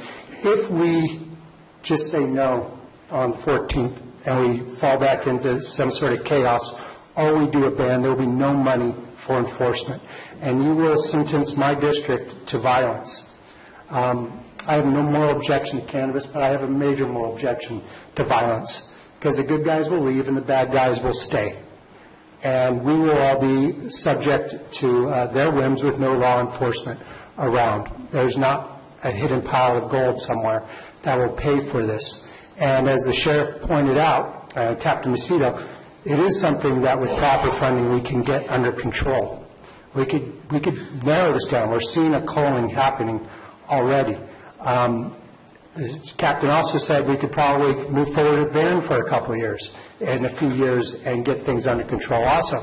But there's no source of money that I've been able to see, and I know some people think there is, and I would be very interested to learn what that is. And if there is, well, that's a different conversation. But I think we have to continue forward. I honestly believe the only way forward is through, and we just have to do the hard work and have the courage to finish where we're at. So that will be, so on the 14th, I will vote to continue the emergency ordinance. Thank you, Supervisor Garamendi. Well, I won't need this anymore. It's all been said. Ladies and gentlemen, I concur with every single supervisor up here and all the points made. I also concur with the points made by the public on both sides of this fence, if you will. I want to personally thank all the participants for being courteous, respectful, and getting this job done most efficiently. You've done a great job, folks. I am very concerned about where we are safety-wise in our county between now, the 14th, in May, and our future. I think without any type of regulation or law enforcement capabilities, we are putting ourselves at great risk until we can make a decision that's good for the entire county. I would also encourage staff, I would like to direct staff to work on option plans to start drafting a permanent ordinance starting on the 14th of February when that vote is taken. Additionally, I'd like to see some type of option if that vote is not to extend the permanent ordinance. I'd need to see some game plan of how we're going to deal with the unfunding, if you will, of law enforcement to maintain the safety of our county. I would like to hear information on the 14th from staff as to the aspects of modifying the urgency ordinance and what that will entail and what the risks and rewards of that will be. Now, if there's any concurrence or opposition from the board members, let's hear it now, so we make sure we get direct, clear, precise direction to staff. So my understanding is on the 14th, if we don't extend, we have the option of either extending the ordinance or having an option to ban it on the 14th? Well, not that I understand. We have three options. We can extend the urgency ordinance, we can fail to do anything on the extension, or we can modify it. Am I correct, Counsel, and correct, Mr. Mauer? That is correct. I would caution the board as far as modifying the urgency ordinance. The best route for the board to do is to give staff direction on a permanent ordinance, whatever policy direction this board would like to see. That's what we were ultimately hoping for, is to have some discussion today on what policy directives this board would like to see staff go in as it relates to cannabis. Okay. Then let's approach this problem in this manner. Let's take the option of modifying the urgency ordinance. Supervisor Tofanelli, your views on that? Well, I have a couple questions first. Okay. County Council. First, I want to know how long it would take to get a ban or a ban with conditions on it, such as residential zones and other lot sizes, setbacks, so forth, in place, and what procedures are needed to do that?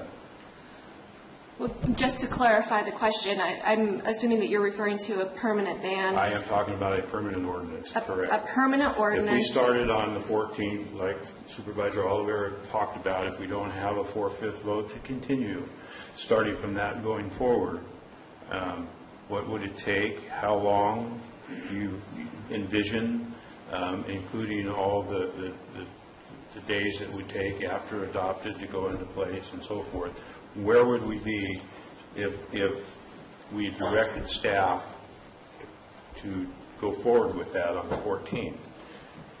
One to begin with, the board has the ability to direct staff at a study session. So if the policy directive of this board is to pursue drafting a permanent ban, this board can direct staff to start working on that now, not on the 14th.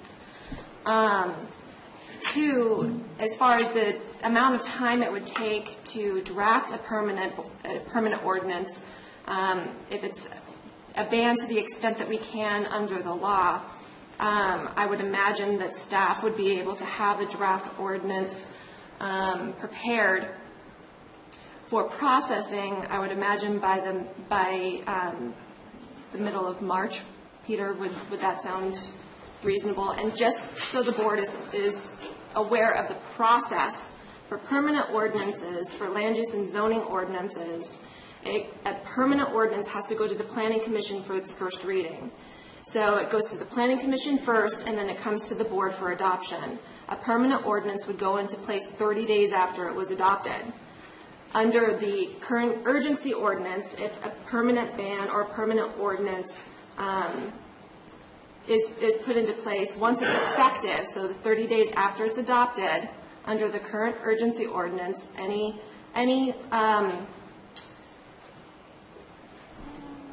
regulated, any of the registrants, whether they're an application pending or they've actually received their registration, would have to come into compliance with that adopted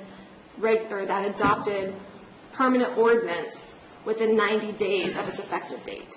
So arguably, if it's introduced to the Planning Commission middle of March, it could be back to this board for consideration at the end of March, beginning of April, into effect 30 days later, everyone into compliance 90 days after that.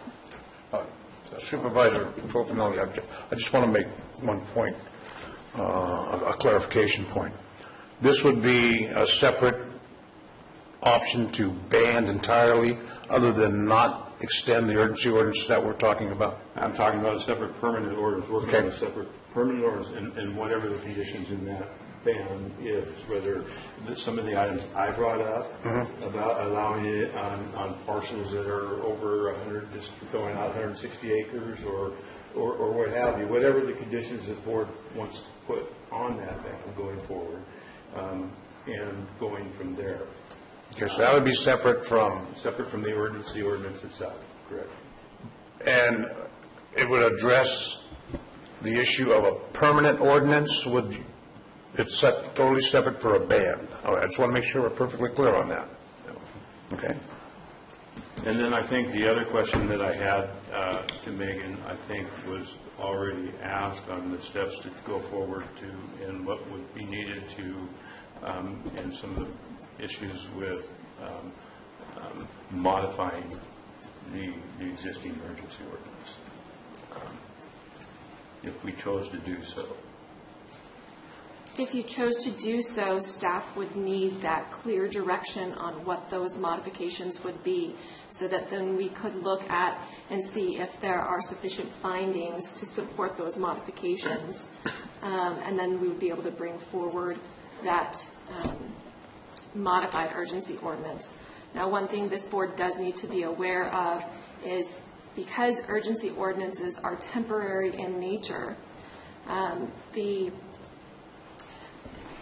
the concern that I would caution this board on is, if there's a modification to a temporary ordinance, it can certainly be done. However, the way this urgency ordinance is crafted, we aren't accepting any new applications. So under land use and zoning principles and laws, when an application is submitted to the planning department, the laws that are in effect when that application is submitted are what governs that application. Any new or modified laws that are put into place after that do not affect that application. So what I would caution you is that if you modify the urgency ordinance rather than putting forward a permanent ordinance, the current urgency ordinance would still be in effect for all of the applications because they came in during the current urgency ordinance. So any modification in reality wouldn't necessarily assist in addressing the concerns that you have. I would encourage you that all of the concerns that you have be addressed in a permanent ordinance, whether that be a regulatory structure where we clean up the issues that we've seen in the urgency ordinance and address and highly regulate the areas where there are concerns, where the public has brought forward concerns and other constituents have brought concerns to you, or if this board wants to see a ban to the extent that we can under the law, it needs to be done in a permanent ordinance. Thank you, Council. Supervisor Tofenau, do you have any further? I just have, that leads to another question on whether we go forward with a permanent ordinance, either now, direct staff direction to that, or on the 14th. County Council has stated that they could have something to the Planning Commission by mid-March.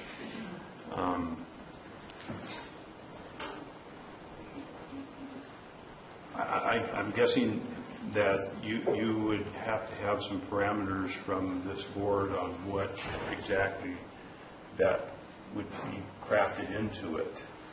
Distinct direction right now, if you're going to go forward from this day, we give a direction to go for this.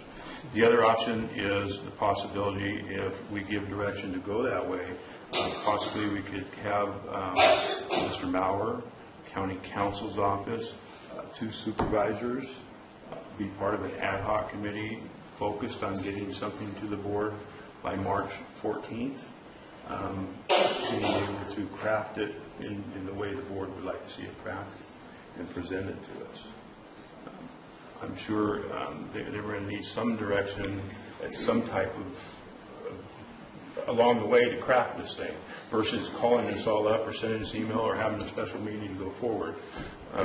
Just to clarify, when I said staff could probably have something in front of the Planning Commission mid-March, that is if the direction is very clear and we could start drafting today.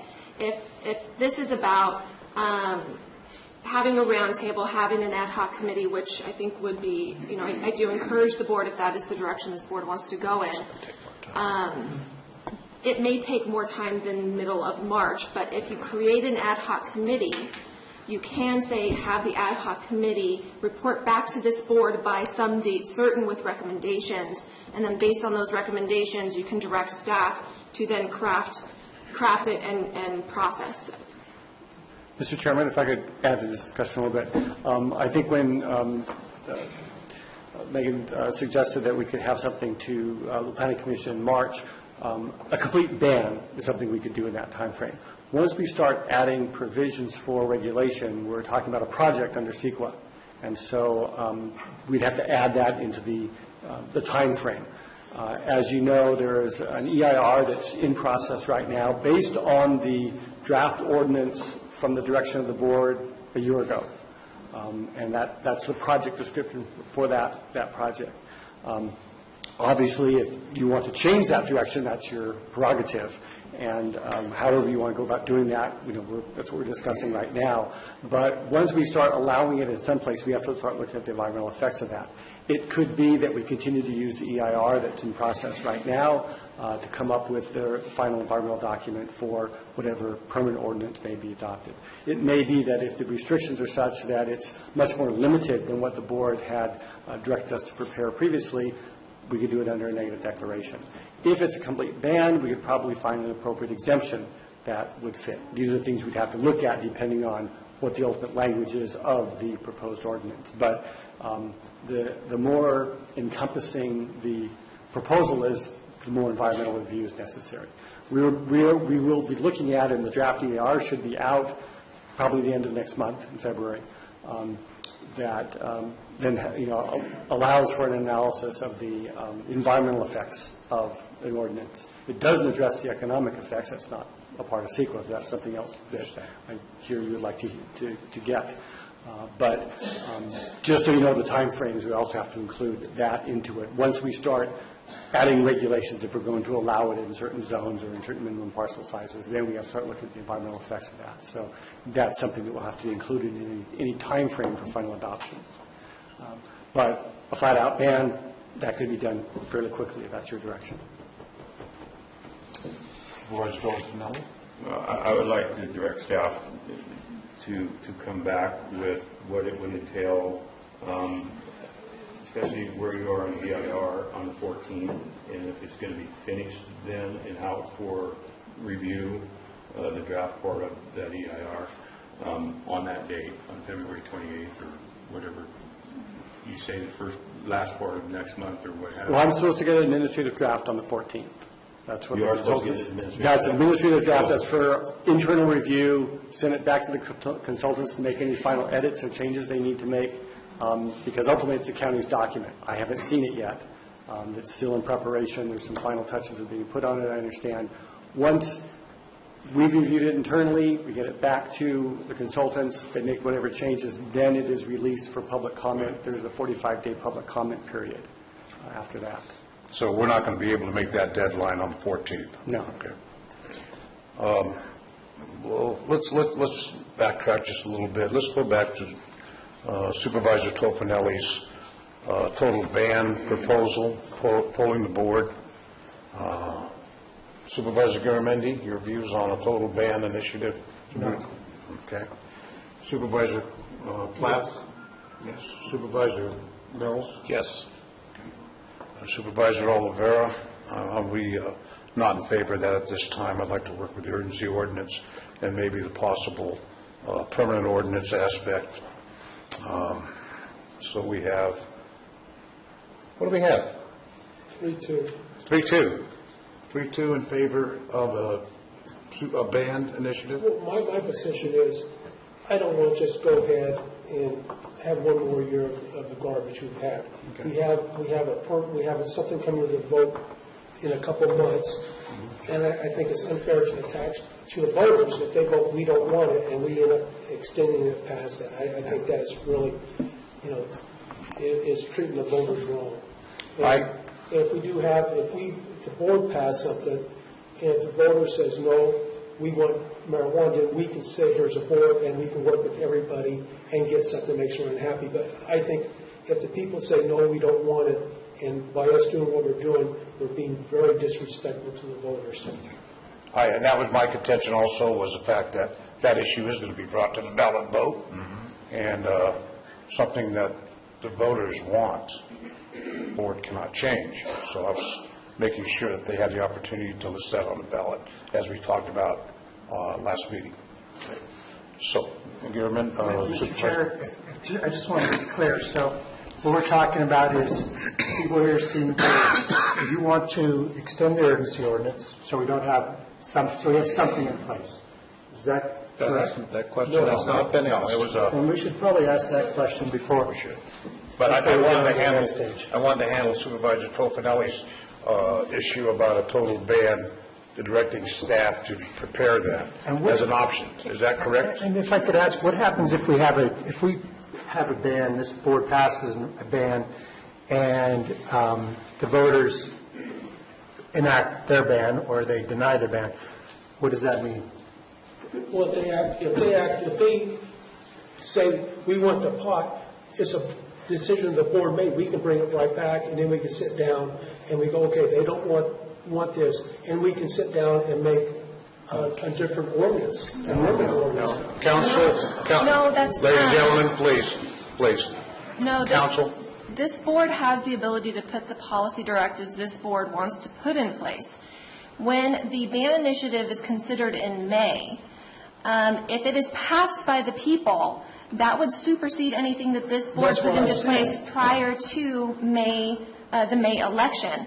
If the ban initiative does not pass in May, then whatever we have on the books would continue. That we could always revisit it any time. Correct, because a board adopted ordinance can be revisited and modified as this board wishes. But it does not have the ability to modify an initiative. Yeah, I never said it did. I just said if the votes doesn't pass, then we can go ahead and change ours if they turn down the initiatives on the ballot. And is this board willing to respect the will of the people should the ban be voted down? I If we vote it down, then we have the right to sit down and do it. Because then we'll have, we either continue the permanent ban we have, or we can sit down and get both sides together and work on it. But right now, by us continuing, we're telling the voters, we don't really care what you think, because this is what you're getting, and yeah, you won, but you get one more year of this madness that's going on now. I just want to make sure that with any ban proposal, we take full account the cost of enforcement. We've talked a lot about cost accounting and various forms of counting money, and I want to make sure that these districts don't walk away from District 2. I think we gave clear direction to come back on the 14%, some financials from several different departments. My concerns are, as I mentioned before, we have very limited options that we can do right now. If we modify the emergency ordinance, we've been told that it still doesn't do anything. My concerns are, as I brought up also, was about it being in residential areas. Trying to modify a ban to go around to get to somewhere is going to be very lengthy because we have to go through the EIR and you won't have it in time and so forth. So it's very limited on where we can go from here, at least to get to the vote on May 2nd. And then what's determined after May 2nd, again, if it's defeated and it doesn't pass, then we have the options of coming back. We'll have the EIR done by that time, coming back and looking at what this ordinance that we've put in place has the options of changing it and modifying it. Am I not correct? If we pass one and the ban initiative is defeated and our ordinance would be in place after that, we have the option, as you stated, to come back and look at that ordinance and modify that ordinance to fit what options we think are viable for all of us in all of our districts for the county. So you're not talking about passing an ordinance prior to the election? Yes. Yes. Yes. You are talking. Yes. So you're talking about putting a ban in place before the election. Should the ban lose in the election, you will revisit the ordinance. Correct. And what happens in between? What's happening to enforcement when we get back the money? How are we paying for cops? How are we enforcing this at all? Pardon? We're not making any money on it right now. We're losing money on the general fund. Well, we have some money now currently for enforcement. We have Proposition C money coming for enforcement. What are we going to do between now and then? It's an interesting question to answer, and I think the best way to do it is to look at all of the unassociated costs that have been incurred by our various departments in the county, and look at what those were in relation to just the money that we would accrue. I see a differential here that is not sustainable. So that's why we need to see that financials and the cost accounting so that we can put that together. This is a budgetary issue, but it's also a cost of compliance issue. So we can recover our costs. It's just a matter of we need to know what those costs are. And at this point, the urgency ordinance did not well define all of those unassociated costs. It only dealt with the cost of the application processing, which was putting us where we are now. Chair, I would just like to remind this board that if this board were to direct staff to bring forward a permanent ban before the May election is held, the regulatory program fee fund, which still has, I believe, $2.5 million in it, we would have to look at reimbursing all of the funds with all the monies within that fund to the registrants, all the applicants. And so those funds could not be used to enforce a ban that this board puts into place. I believe, Council, that we need to have a closed session discussion on that.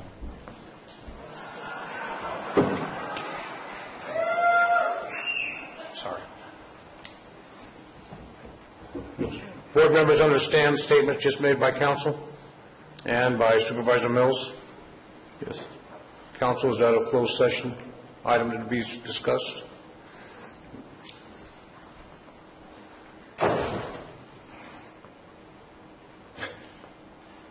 Discussion purely on whether refund of the regulatory program fee, I do not believe is a closed session item under the Brown Act. Certainly, I will be happy to discuss with Supervisor Mills the areas that he would like to, the issues that he would like to discuss in closed session, and if the specific issues that he would like to discuss in closed session do meet the requirements under the Brown Act, certainly we can schedule that closed session for that. It's agreeable. Agreeable with Supervisor Mills. You two can get together and get that worked out. So as I understand it, we've got board direction to direct staff to prepare a total ban with certain issue and regulations as stated by Supervisor Topanelli. Am I correct in that? No. Okay. It can't, without being drawn out very lengthy, according to what Mr. Maurer said. Just going forward and crafting a total ban would expedite it. Is that correct? Bring it to March, bring it to the Planning Commission in mid-March, and then back to us at the end of March. If it's the board's direction that you just want a ban, so no commercial cannabis cultivation is allowed in the county, we could prepare that, and I believe get it to the Planning Commission and back to the board in fairly short order, within the next couple of months. If there are regulations that are proposed, if we're going to allow some cultivation in some areas, whatever it might be, one, we would need to figure out what those regulations are going to be, either through an ad hoc committee or another study session, and then make a determination on the potential impacts and the type of secret document that would be necessary. So as far as what I understood the majority of the board wanting was for us to bring back a permanent ban, I guess, is sort of an interim measure until the voters have the opportunity to vote in May. And then depending on the outcome of that, either the initiative measure stands or we continue to, and you will revisit the issue of cultivation and come up with permanent standards after that. I would concur with that point. Is that correct? Okay. We have two agreements on at least the details of it. That's good. So that leaves me with a process question for me internally. Do we continue to have the consultants work on an EIR for permanent ordinance with regulation now, or do we wait until, put things on hold until after May 2nd? Pros and cons are if the measure passes, then we obviously won't need the EIR. There's no sense in spending any additional money on that. If it doesn't pass, we're now 3 months behind in the process of completing the review to get a permanent ordinance in place. Comments? Board members? I'd like to see it put on hold. I think that we've already collected the money. This is being paid out of registration fees. I think we continue the work. Supervisor Clapp? There's no impact on the general fund, and we're going to have to give back the money anyway. I want to make also sure everybody understands that with this change, we are going to be making major cuts in the budget this year because we did a lot of things last year on one-time funds. We're talking libraries and cops. Just making sure everybody knows the consequence to what's going to happen to our fund, for our general fund budget. I'm very aware of it. I've been in finances for a lot of years. Supervisor Clapp, comments? I'm going to just have something for the 14th because I don't want to extend it. Supervisor Topanelli? I think we need to hear from County Council on this question. I just want to make sure that it's clear that if the board directs us to draft a ban to the extent that we can under the law, it's not going to be presented to the board on the 14th. So no matter what, the board is still going to have to consider extending the urgency ordinance until a permanent ordinance is adopted, or if it expires, then we will have nothing, and nothing on the books, no express regulations, no express ban, no rules, until a permanent ordinance is actually adopted and effective. That was my point I was about to make. I would concur with Supervisor Garamendi on funding any law enforcement if the ban goes through, and I realize that those activities need and have to be funded for the safety of this county, and severe cuts will probably be in order. So it's a very serious situation, ladies and gentlemen, and board members. So, Chair, I really need some clarification because you guys have kind of gone all over the board here. So just to back up a little bit, so to direct staff to draft a ban, I have that Supervisors Toffanelli, Clapp, and Mills want that to happen, and that Supervisors Garamendi and Oliveira do not want it drafted as a total ban. Is that correct? That is correct. Okay. For me. So then the next question we have on the table is whether or not we should put the EIR on hold. And so I think Supervisor Mills said, yes, I want to put that on hold. I believe that Supervisor Clapp concurred, and Supervisor Garamendi said that we should continue with the EIR. I am not sure where Supervisors Toffanelli or yourself stand. I can speak for myself. I want to continue it. Okay. I would look to continue it. Thank you.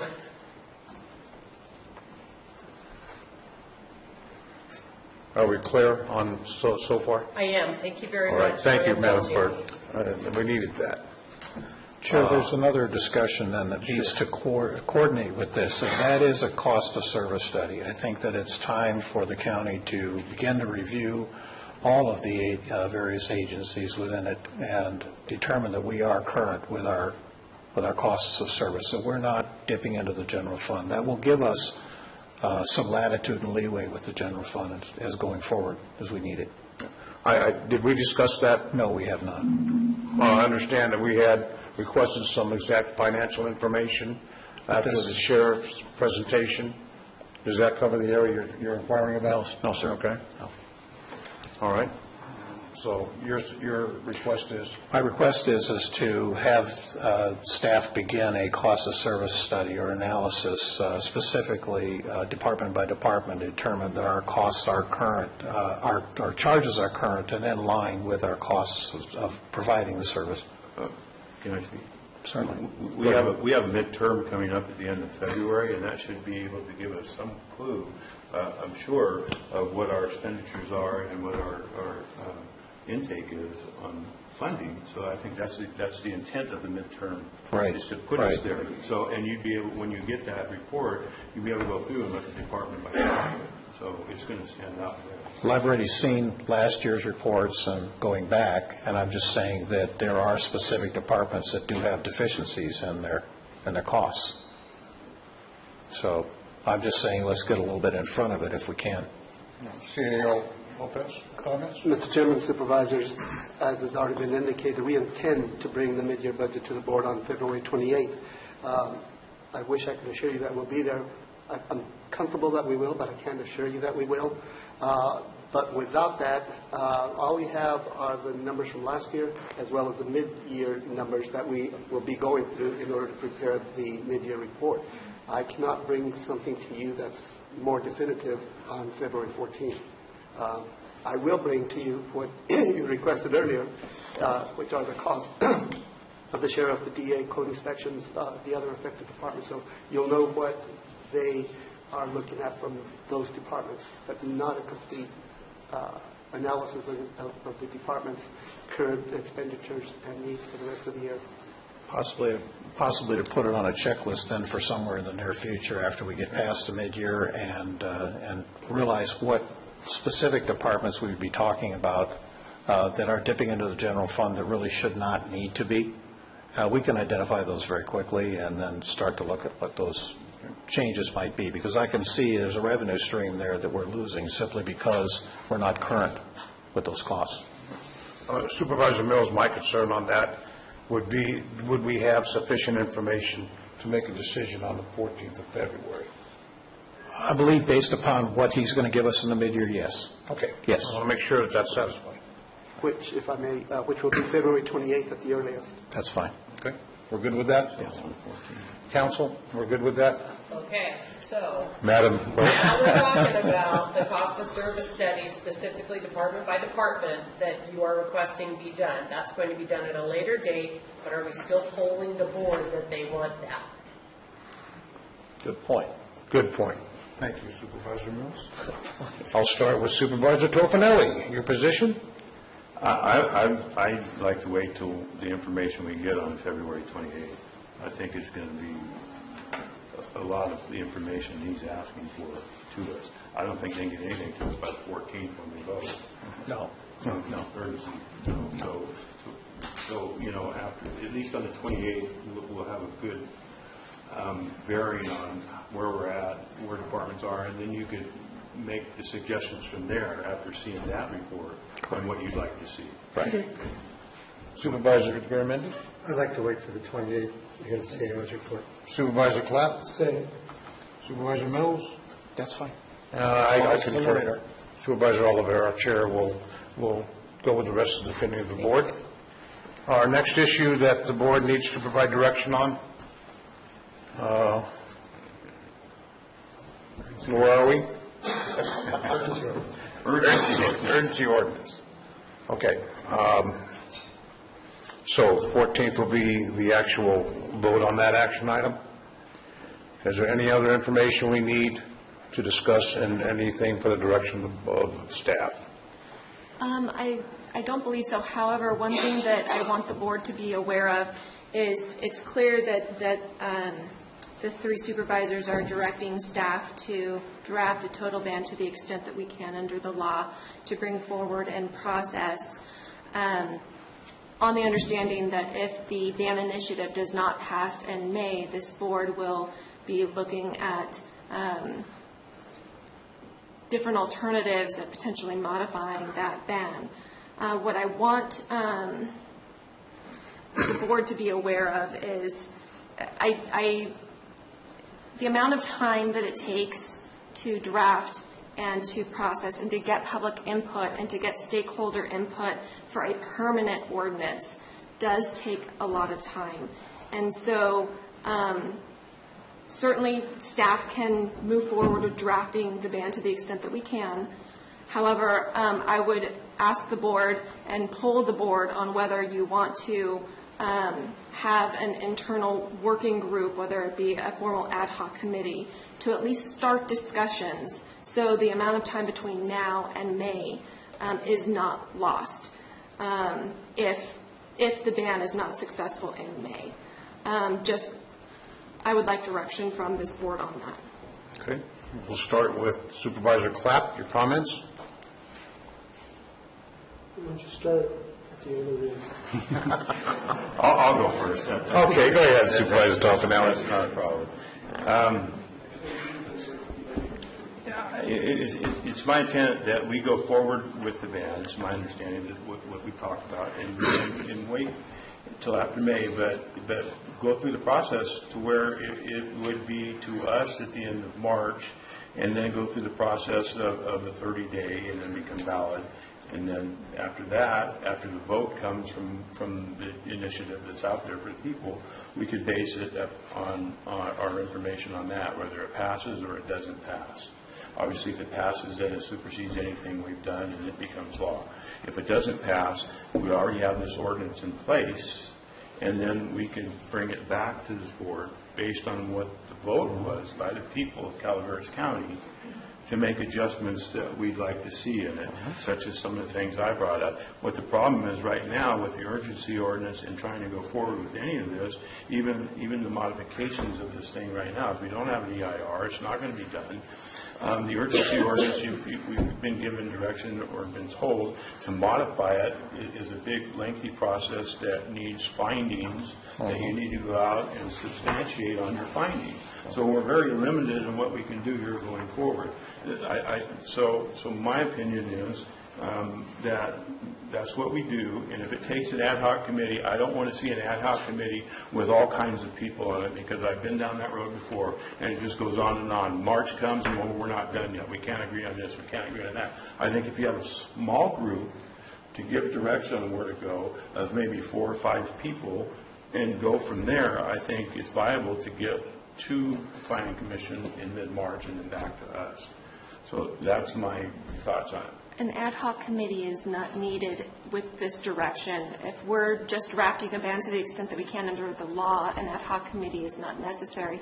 What I'm looking for is whether this board wants to create an ad hoc committee to run on parallel tracks. We are, based on the direction of this board, drafting a ban to the extent that we can, but have an ad hoc committee start discussions now, so that if we get to a point where the ban initiative is not passed in May, we will have at least some discussions of how we would want modifications made.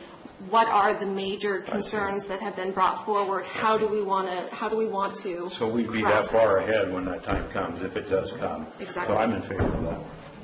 I'm in favor of that. Sure. Okay. Supervisor Garamendi? I'm in favor of it, and I would strongly recommend that I serve on that ad hoc committee with the members from the Board of Supervisors, since this is primarily 70% of this is going to impact my district. Understand? Thank you. Supervisor Clapp, comments? I agree. Supervisor Mills? I agree, and I would also like to be on that committee if possible. I have a couple comments on that. I am not in favor of an ad hoc committee. I think that should be publicly addressed at a Board of Supervisors, maybe a study session.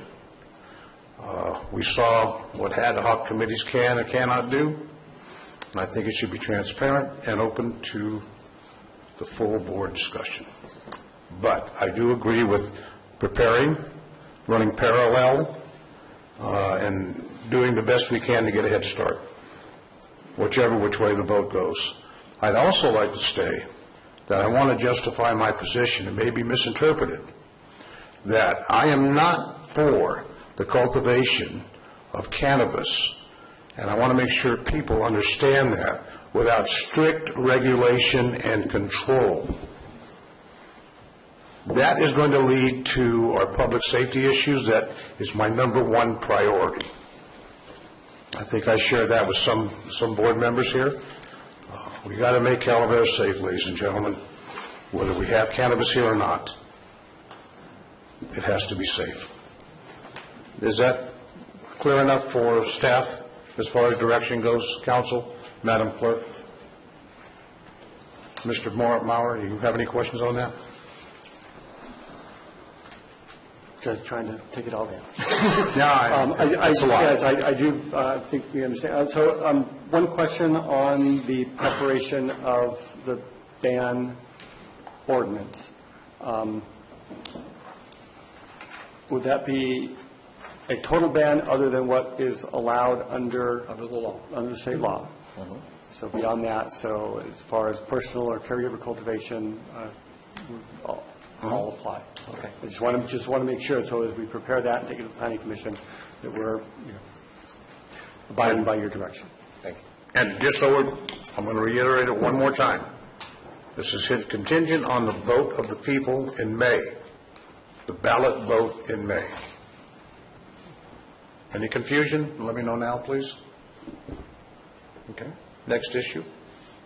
Madam Clerk, are you clear on that and what we need to do? I am. Any further from the board? Just told me to take on the urgency ordinance. I'm sorry, what's that? We haven't polled on the urgency ordinance. Oh, we need to poll on the urgency ordinance, that's correct. We need to poll to the extension of it.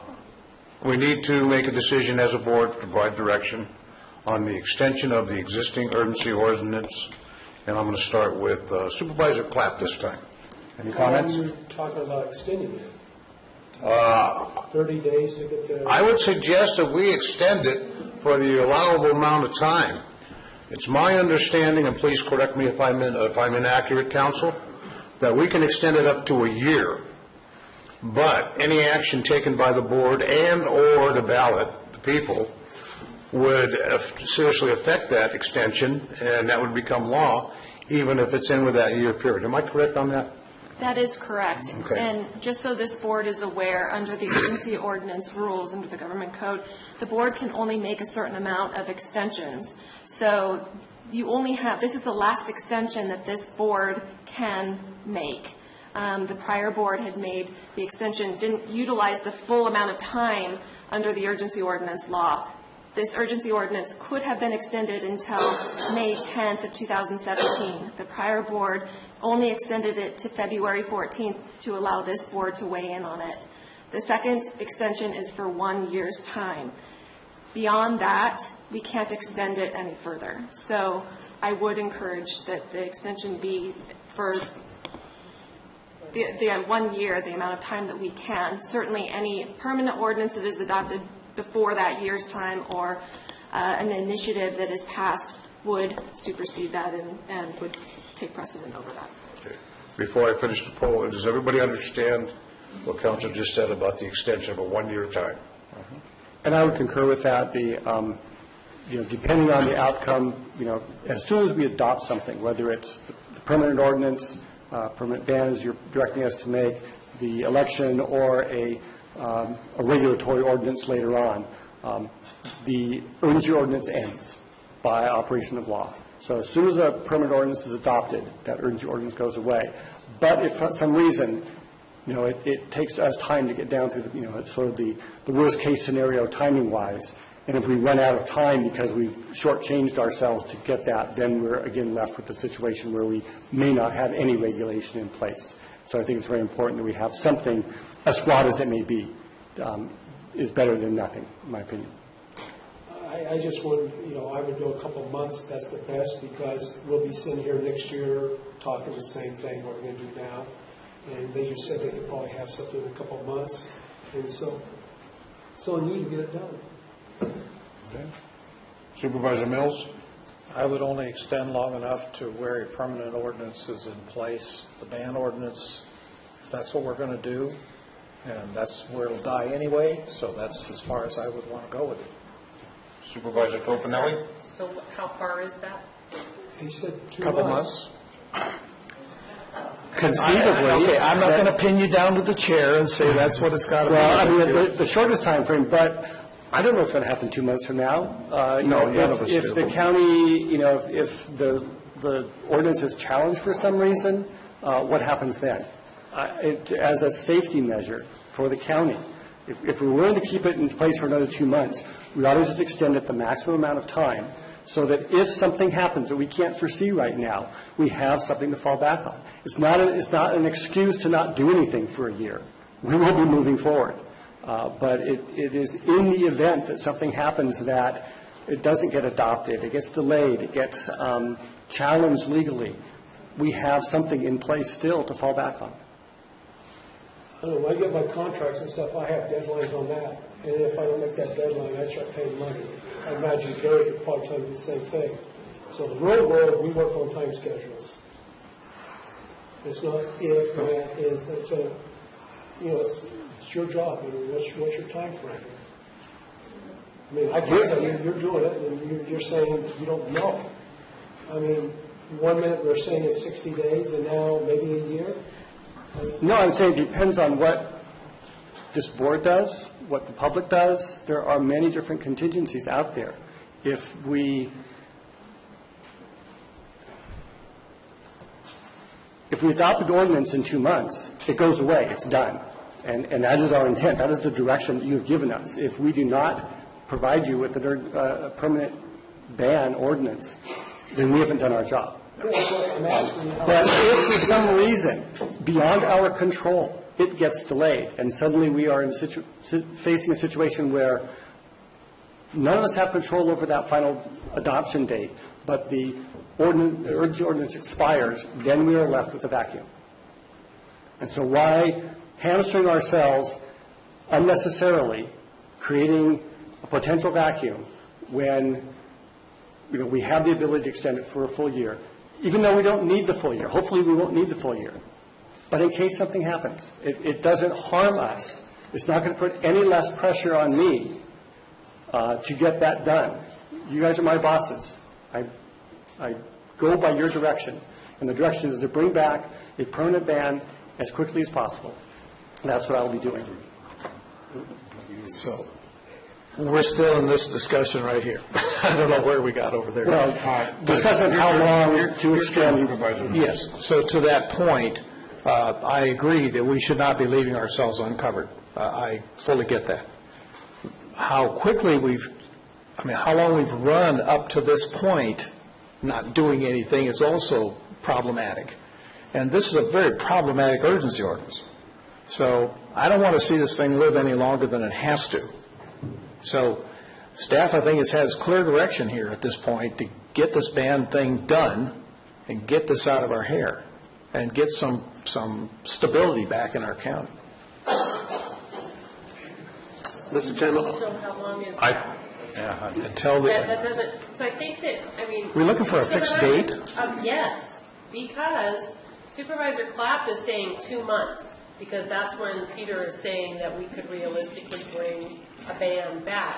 But I think that what I'm hearing Peter to say is that, I'll say the bad word, so say we have a fire and we can't address this issue, and we have only given ourselves 2 months, and we can't extend any more.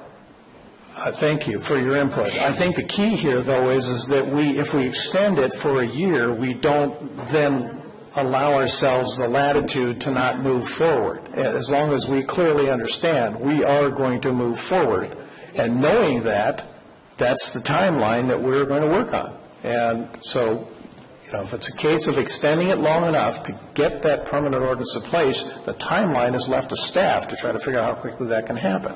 Or the May ballot will figure it for us. I think that what staff is wanting clarification on is that this board is in fact, or is not in fact, willing to extend the urgency ordinance for the amount of time that we have under the law. That doesn't stop staff from taking the direction that you've given today and processing it as quickly as possible. If a permanent ordinance were adopted and effective in 3-4 months' time, then whether you extend it for a year or 2 months is irrelevant, because when it's adopted, it takes precedent. What staff is concerned about is if you say we're only going to extend it for 2 months' time, and something happens where it's brought back and it takes 2.5 months' time to come to this board, and then it goes into effect 30 days later, there is a gap. So rather than having a gap, allowing the full amount of time that we have under the law to extend it, and then staff will move forward with the direction of this board as quickly as possible. Okay. Mr. Chairman, if I could add, I hate to confuse it, but 2 months from now is ahead of the vote that's scheduled for May 2nd. Yes, it is.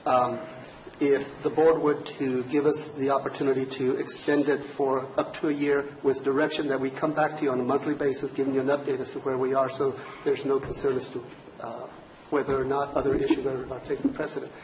We think we can proceed in a couple of months, but much would prefer to have that opportunity to come back to you monthly to let you know where we are. Okay, thank you, CEO Lopez. We still have 3 supervisors to hear from on this issue.